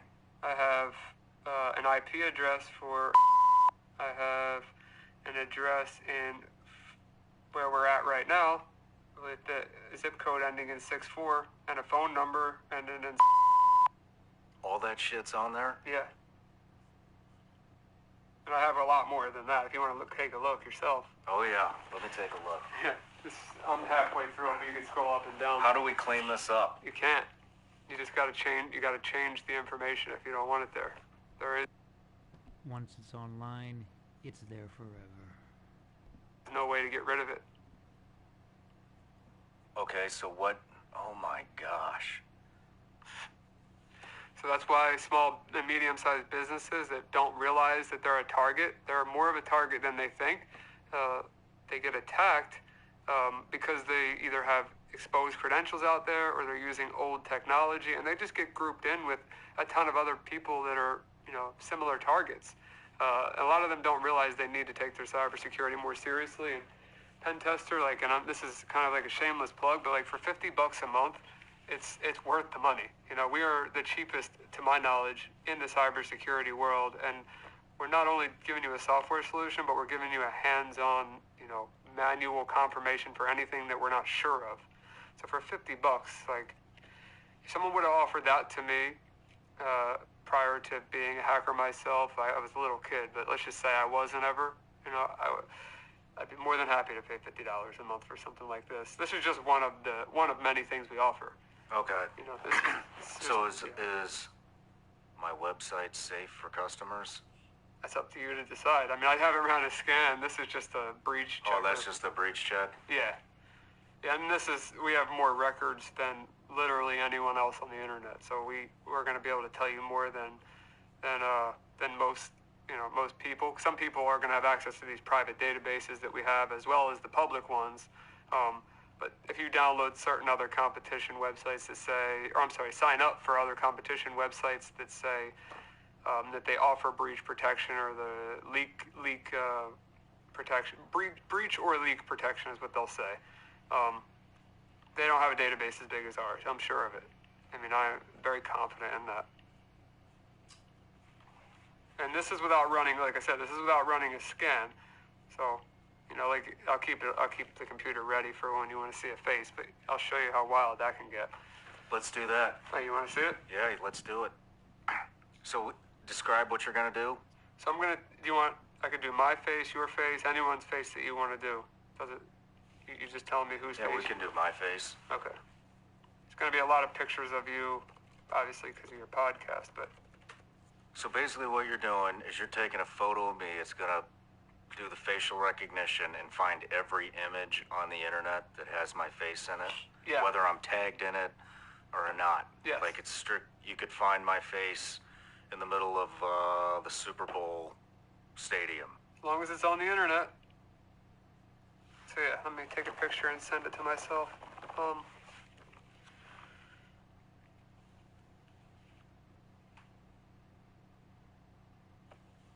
Okay.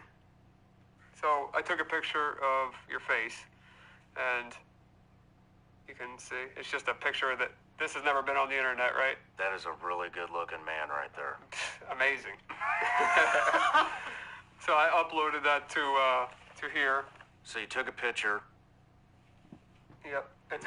Now you can go through these and see if there's anything that's not. I don't know if there's going to be anything that you don't want on there or not.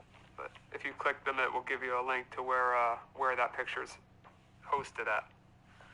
But remember, I used a picture that was never on the internet to find those photos of you. So it measured your face. It measured 120 points on your face, associated a picture that's never touched the internet with you. And for somebody that doesn't have as big of a following or as many photos out there, there may be less results, but you could be in a photo that you're not aware of, or there could be some stuff out there that you would want to be aware of. Oh, wow. This is like everything. Yeah. It just keeps going.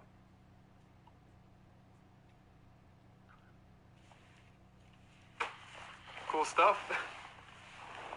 That's insane.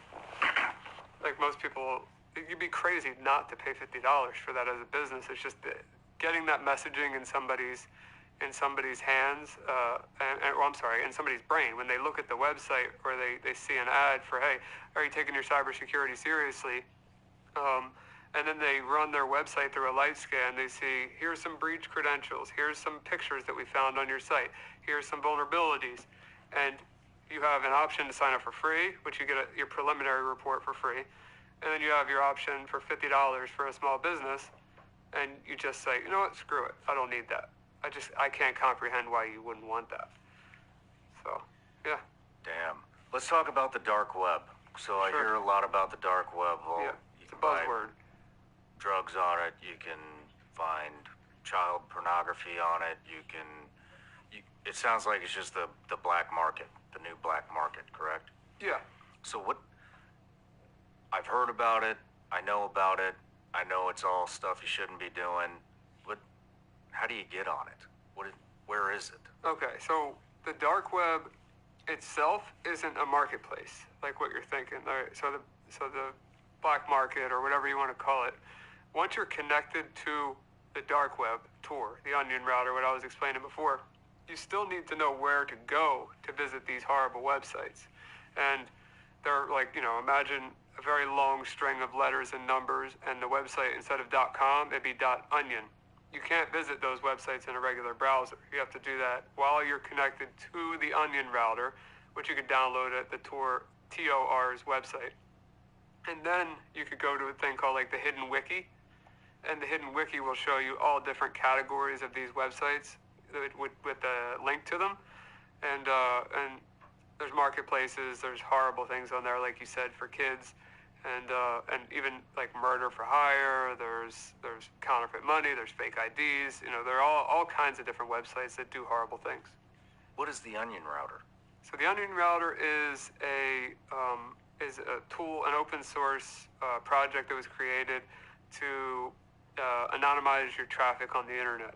And it decentralizes, I believe decentralize would be the word for it, your internet traffic. It keeps you anonymous beyond a VPN. I would still recommend that you use a virtual private network on top of Tor if you want to be anonymous, but it's just a layer of security that's free, and it keeps it's like, for example, let's say you use Comcast for your internet service provider. They could see that you're using Tor, but they can't see what you're looking at. If you use a VPN and then you use Tor, they can only tell you're using a VPN, but they can't tell you're using Tor. So it's just an internet within an internet. So can I check my email through the dark web? Yes, you can go to any website. Would you recommend using the dark web to just do regular? It's slow as hell. Internet stuff. It's very slow. Yeah. Yeah. I mean, you could, and it would keep you safer, but it's not a foolproof way to keep yourself safe, and it's painstakingly slow. Okay. Do you use the dark web? For investigations, yeah. What kind of investigations? For like the predator and pedophile cases, yeah. So are you able to track these guys down from the dark web, even though they're technically anonymous? A lot of times it doesn't need to go that far. A lot of times these guys will use their regular emails, or they'll use an IP address that's been, they'll reuse for multiple emails, or their face that they're using as their profile picture. I can, find them from the same way I just found your face, or they're using a phone number that traces right back to them. The dark web, it's not really a huge part of catching predators and pedophiles. One thing, I guess the only thing on the dark web, quote unquote, I hate that word, but the dark web, quote unquote, that I had access to was when I originally hacked the website that we're going to talk about. They branched out to have not only a website on the ClearNet, on the regular internet, but their website was mirrored on the dark web. And I had 3 backdoors in their system, and it branched out over to the dark web. So I had a backdoor on the dark web too, which was kind of a cool thing to have. So I needed to be connected to Tor, the Onion Router, to connect to my backdoor. But that was I was only using that backdoor to exfiltrate data every single day, which was just user information, because I didn't want to get their posts or anything. I didn't want to be in possession of anything horrible that they were sending each other. But their user info was enough for us, as I'm sure you'll learn shortly. Yeah. What are some things that people can do to protect themselves from hackers?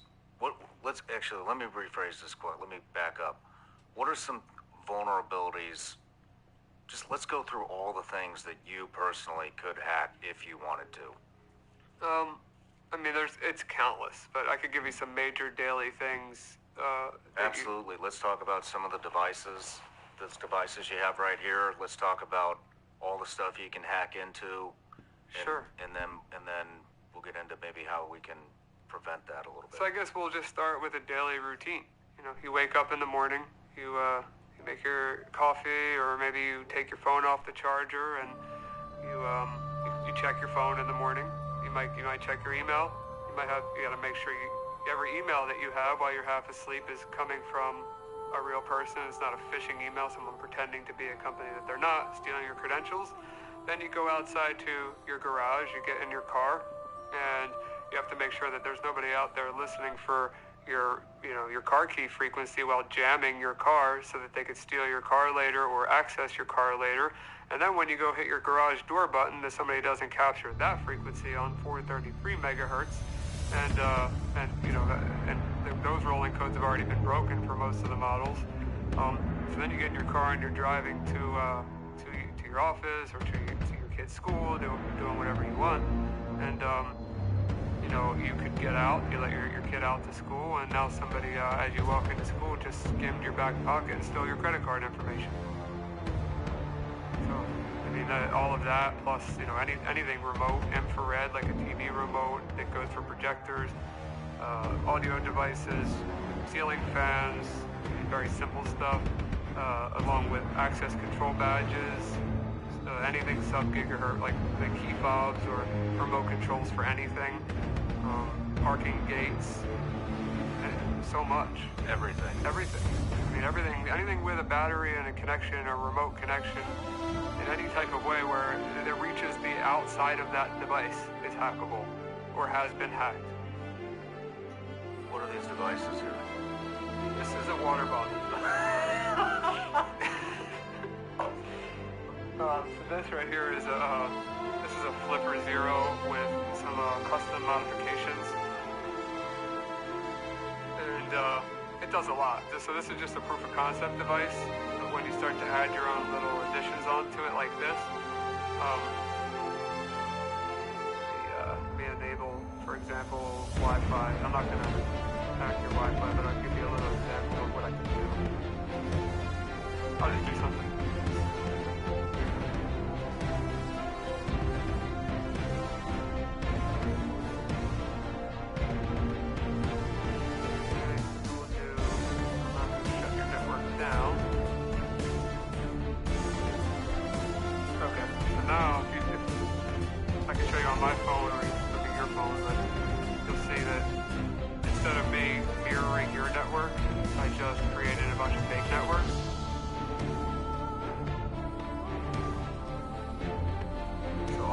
Networks here probably appear to be legitimate, right? Yeah. And they're not. These are all fake networks? They're all powered by me. So as soon as you connect any of those, I have your password, I have anything in between. So that's one thing. That's just Wi-Fi. And you just, oh man. Is this how people are stealing information? This is one of many ways. In airport.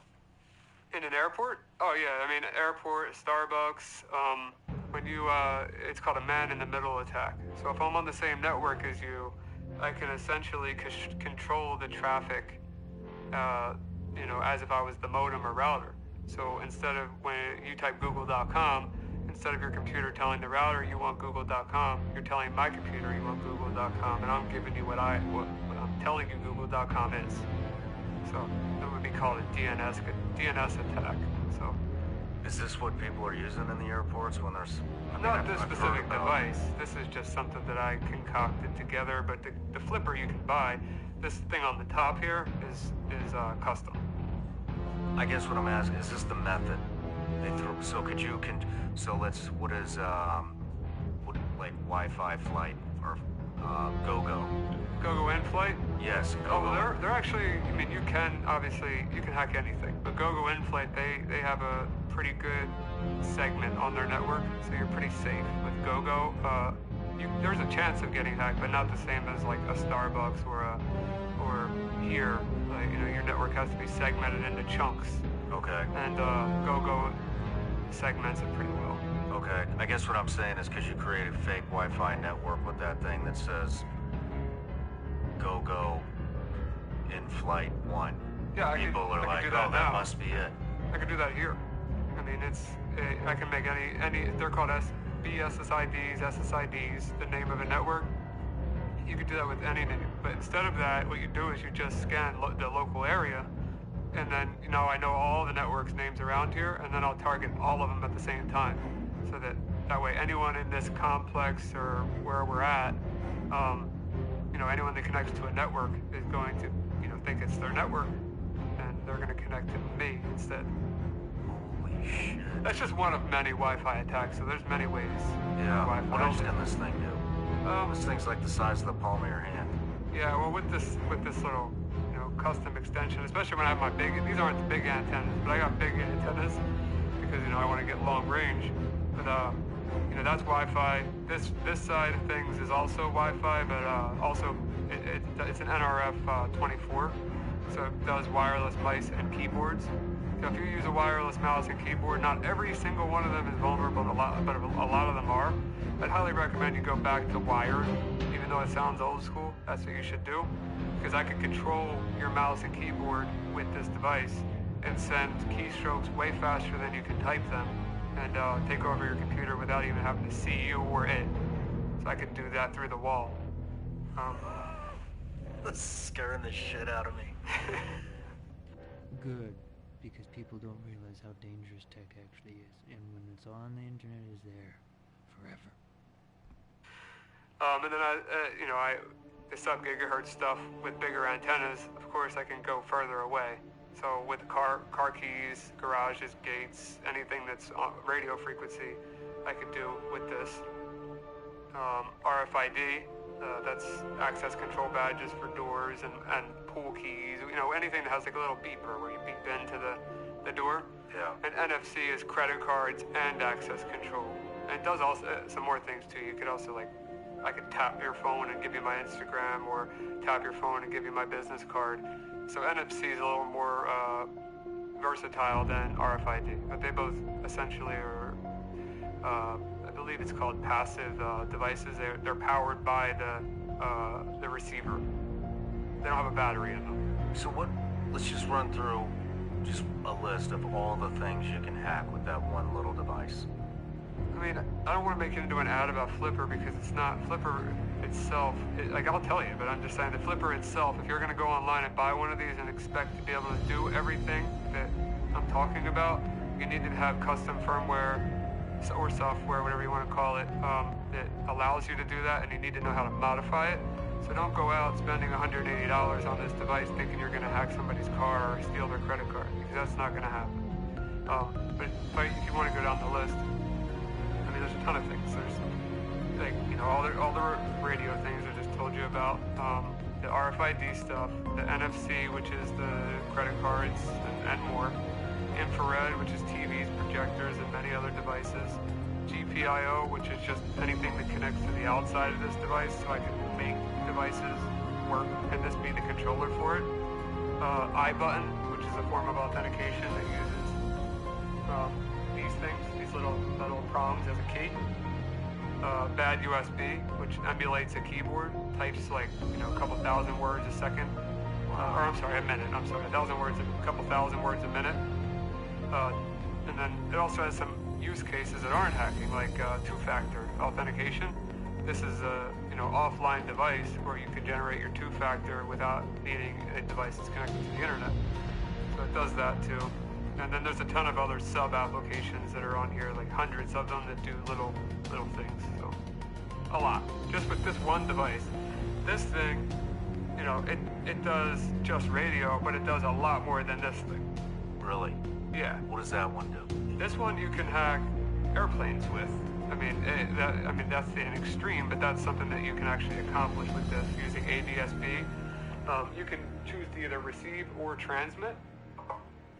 So you can choose either receive or transmit ADSB with this device, and that's the frequency to tell a plane, its call sign, position, and more.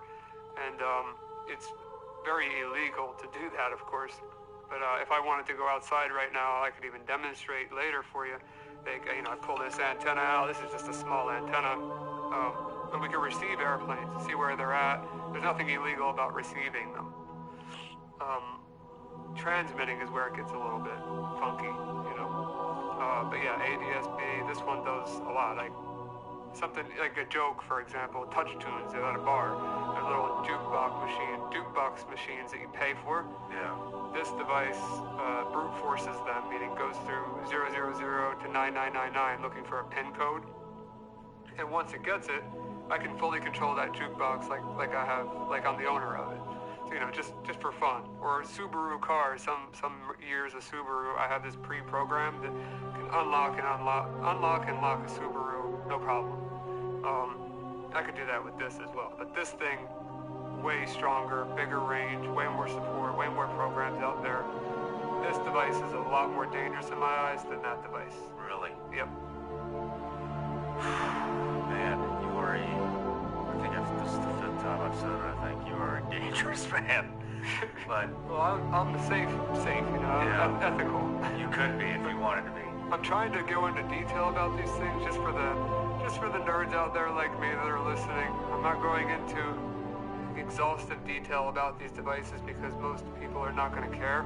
So I'm just giving the general overview. Oh, I think they're going to care when they realize how vulnerable they are. No, I don't mean they don't care about what they can do, but like care about the technical specifics. Yeah. You know?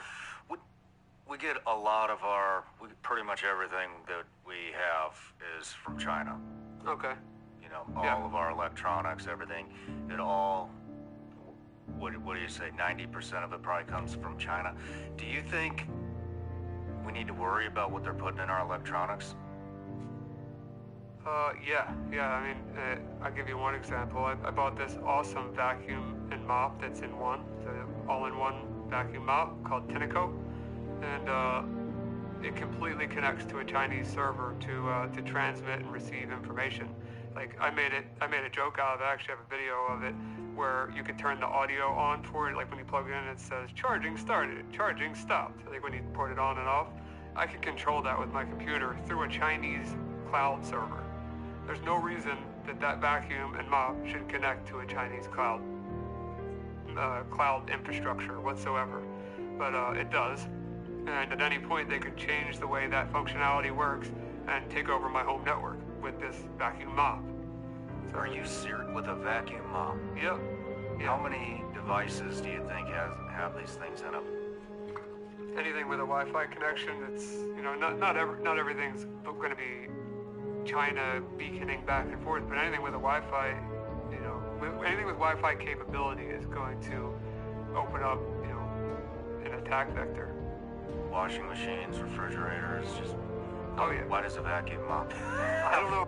Anything connected.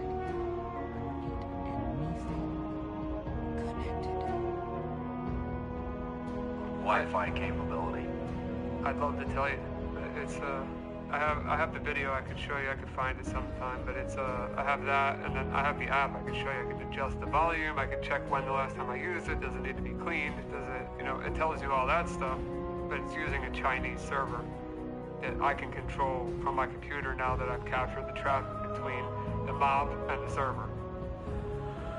How many devices do you think we have that are connected to a Chinese server? And what would they be getting out of it? I mean, it's all about data nowadays.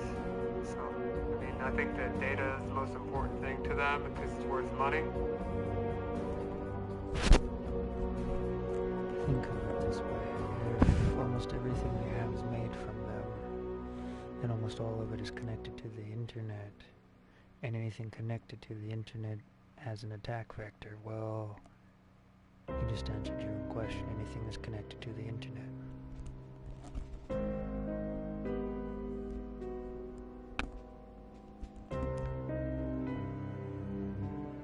And advertising dollars would be spent better for, you know, with targeted demographics. So I think that they're using that information to target you on the stuff that you need. You know, if you or someone that you love is looking up something, obviously Google's going to figure out how to target you on that thing and then sell that data to other people, and they call it retargeting. Whereas if they have access to your direct network and they can see, you know, things that you didn't even fully search out, or you're typing on a different application, like a chat application where you're not even searching about it, you're just talking about it, that data is very valuable because they know about something before Google does or some other large data broker. Interesting. What are 5 simple things that people can do to protect themselves from hackers? Use a password manager, install an antivirus, or consult with an IT company that has cybersecurity expertise, or a cybersecurity company. One of those many options, but talk to somebody unless you're an expert yourself.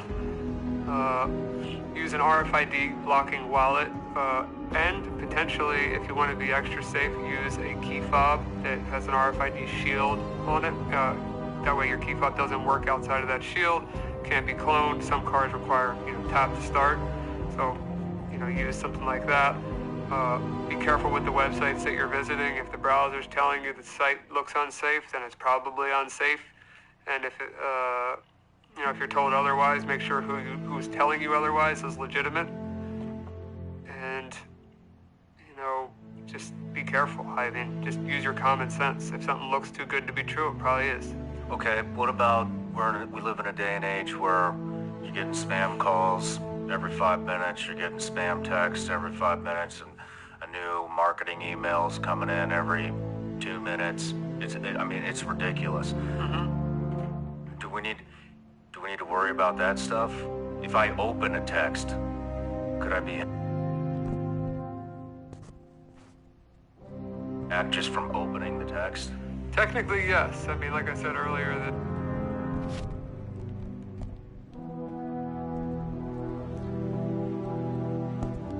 Not technically, yes. It's absolutely yes. It is possible. And I know it's possible because was actually interested, kind of like this guy, in hacking. He created one that turned into RuneScape to this day. And he started creating, he called them hydras. Command lines, command prompts.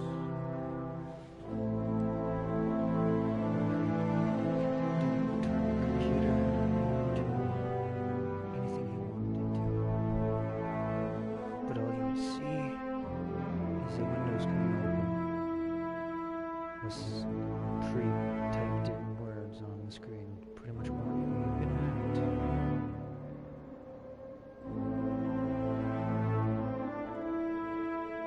Every time they try and close it, for every one closed, it opened more.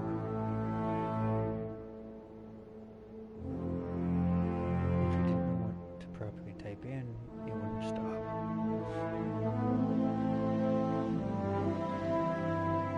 And then, after showing me he could do that literally in our school, he then hacked the school computer to get everyone, the administrator access. He didn't punch in a password, just did a couple things. And then started showing me his email shit. So he was creating these virus emails. Like this guy was talking about Trojans, where they could let something in through the back door, and all the person had to do was even hover their mouse over it. They didn't even have to click open. They just had to do the preview, Emails used to have that thing, previews. And this guy's friend didn't even just preview it. Gotcha.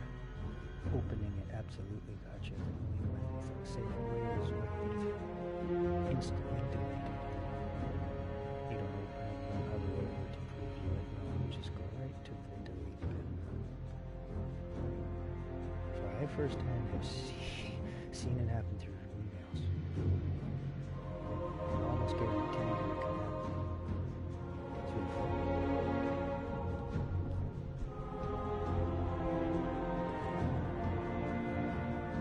Zero-click attacks that they're willing to pay a ton of money for, there's government agencies that already have them, There was one going around for quite a long time. Called Pegasus. And then there was another one called Pegasus 2.0. And it didn't require any user interaction from anyone. You would just send to a phone number. They'd have full remote access to your phone. Even without opening the text? Without opening anything. Holy shit. How do you defend against something like that? You can't. There's no way to defend yourself. That's why they're so valuable, because there's nothing you can do. How do most hackers get in? Do you have to click a link? Yeah. I mean, sometimes it's a link, sometimes it's a file, sometimes it's a photo, sometimes it's a chain of exploits of multiple things that turn into it. It could be a Word document. It could be anything. When it comes to 0 days and zero-click exploits, it doesn't require any user interaction, and you will not know that your phone's infected. Damn. Yeah, so I can't even give you a good answer for it. This is scary stuff, man. I might as well have it on my phone right now. I have no clue. I mean, I'd likely see the traffic going in and out of it, but there is still the chance that it could have it. All right, let's take a quick break, and when we come back, we'll get into what you're doing now. The U.S. dollar.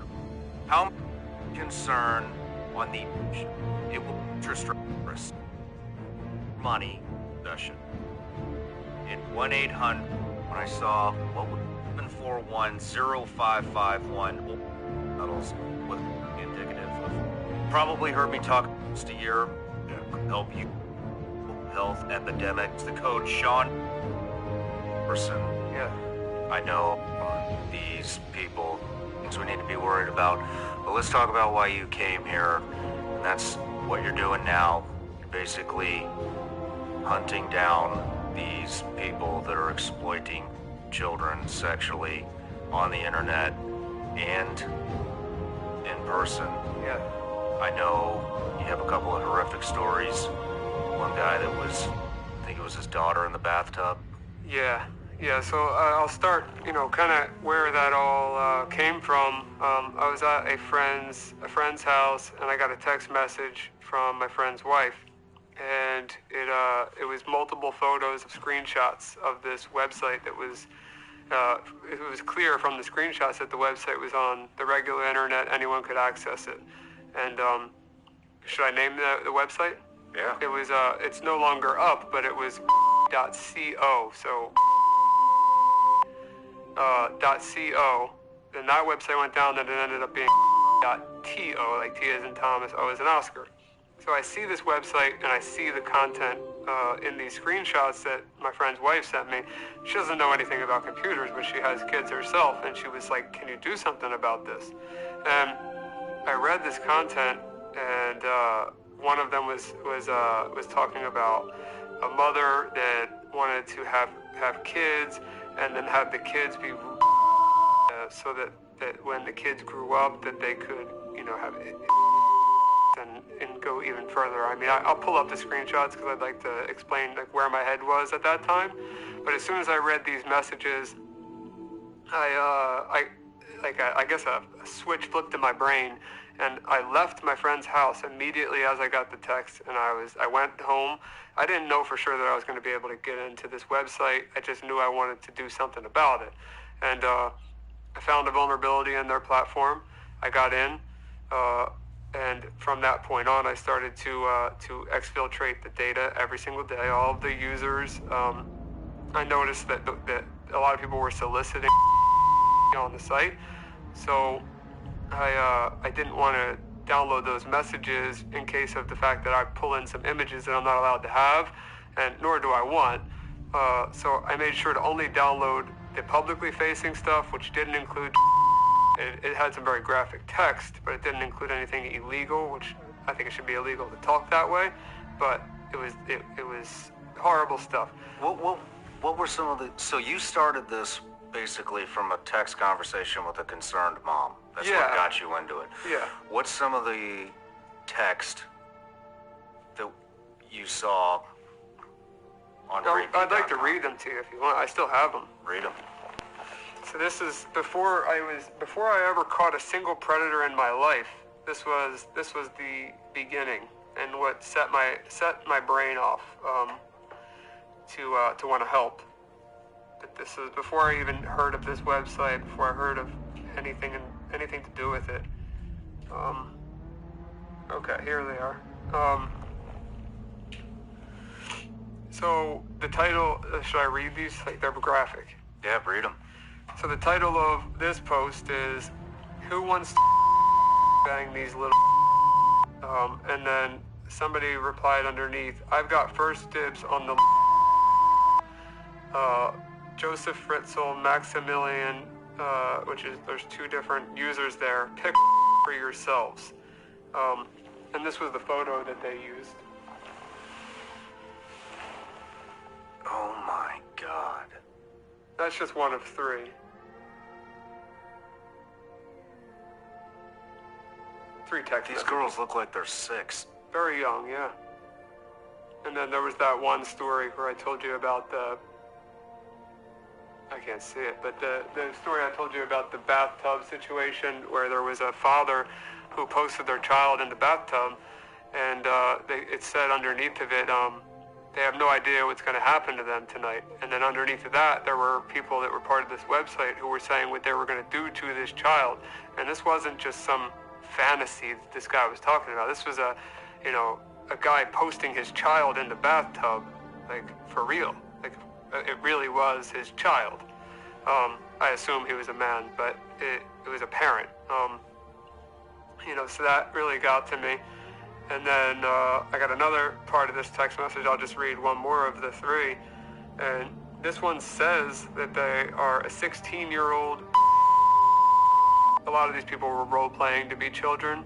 And in our investigations, we found out there was a lot of actual kids on this website, real kids, that were under 18 at the time of this when I hacked the site. What are they doing on there?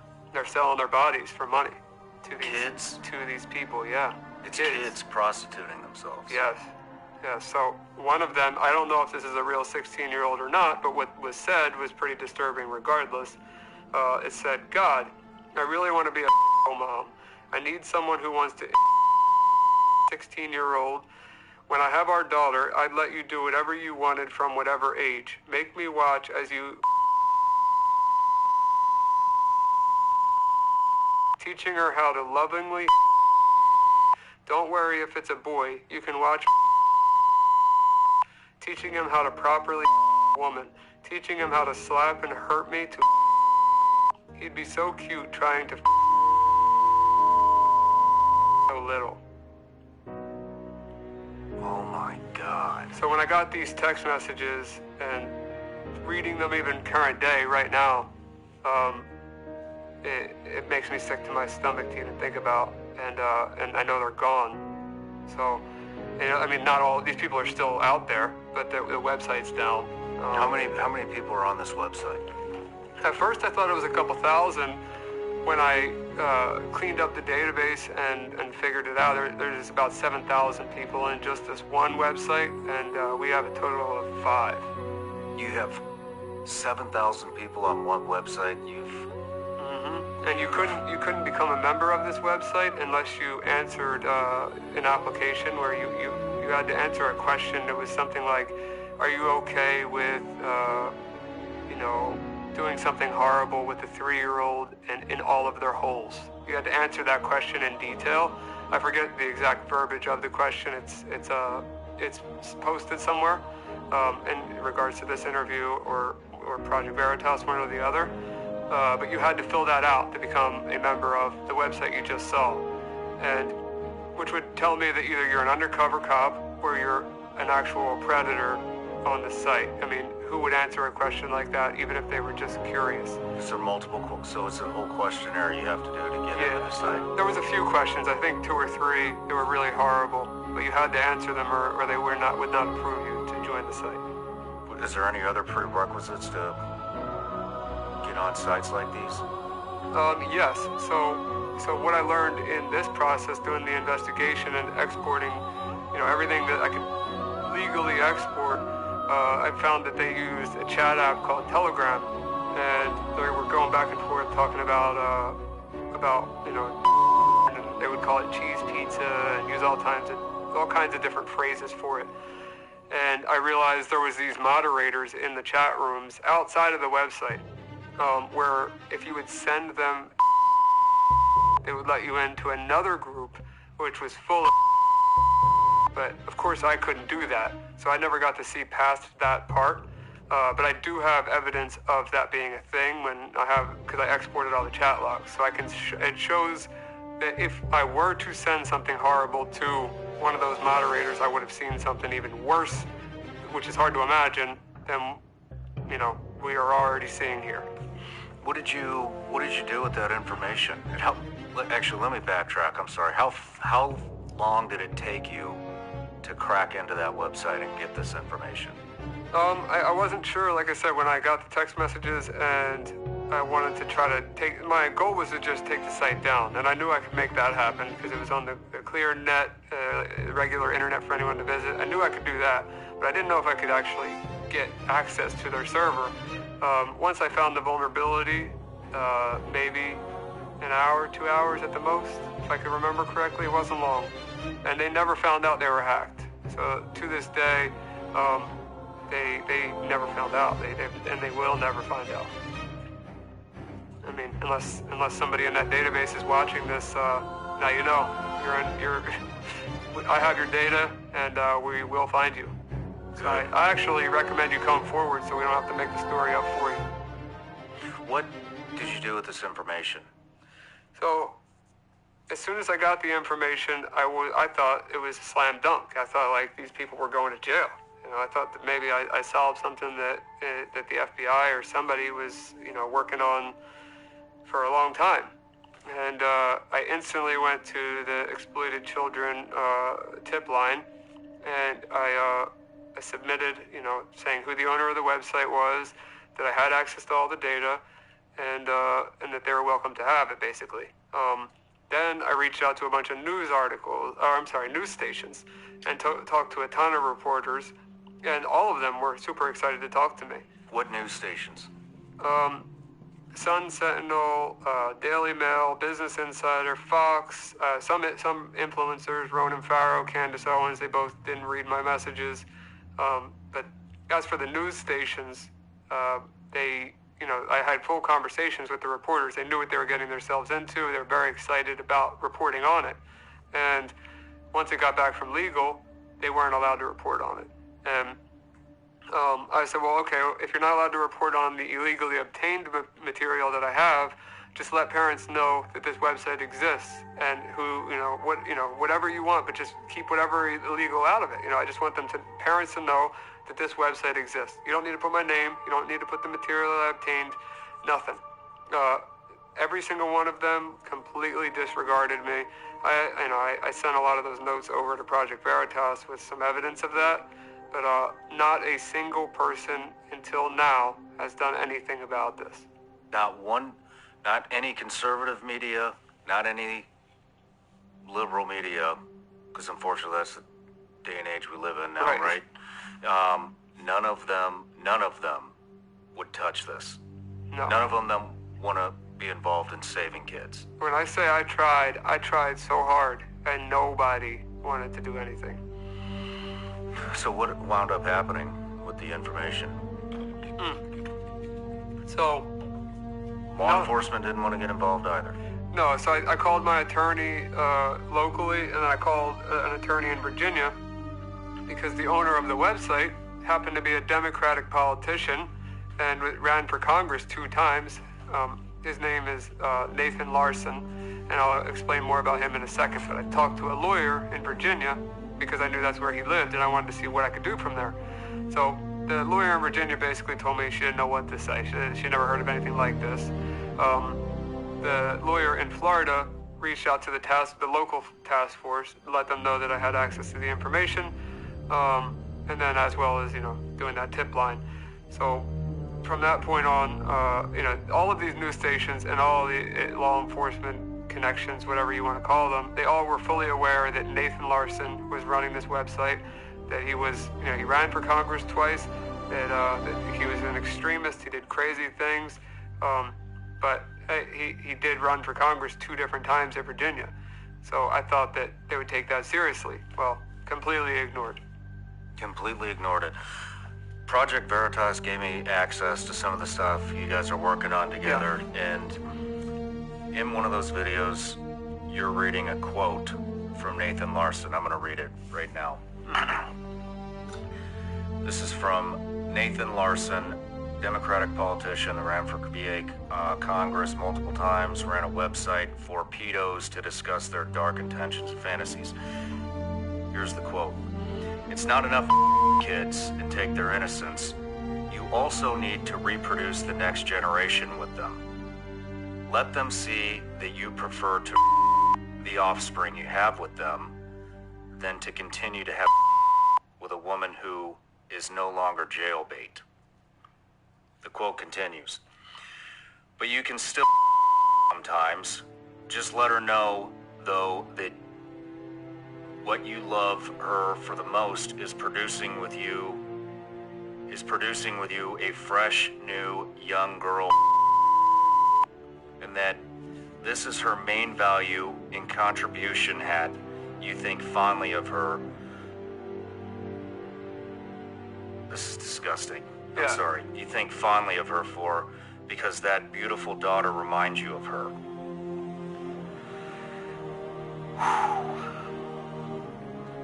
It's unimaginable. It's like, how do people think this way? But there's so many people that think this way that it's alarming. Is the word for it. I don't know how else to put it. It's way more people than you'd think, than you'd like to believe. Code words, pizza and cooking, and cheese pizza stands for. Yep.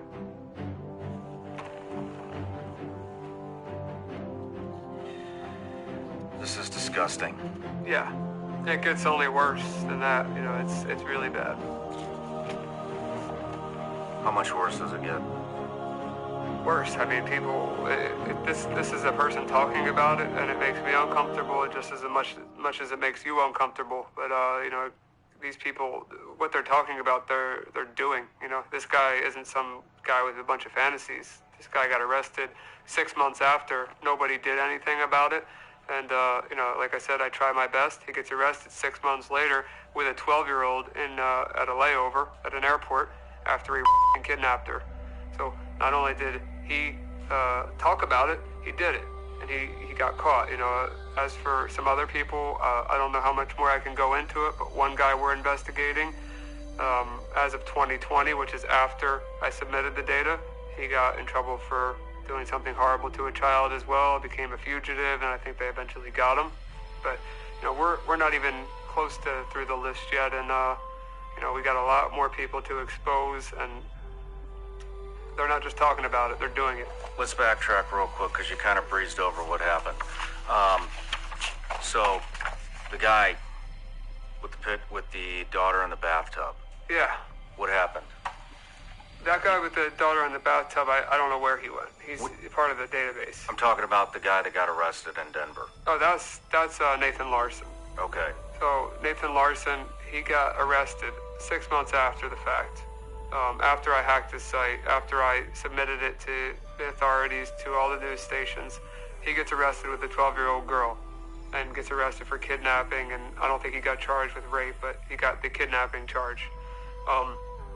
Nathan Larson then went to federal prison for that, and you know, the website went down, and you know, he sat in prison for I forget what the sentence was, but it was quite a long time. And to my knowledge, when you're a person like him, you are going to be you're going to be separated in a federal prison from the regular inmates. And you know, spoiler alert, but Nathan Larson's dead. And the reason why he's dead is due to starvation. The news says that it's suicide. If I had to guess, the inmates that were, you know, responsible for feeding him just let him, you know, starve to death. And I believe he deserved every second of that pain. You and me both. So there's been five other sites that you've cracked into? So when I hacked Rapey, Nathan left backups of his previous websites on the same server. So it really only took one site to get all 5. How many names altogether? I can't give you an exact number, I'm not sure, but it's tens of thousands. Tens of thousands of people. Are these people all in, where do you know where they're all at? Are they from all over the country? All over the country. Some are international, but most of them, you know, are in the country. So when did 561 PC start? So 561 PC is an organization that I created with a friend, Scrappy. He's an MMA fighter. It started because of the frustration that nothing happened from this original, this whole ordeal. You know, we're talking 2.5 years after the fact. I've been, you know, looking into information on predators for organizations on YouTube, anonymously with my name not attached whatsoever. Just finding information and sending it over to the organizations. and then they would go and confront them themselves. And I did that for many organizations. Like I said, completely anonymously. I wasn't looking for recognition or my name to be attached to anything. I meet Scrappy, Dustin Lampros, whatever you want to call him. He's a really good dude. And Hold on. Scrappy's a professional MMA fighter in the UFC, correct? He didn't get his call for the UFC yet, but he's 8-0 undefeated, 7 knockouts. He's likely gonna get the call. He's on the way. Yeah. And even Dana White knows who he is, I believe. He's a good dude outside of fighting. He's a very nice guy, gentle heart, religious guy, great person in my eyes. So he was a good partner to pick for this upcoming project. And I brought up, I was like, hey man, do you know how bad it is on the internet? Like I told him the story that I just told you. He was blown away by the fact that nothing happened. And I told him, I said, like, let me show you how bad it is, not just tell you. So I was like, Google search teen chat room Florida, or it was something similar to that. So he Googled it. I told him, click any chat room. I don't care which one it is. He clicks the chat room. He clicked guest. He clicked guest. He didn't have to make an account. Made his name Ashley 13 female Florida, something like that, and just said hi in the chat room. And within 5 minutes, he must have got 40, 50, 60 messages from grown men, some naked, some trying to video chat, some saying that, they want to meet up, very horrible things, like grown men hanging out in these teen chat rooms. From that point on, he realized how serious this actually was. And I was like, hey, well, that it's not just these chat rooms. It's most of the time it's social media apps like Facebook, Snapchat, Instagram, Twitter, TikTok, Tinder, all of them. It's anywhere a kid has access to. Roblox, Minecraft, their Xbox when they're talking to their friends.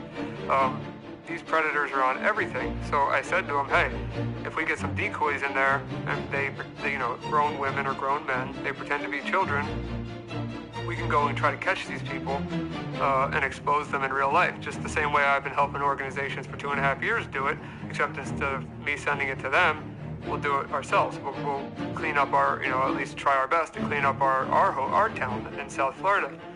And he was like, yeah, man, I'm definitely down to do it. And of course, at first you think when somebody says they're down to do something like that, it's a hit or miss. But he was on point, ready to go. And, we've caught 14 people now in a couple months of doing it. And, local law enforcement, Delray Beach Police, have been incredible. And we're just going to continue to grow. If anybody's interested in checking that out, it's at 561PC, like 561 Predator Catchers on Instagram, same as for YouTube. And, you'll find me there, and you'll also find Scrappy there. Let's rewind. What was your first operation like? My first what? Your first operation. What's the first guy you guys caught together as a team? How did that go down? So the first guy we caught as a team was just a complete test. Scrappy and I used an app called Grindr, which is a gay dating app for the most part. Not only gay, but mostly gay. And we both used a filter to make ourselves look younger. And we just started talking to any guy that messaged us. We didn't message anybody first. We waited for people to message us. And one guy eventually, within an hour, decided to talk to us. And we went out, met him, called the cops. And the guy ran to the bathroom. We couldn't film in the bathroom. Where'd you meet him? Right on Atlantic Ave in Delray, in front of 1 million people. And I embarrassed. I screamed at the top of my lungs at what he was there to do. And I don't do that anymore because you can get a disorderly conduct for that. I didn't know that at the time. But that was my first encounter. Guy just ran to the bathroom though and hid until the cops got there. And at that time, the cops had no clue what was going on, so they just let him go. Have you gotten anybody arrested? Yeah, multiple people. How many? 3 so far. Let's go over the first one that you got arrested. What did that operation look like? That one is actually...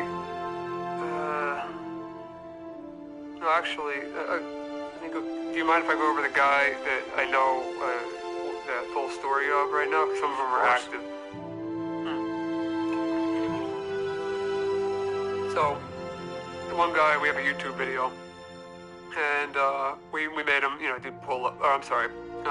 we made him do push-ups and sit-ups, to distract them while the cops were on their way. And he said that the girl had bleeding hips, and I believe he said something about wanting to take a shower with her or something like that.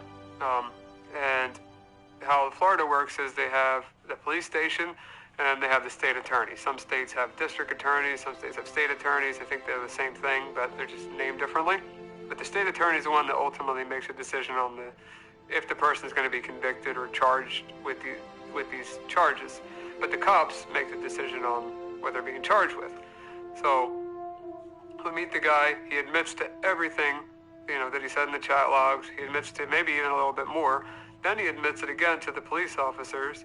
He goes in the interrogation room. I send the chat logs and the video to them while they're interrogating.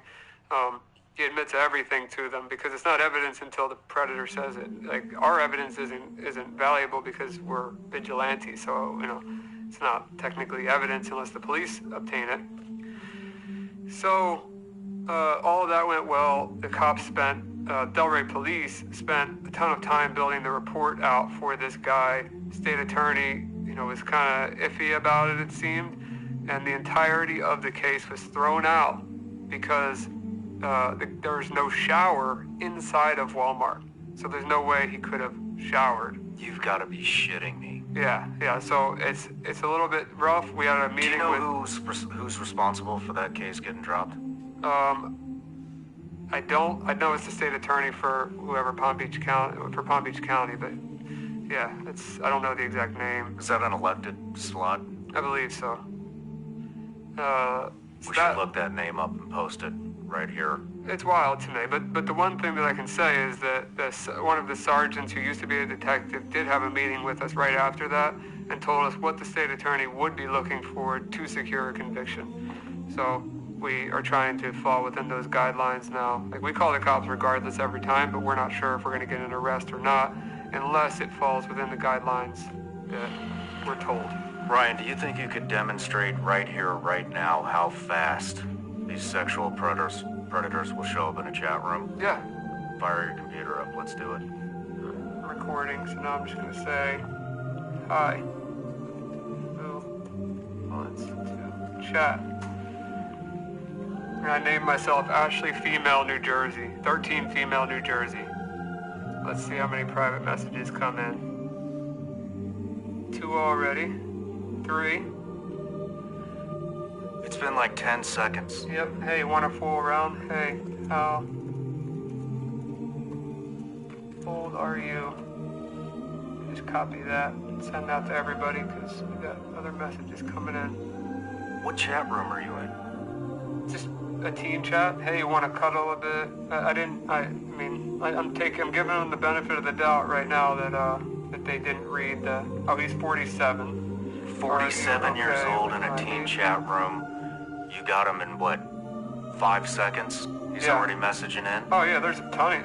I can't even keep up with them here because every time I click one, there's more on the list. He says he's okay. I said, are you okay with my age? He says, yes, age 13, like my profile says. I got 2 more messages, so now we're at 1, 2, 3, 4, 5.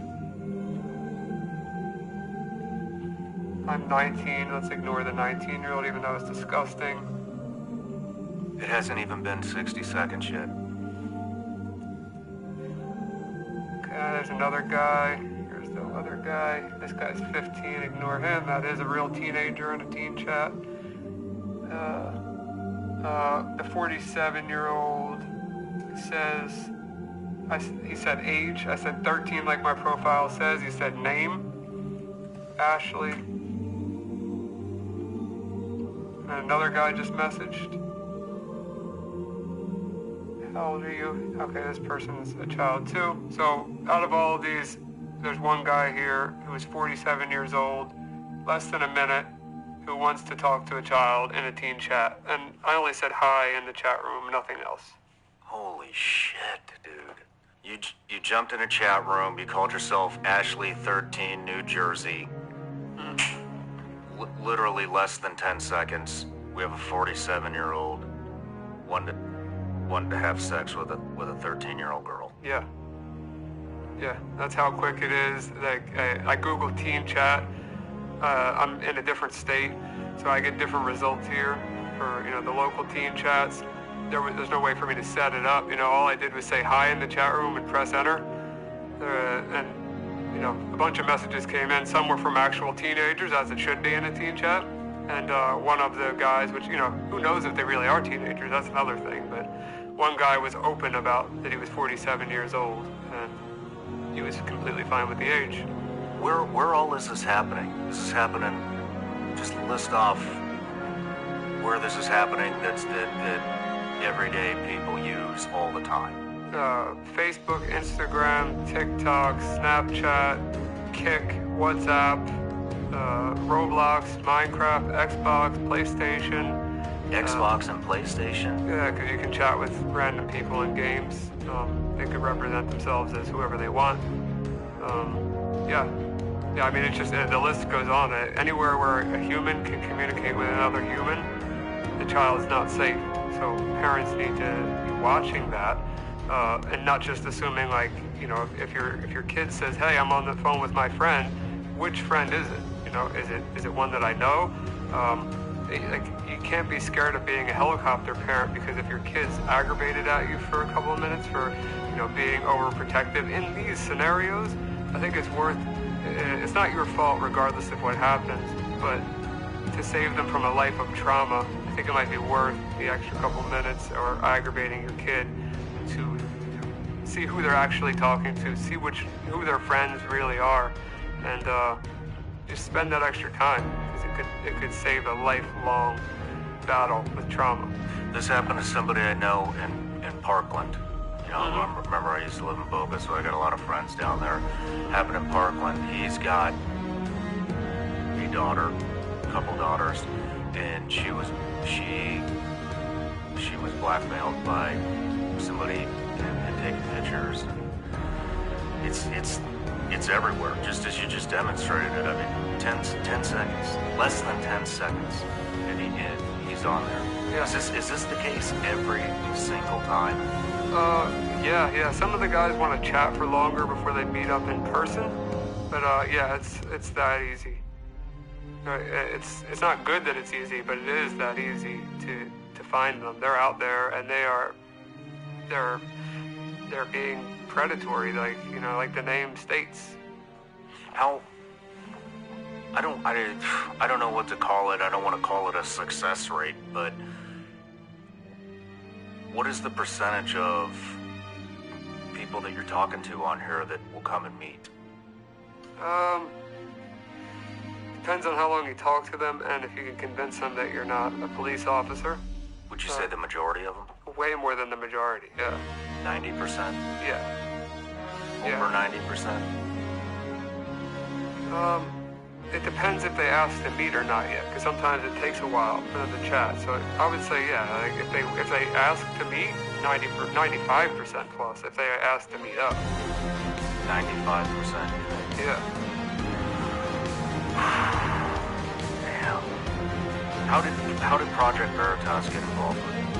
They saw a viral podcast of me talking about the website, and they were interested, and they said, well, I want to help you bring justice to this, what the other stations failed to bring justice to, and the FBI even failed to, or everybody failed me. I felt like they failed me. And Project Veritas said, hey, well, we will do something about this. We'll put our whole team on it.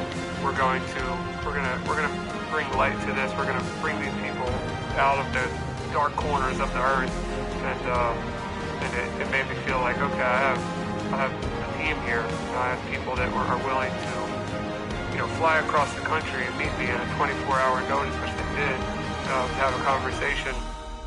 They flew me out to New York to do an interview, just off my word. I could have been lying. I could have been a member. Who knows what they didn't know who I was. So they just took my word for it, and they gave me the most compassionate love more compassionate love than I would have ever expected, and still are to this day. What is this collaboration between you and them look like? How are they? You're obviously feeding them all the information that you've uncovered so far. Are you still getting more information? So no. So right now we're going off the data that I already have, which is so much. Especially with Nathan Larson's websites. You know, the one we're focusing on at the moment is rapey.co and .to. So anyone that was on that list is going to be investigated. We have all of their information or ways to find it. So we're just going to go down that list to keep exposing them in person, and we found quite a few already. So it's only going to get more extreme, especially as the team gets bigger. And hopefully we do some justice, put some more in prison, uncover some secrets. How are you guys, so they sent me, so this interview is timed perfectly. When Project Veritas starts to release this information, we're right behind them. We've talked to them, we're collaborating with them. We want to just dump gas and amplify what you guys are doing to get this word out. So what does this collaboration look like between you and them? You're feeding them the information, and then how are they reaching out to these guys, and how are they getting them to come in and confess to this stuff? They have their own ways of dealing with undercover operations and like filming undercover. But when we find the information on the people, we're going off the database, we're taking the information per user, we're tying that to we have some archived images of when the website did exist, so we could say this user said this at this time or replied to this at that time, figure out who that user is, and then organize a team to go out there and meet them. But the process of finding out who they are is called OSINT, or Open Source Intelligence, and Project Veritas has been doing that already for years, as well as me. I specialize in OSINT, and obviously being a hacker, it just comes with the territory. So working together as a team, finding these people has been, no different than what I would do on a daily basis, except it's just making a bigger impact. How many guys have you guys put in prison so far? I don't think I can talk about that part yet. Okay. Yeah. We'll wait. Let's talk about the John Lewis confrontation. Yep. He was on rapey.to website with his email linked to it. He says he found the website through a Telegram group. Yeah. First, he admits to having a fetish to young children, went to therapy for help with that addiction, has been going for many years and has made a little progress with his addiction. Addiction to porn, right? Yeah. Yeah. Do you want to talk about that interview at all? Have you seen that? Yeah, I watched the interview, and the guy is in a facility for his addiction to porn, but was completely cognizant and coherent. Or, he wasn't like a mental health case to like where he didn't know right from wrong. He definitely was fully aware of what he was doing. Like I said, he's one of 7,000 on that list, but he did admit on an undercover camera that he was to child, he was soliciting, and that he was a member of not only but those Telegram groups I mentioned earlier that were trading and soliciting child. He admitted all of that clear as day on camera. So that will be forwarded along to the police, and we'll see what happens from there. But that was very recent, his confrontation. The application question to join the group. We've already gone over this. If a man wants to his 3-year-old daughter in every while she is, do you have a problem with that? Please elaborate on your thought process so we can better judge your suitability for this site. John Lewis's response: I do have a problem with that. That's disgusting. Then they expose the conversation, make a video in the school basement. Denied it. It was a lie. Denied receiving. Passed. He only admits to having seen but did not distribute it. And then confessed to have looked or seen images, never physically acting on those urges. And then later confessed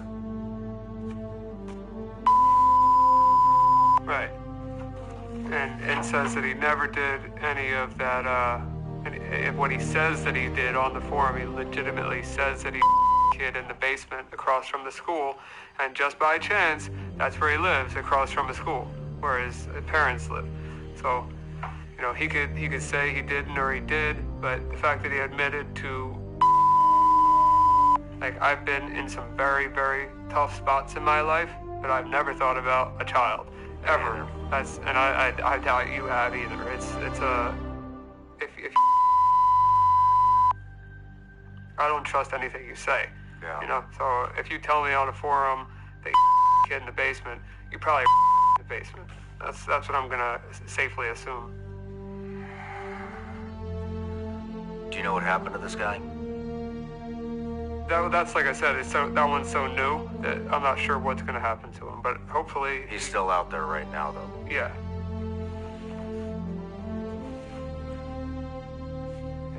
How do we solve this shit, man? There's no way to solve it, for sure. Like, you know, it's never going to go away. And unfortunately, we have some states that are trying to normalize it. We have states that are trying to make it a sexual orientation. And then we have other states What like states? California being the main one that I know of. What are they doing? They're trying to make it a sexual orientation. I think they're calling it something attracted minors or something. Minor They're making this attracted. a thing. They're making it okay. We need to accept. So now we need to accept people who are little kids. Yes, that's what they're trying to do. We need to accept that now. Yeah, California is one state that they're trying to make it part of a sexuality to be attracted to children. It's a sexuality to be attracted to children. Do you know any of the other states that are doing this? I could Google it, but I mean, California is the main one that I know of. Not surprising. Yeah, not surprising. Not surprising at all. Yeah, so that blows my mind that that's even a thought. And then there's people that defend these guys as it's a mental illness, it's a sickness, it's this, it's that. I don't care what it is, because it affects somebody else. You know, it's going to ruin somebody's life forever. Why do you think these states are pushing this shit? I don't know. But Florida, I'll give you a good example. I mean, DeSantis is trying to pass a bill to issue the death penalty for sex crimes against children. From what I understand, that's in place. Is that in place now? Is it locked in? Okay, I mean, it must have been recent if so, but...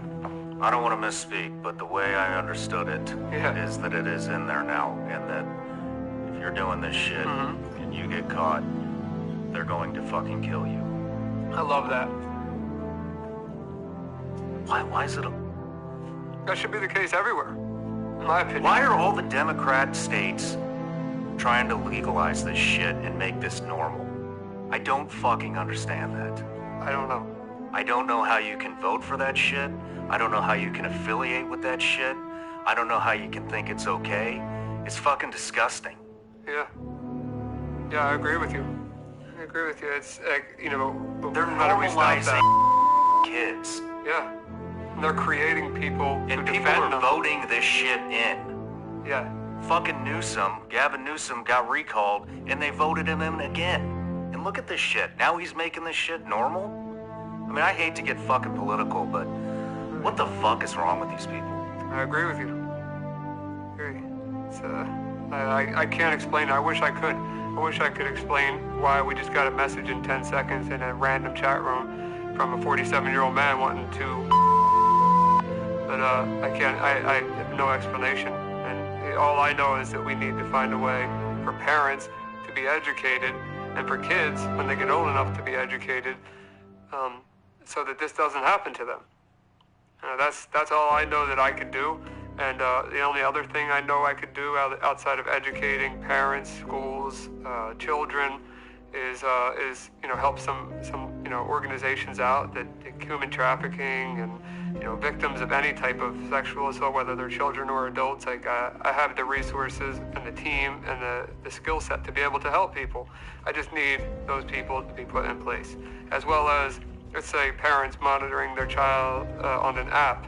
I have some ideas in my head for apps, but I don't want to plug a specific app if I don't know if it's great or if I can trust them. So, well, even if you don't plug an app, Ryan, what do these apps do? Like, so if I put this app on my son's phone, what do I get? So you're going to know where he's at all times. You're going to be able to read his text messages. You'll be able to check his app usage. You'll be able to, lock down certain parts of the phone that you don't want him to be on. And, just basically as if you have access to the phone, but you have more access than him. It's really more, I think it's more important to do that and have your kid aggravated at you than, like I said, the latter. Yeah, I would 100% agree with you. So the basically statistics these apps. with the 1 in 10 people before the age of 18 are sexually assaulted, and 40% are 12 years old or under. I didn't know that. Yeah, that's 40%. 40% are under 12. So it's important to do this stuff, So with these apps, so the way I'm understanding what you're saying is, if I put one of these apps on anybody's phone, I basically get control, just like you were talking about earlier, of people's computer. I can control everything they're doing, what they're looking at. It's like a commercial remote access Trojan. How easy is it to manipulate the app? Because here's my concern. I'm getting old, and my son's going to be a lot more tech savvy than I am. Right. So he's going to learn how to defeat that. Yeah, for sure. So I don't think that it's going to be easy. As of right now, I know it's not easy. I know of one that my uncle is using, and it hasn't been beaten by his daughter. So I don't think it'll be that easy. Nothing's impossible. But, they could always get on a computer, which there's other ways to protect the computer. If it was me as a kid, maybe I'd get a little more crafty, because that's what I like to do. I like to hack computers. But I don't know. It would stop me and make me second guess what I was doing if I knew my parents or parent was watching everything that I was doing online. I would second guess my conversations and who I talked to. Damn, man. This shit is... I'll give you one example. A guy was talking to our decoy. This is like the second or third person that we caught. Talking to our decoy in a normal chat room, not like that, like regular social media site, and was using a photo of some guy that was in a band as a profile photo, using a fake phone number, fake age, and a fake name. And we were like, we can't find information on him. Like, we can meet up with him, but we're not going to know anything about the guy. So we eventually got the decoy to get the guy to send pictures of his face. And he sent some real pictures of his face. I was able to find him on the internet, found his real name, found that he was not the age that he said, not the name that he said. He wasn't even using his real photos. He booked a hotel room. He even actually ordered pizza to the hotel room, thinking that he was meeting with an 11-year-old at that time. And you got to remember that the 11-year-old he thought he was talking to was under the assumption they were meeting some guy from a band that was younger, that got a hotel for the night, that just ordered pizza, when in reality it's some guy in his mid-40s. Them.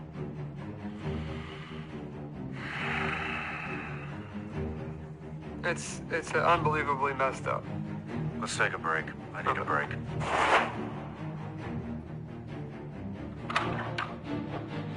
Hey guys, let me tell you about this subscription service that I've been working real hard on, called Vigilance Elite Patreon.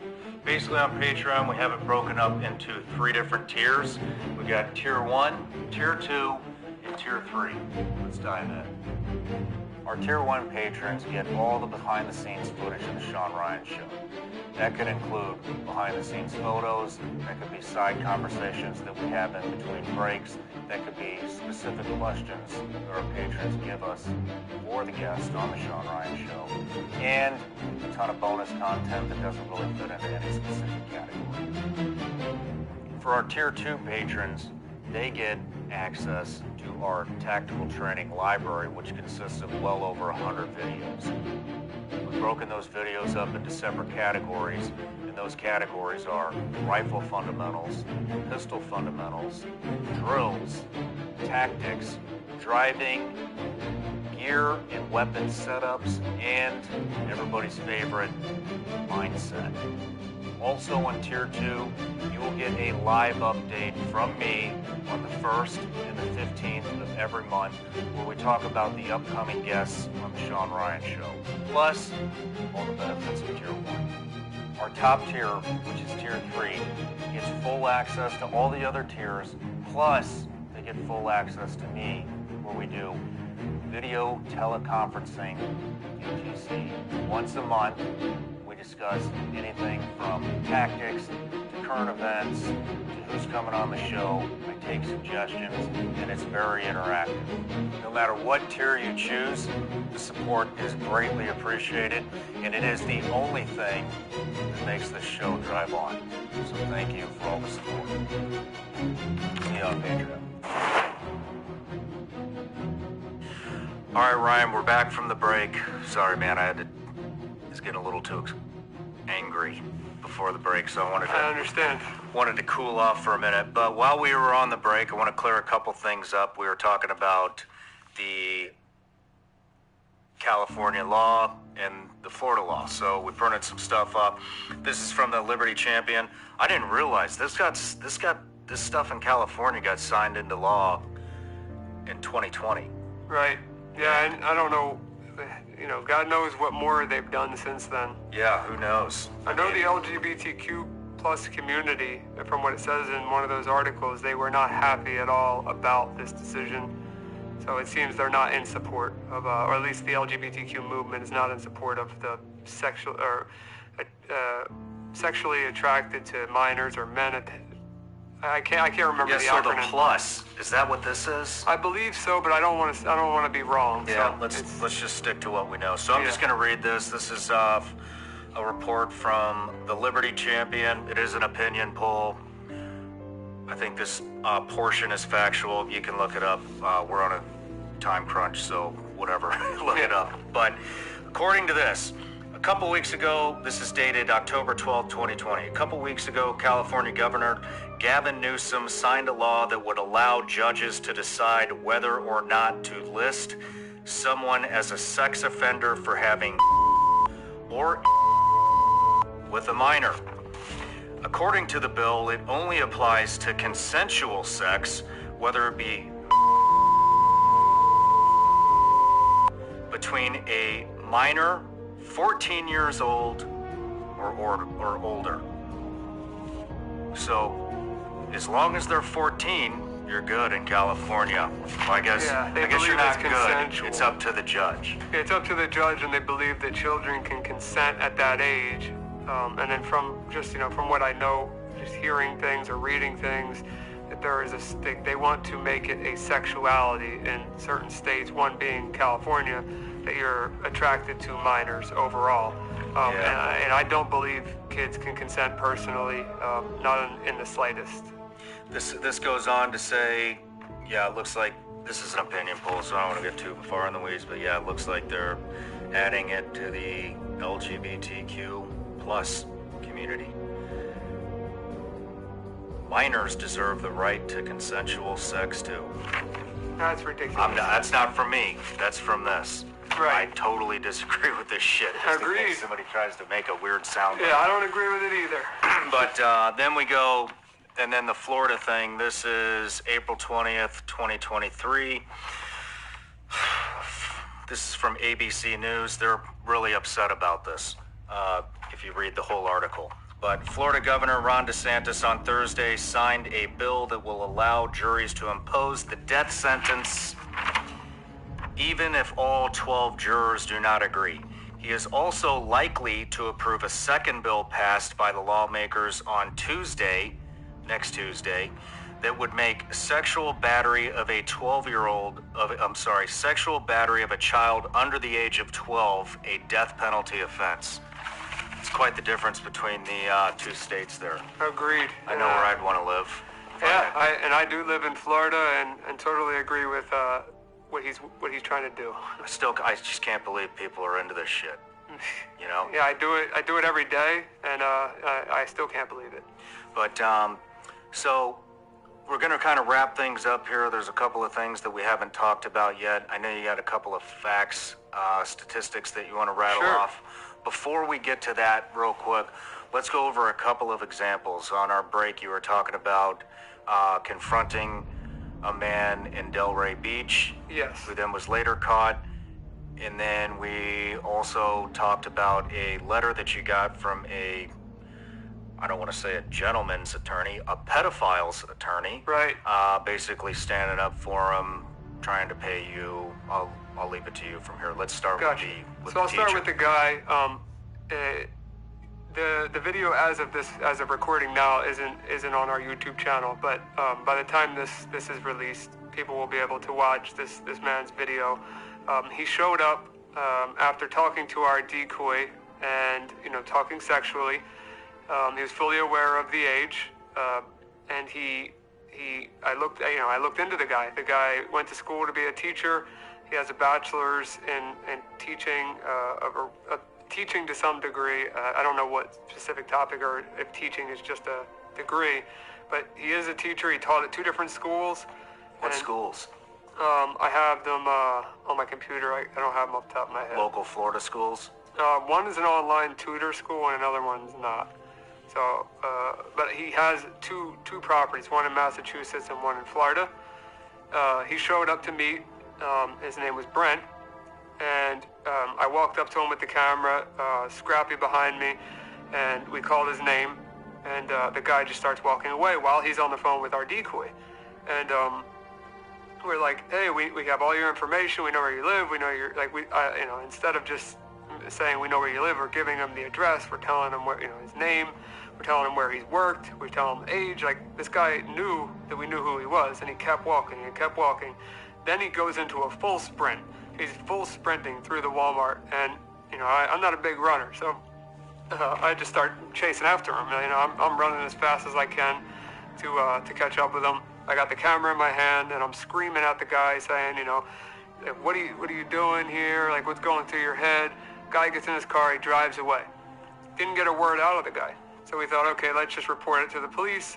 We'll put the video up. It'll just be a short video. We'll attach some of the chat logs so people see he was a teacher. And I thought that was the end of it. A couple days later, I get a text message from a friend that says, hey, didn't you just catch this guy?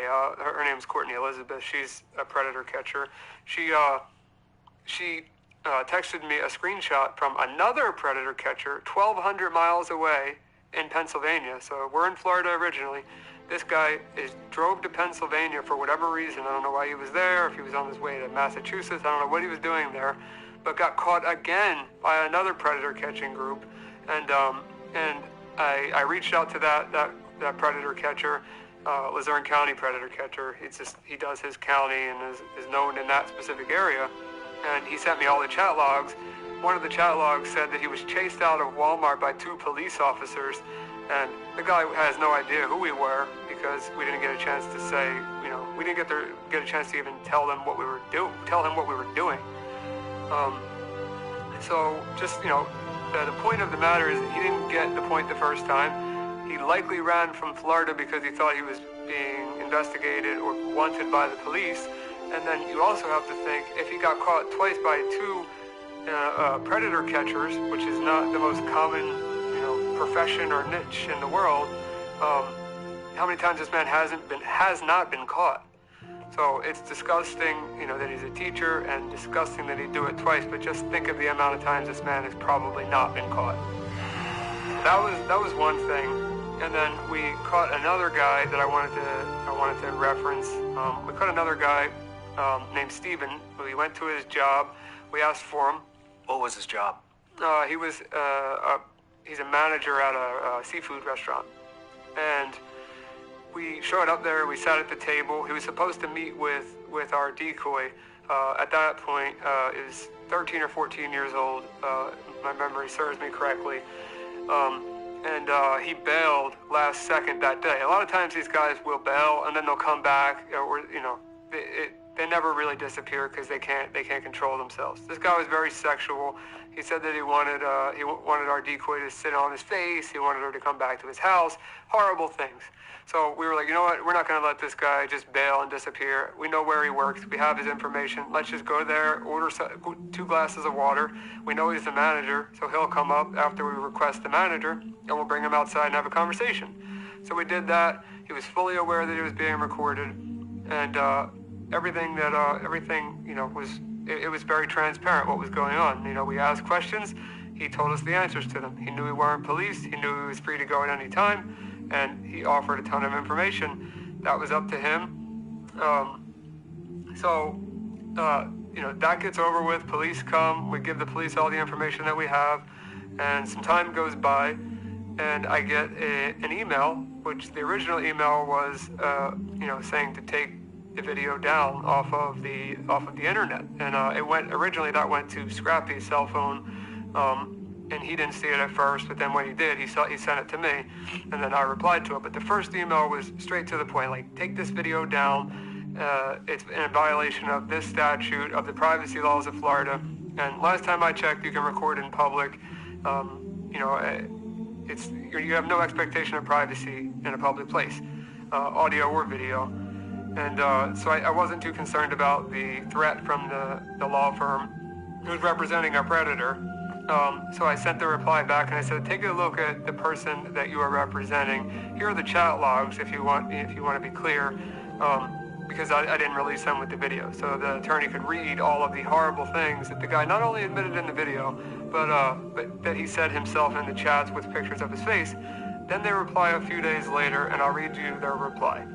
They said, thank you for your response. In accordance with Florida Statute 934.03, we are requesting that you remove the video.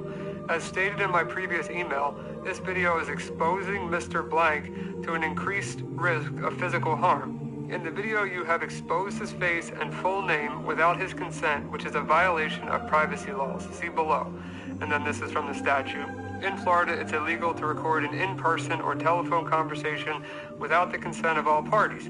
Violating this law constitutes either a misdemeanor or third-degree felony, depending on the offender's intent and conviction history, can also subject the offender to civil damages. And then at the bottom, this is the kicker, we respect everything that you do and acknowledge your mission of doing what is right and protecting the public. In fact, we would like to offer you $1,000 to support your cause and for the administrative costs for the removal.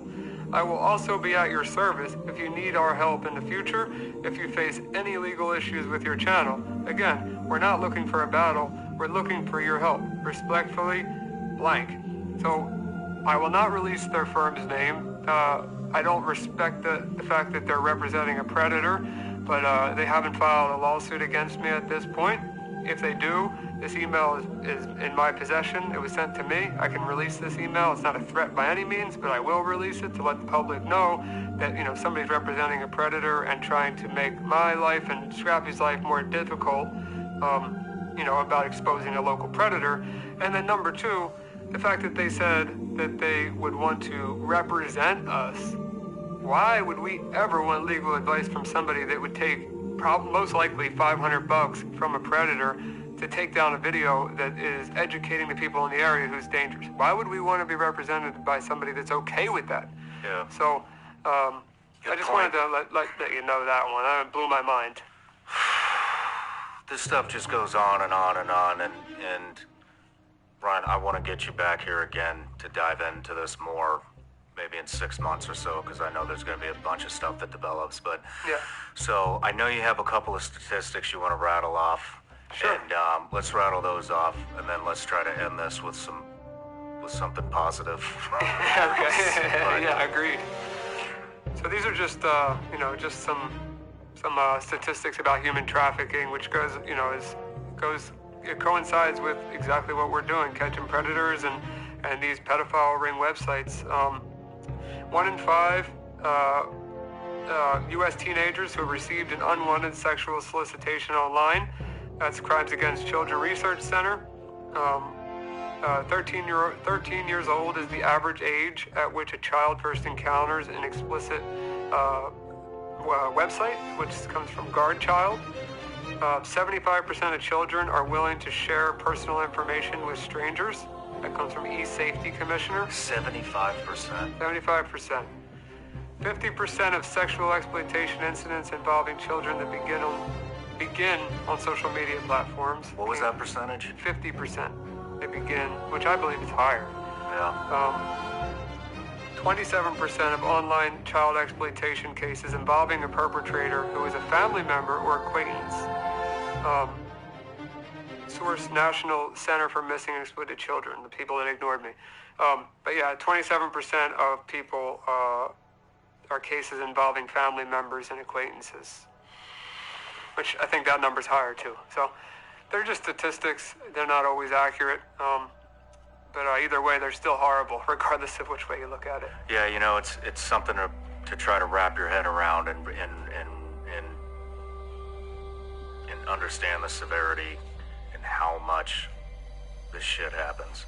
But moving on, let's get into some good news. Let's talk about how we solve this thing, which seems, when you look at it and you see you can enter just any chat room and somebody shows up in 5 seconds to... Literally, within 10 seconds we had that message, or it might have been 5. Yeah. We'll find out. And, yeah, we'll find out in the video when we edit, but you know, just to bring some hope to people, you know, we actually videographer came up with a great option, at least to start, and he was saying, you make a database, you know, we'd pull all of your information, intelligence that you've yanked out of these sites, and hopefully you'll continue to exploit these sites with that information, and make a database, a public database that has all the people that are associated with these sites, names, addresses, pictures, if we can get them, all of it. And then people, schools, businesses, people that are looking to hire, parents, anybody can just go onto this database, type in a name, see if it pops up. Or a face. Or a face. Yeah. Or both. Yep.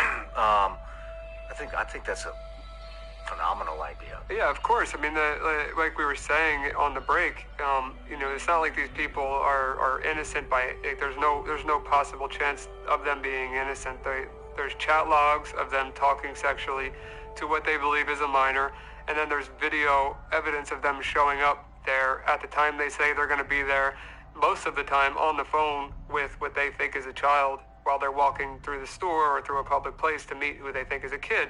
So the database of, you know, if a cop can't get a charge to stick, or the state attorney doesn't want to go through with the case, well, then the public should know regardless, because then they can make their decision based on the evidence that was gathered by the public.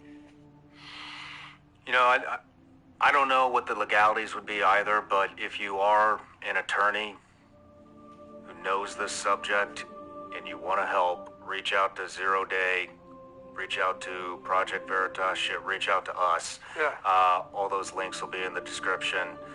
But man, I think that would be, you know what else I think? We should shame the attorneys who are representing predators. Yeah, I think it's ridiculous. I mean, there's no money in the world that you could pay me to get rid of this information, to stop the journey that I'm on right now. I don't care what you offered me, it's not happening. It's not worth it. I care too much about kids. I don't even have a kid, and again, off the break, I said I can't, you know, I don't know how I'm going to act when I have a kid. I'm already crazy, and, you know, it's about my friends' kids. You know, like, I need to find a balance between being a crazy parent and you know, and letting my kid have their own space, because I'm terrified. Yeah, me too. You know, I don't even, this stuff really gets to me, and when we connected, I told you my goal this year is to dive into this subject and bring a lot of awareness to it. And man, this shit eats me alive, you know, and then you read stuff like what California's doing, and it's, I mean, they're making this they're trying to normalize it. So if you're a pedo, move to California. Right, yeah, move if there. you're not down with that, move out of California. Like guess so. It's getting to be that simple. You know, they're gonna look what's going on there. You know, everything, the whole. Anyways, whatever. But you know, I really want your word to get out, and I want to connect you with some people. I want to connect you with my friend Matt Murphy, who's doing Operation Light Shine. He's making a huge dent in this stuff. I think how this ends. Obviously, government's not going to get involved, right? Especially in particular states. I guess Florida's getting involved. Florida might, yeah. But whatever. Government moves as slow as a snail. So I think what it's going to be is it's going to be this collaborative effort from citizens, people like you, people like Matt Murphy, going after these guys. There's other organizations out there, and it's this big it's turning into this big collaborative effort, you know, to get rid of these people and expose what they're doing and educate the public on how to keep your kids safe. And just, Ryan, just with what you're doing, I think I may have brought this up at the beginning, but I mean, if you think about the impact that you're having, you know, you're educating kids. Kids are going to wise up to this stuff. That's going to drop the numbers. Parents are going to be listening to this. They're going to wise up to this. That's going to drop numbers. Predators are going to watch this and realize we're coming for them. And we are, heavily. And they're going to get scared, and some of them are going to stop. So just by doing this show, this one show, it's going to stop them. It's going to stop a handful. It's going to save at least one kid. That's I can good with guarantee me. you that. One kid is good with me. I want to also, actually I already sent the text, but I want to introduce you to a podcast that's, they do phenomenal work. It's called Concrete. It's run, their host is a guy named Danny Jones. I think he's somewhere in the Tampa area. Okay. I'd love to connect you with him. I haven't even met him in person, but I'm a huge fan of their podcast. That's one that I watch. They I think I've actually seen it. Stuff. I've seen it with. I met one of the guys. Oh, good. Yeah, well, I didn't meet any of the I'm sorry, the producers of the show. Somebody that was interviewed. Oh. He was a fraud guy, but. Oh. Yeah. Well, I'd like to introduce you to them because I think they will have the courage to help you get the word out. And there's another guy. Julian Dorian, who I'm actually going on his show here pretty soon, and I want to make that connection too, because that guy, he does some really, really, really good work, and I'd love to make all three of those connections with Matt, Concrete guys, and Julian Dorian. So I really appreciate that very much, and yeah, the more we can make, the more noise we make, the better. And like I said, the resources that I have, and the abilities that I have, and the abilities my team has, you know, especially with the cybersecurity company and my hacking team combined, the more resources, the more we can do. I mean, it's very simple. If I don't have access to these missions, or I don't have access to some tips, or what, and I can't do anything. Yeah. So. Yeah. What I want to end this, I want to say, if you have fallen victim to this, or you know somebody that's fallen victim to this, speak up about it. Get in touch with Ryan Montgomery. All your links are going to be in the description. 0 Day, your Instagram, with a 0, not spelled 0. 561PC, that'll be linked. Project Veritas and everything that they're doing, all that stuff's going to be linked in the description. And if you don't want to reach out to them, you can reach out to us, and we'll put you in contact with them, because they're the ones doing the real work. And this is how we battle this shit. You've got to speak up. You've got to get to people that can lead you to the right people, and we got to expose these people. You know, the predators. Man, what a heavy subject. Yeah, unbelievable. What do you got coming up? Well, hopefully when this release comes out, and I have some people reaching out, and not entirely sure I want to do them based on some things we just researched. But yeah, more to come. I think that I'll start with your connections. Right on, man. Well, Ryan, I just want to say, man, it's you're just a great human. Helping addiction, helping people that are addicts out, and then it morphed into this. And you obviously have a heart of gold, and it shows. And thanks. I'm just proud to know. Likewise, man. Likewise. Thank you. Appreciate you. All right, brother. Best of luck, and I'll see you soon. See you soon.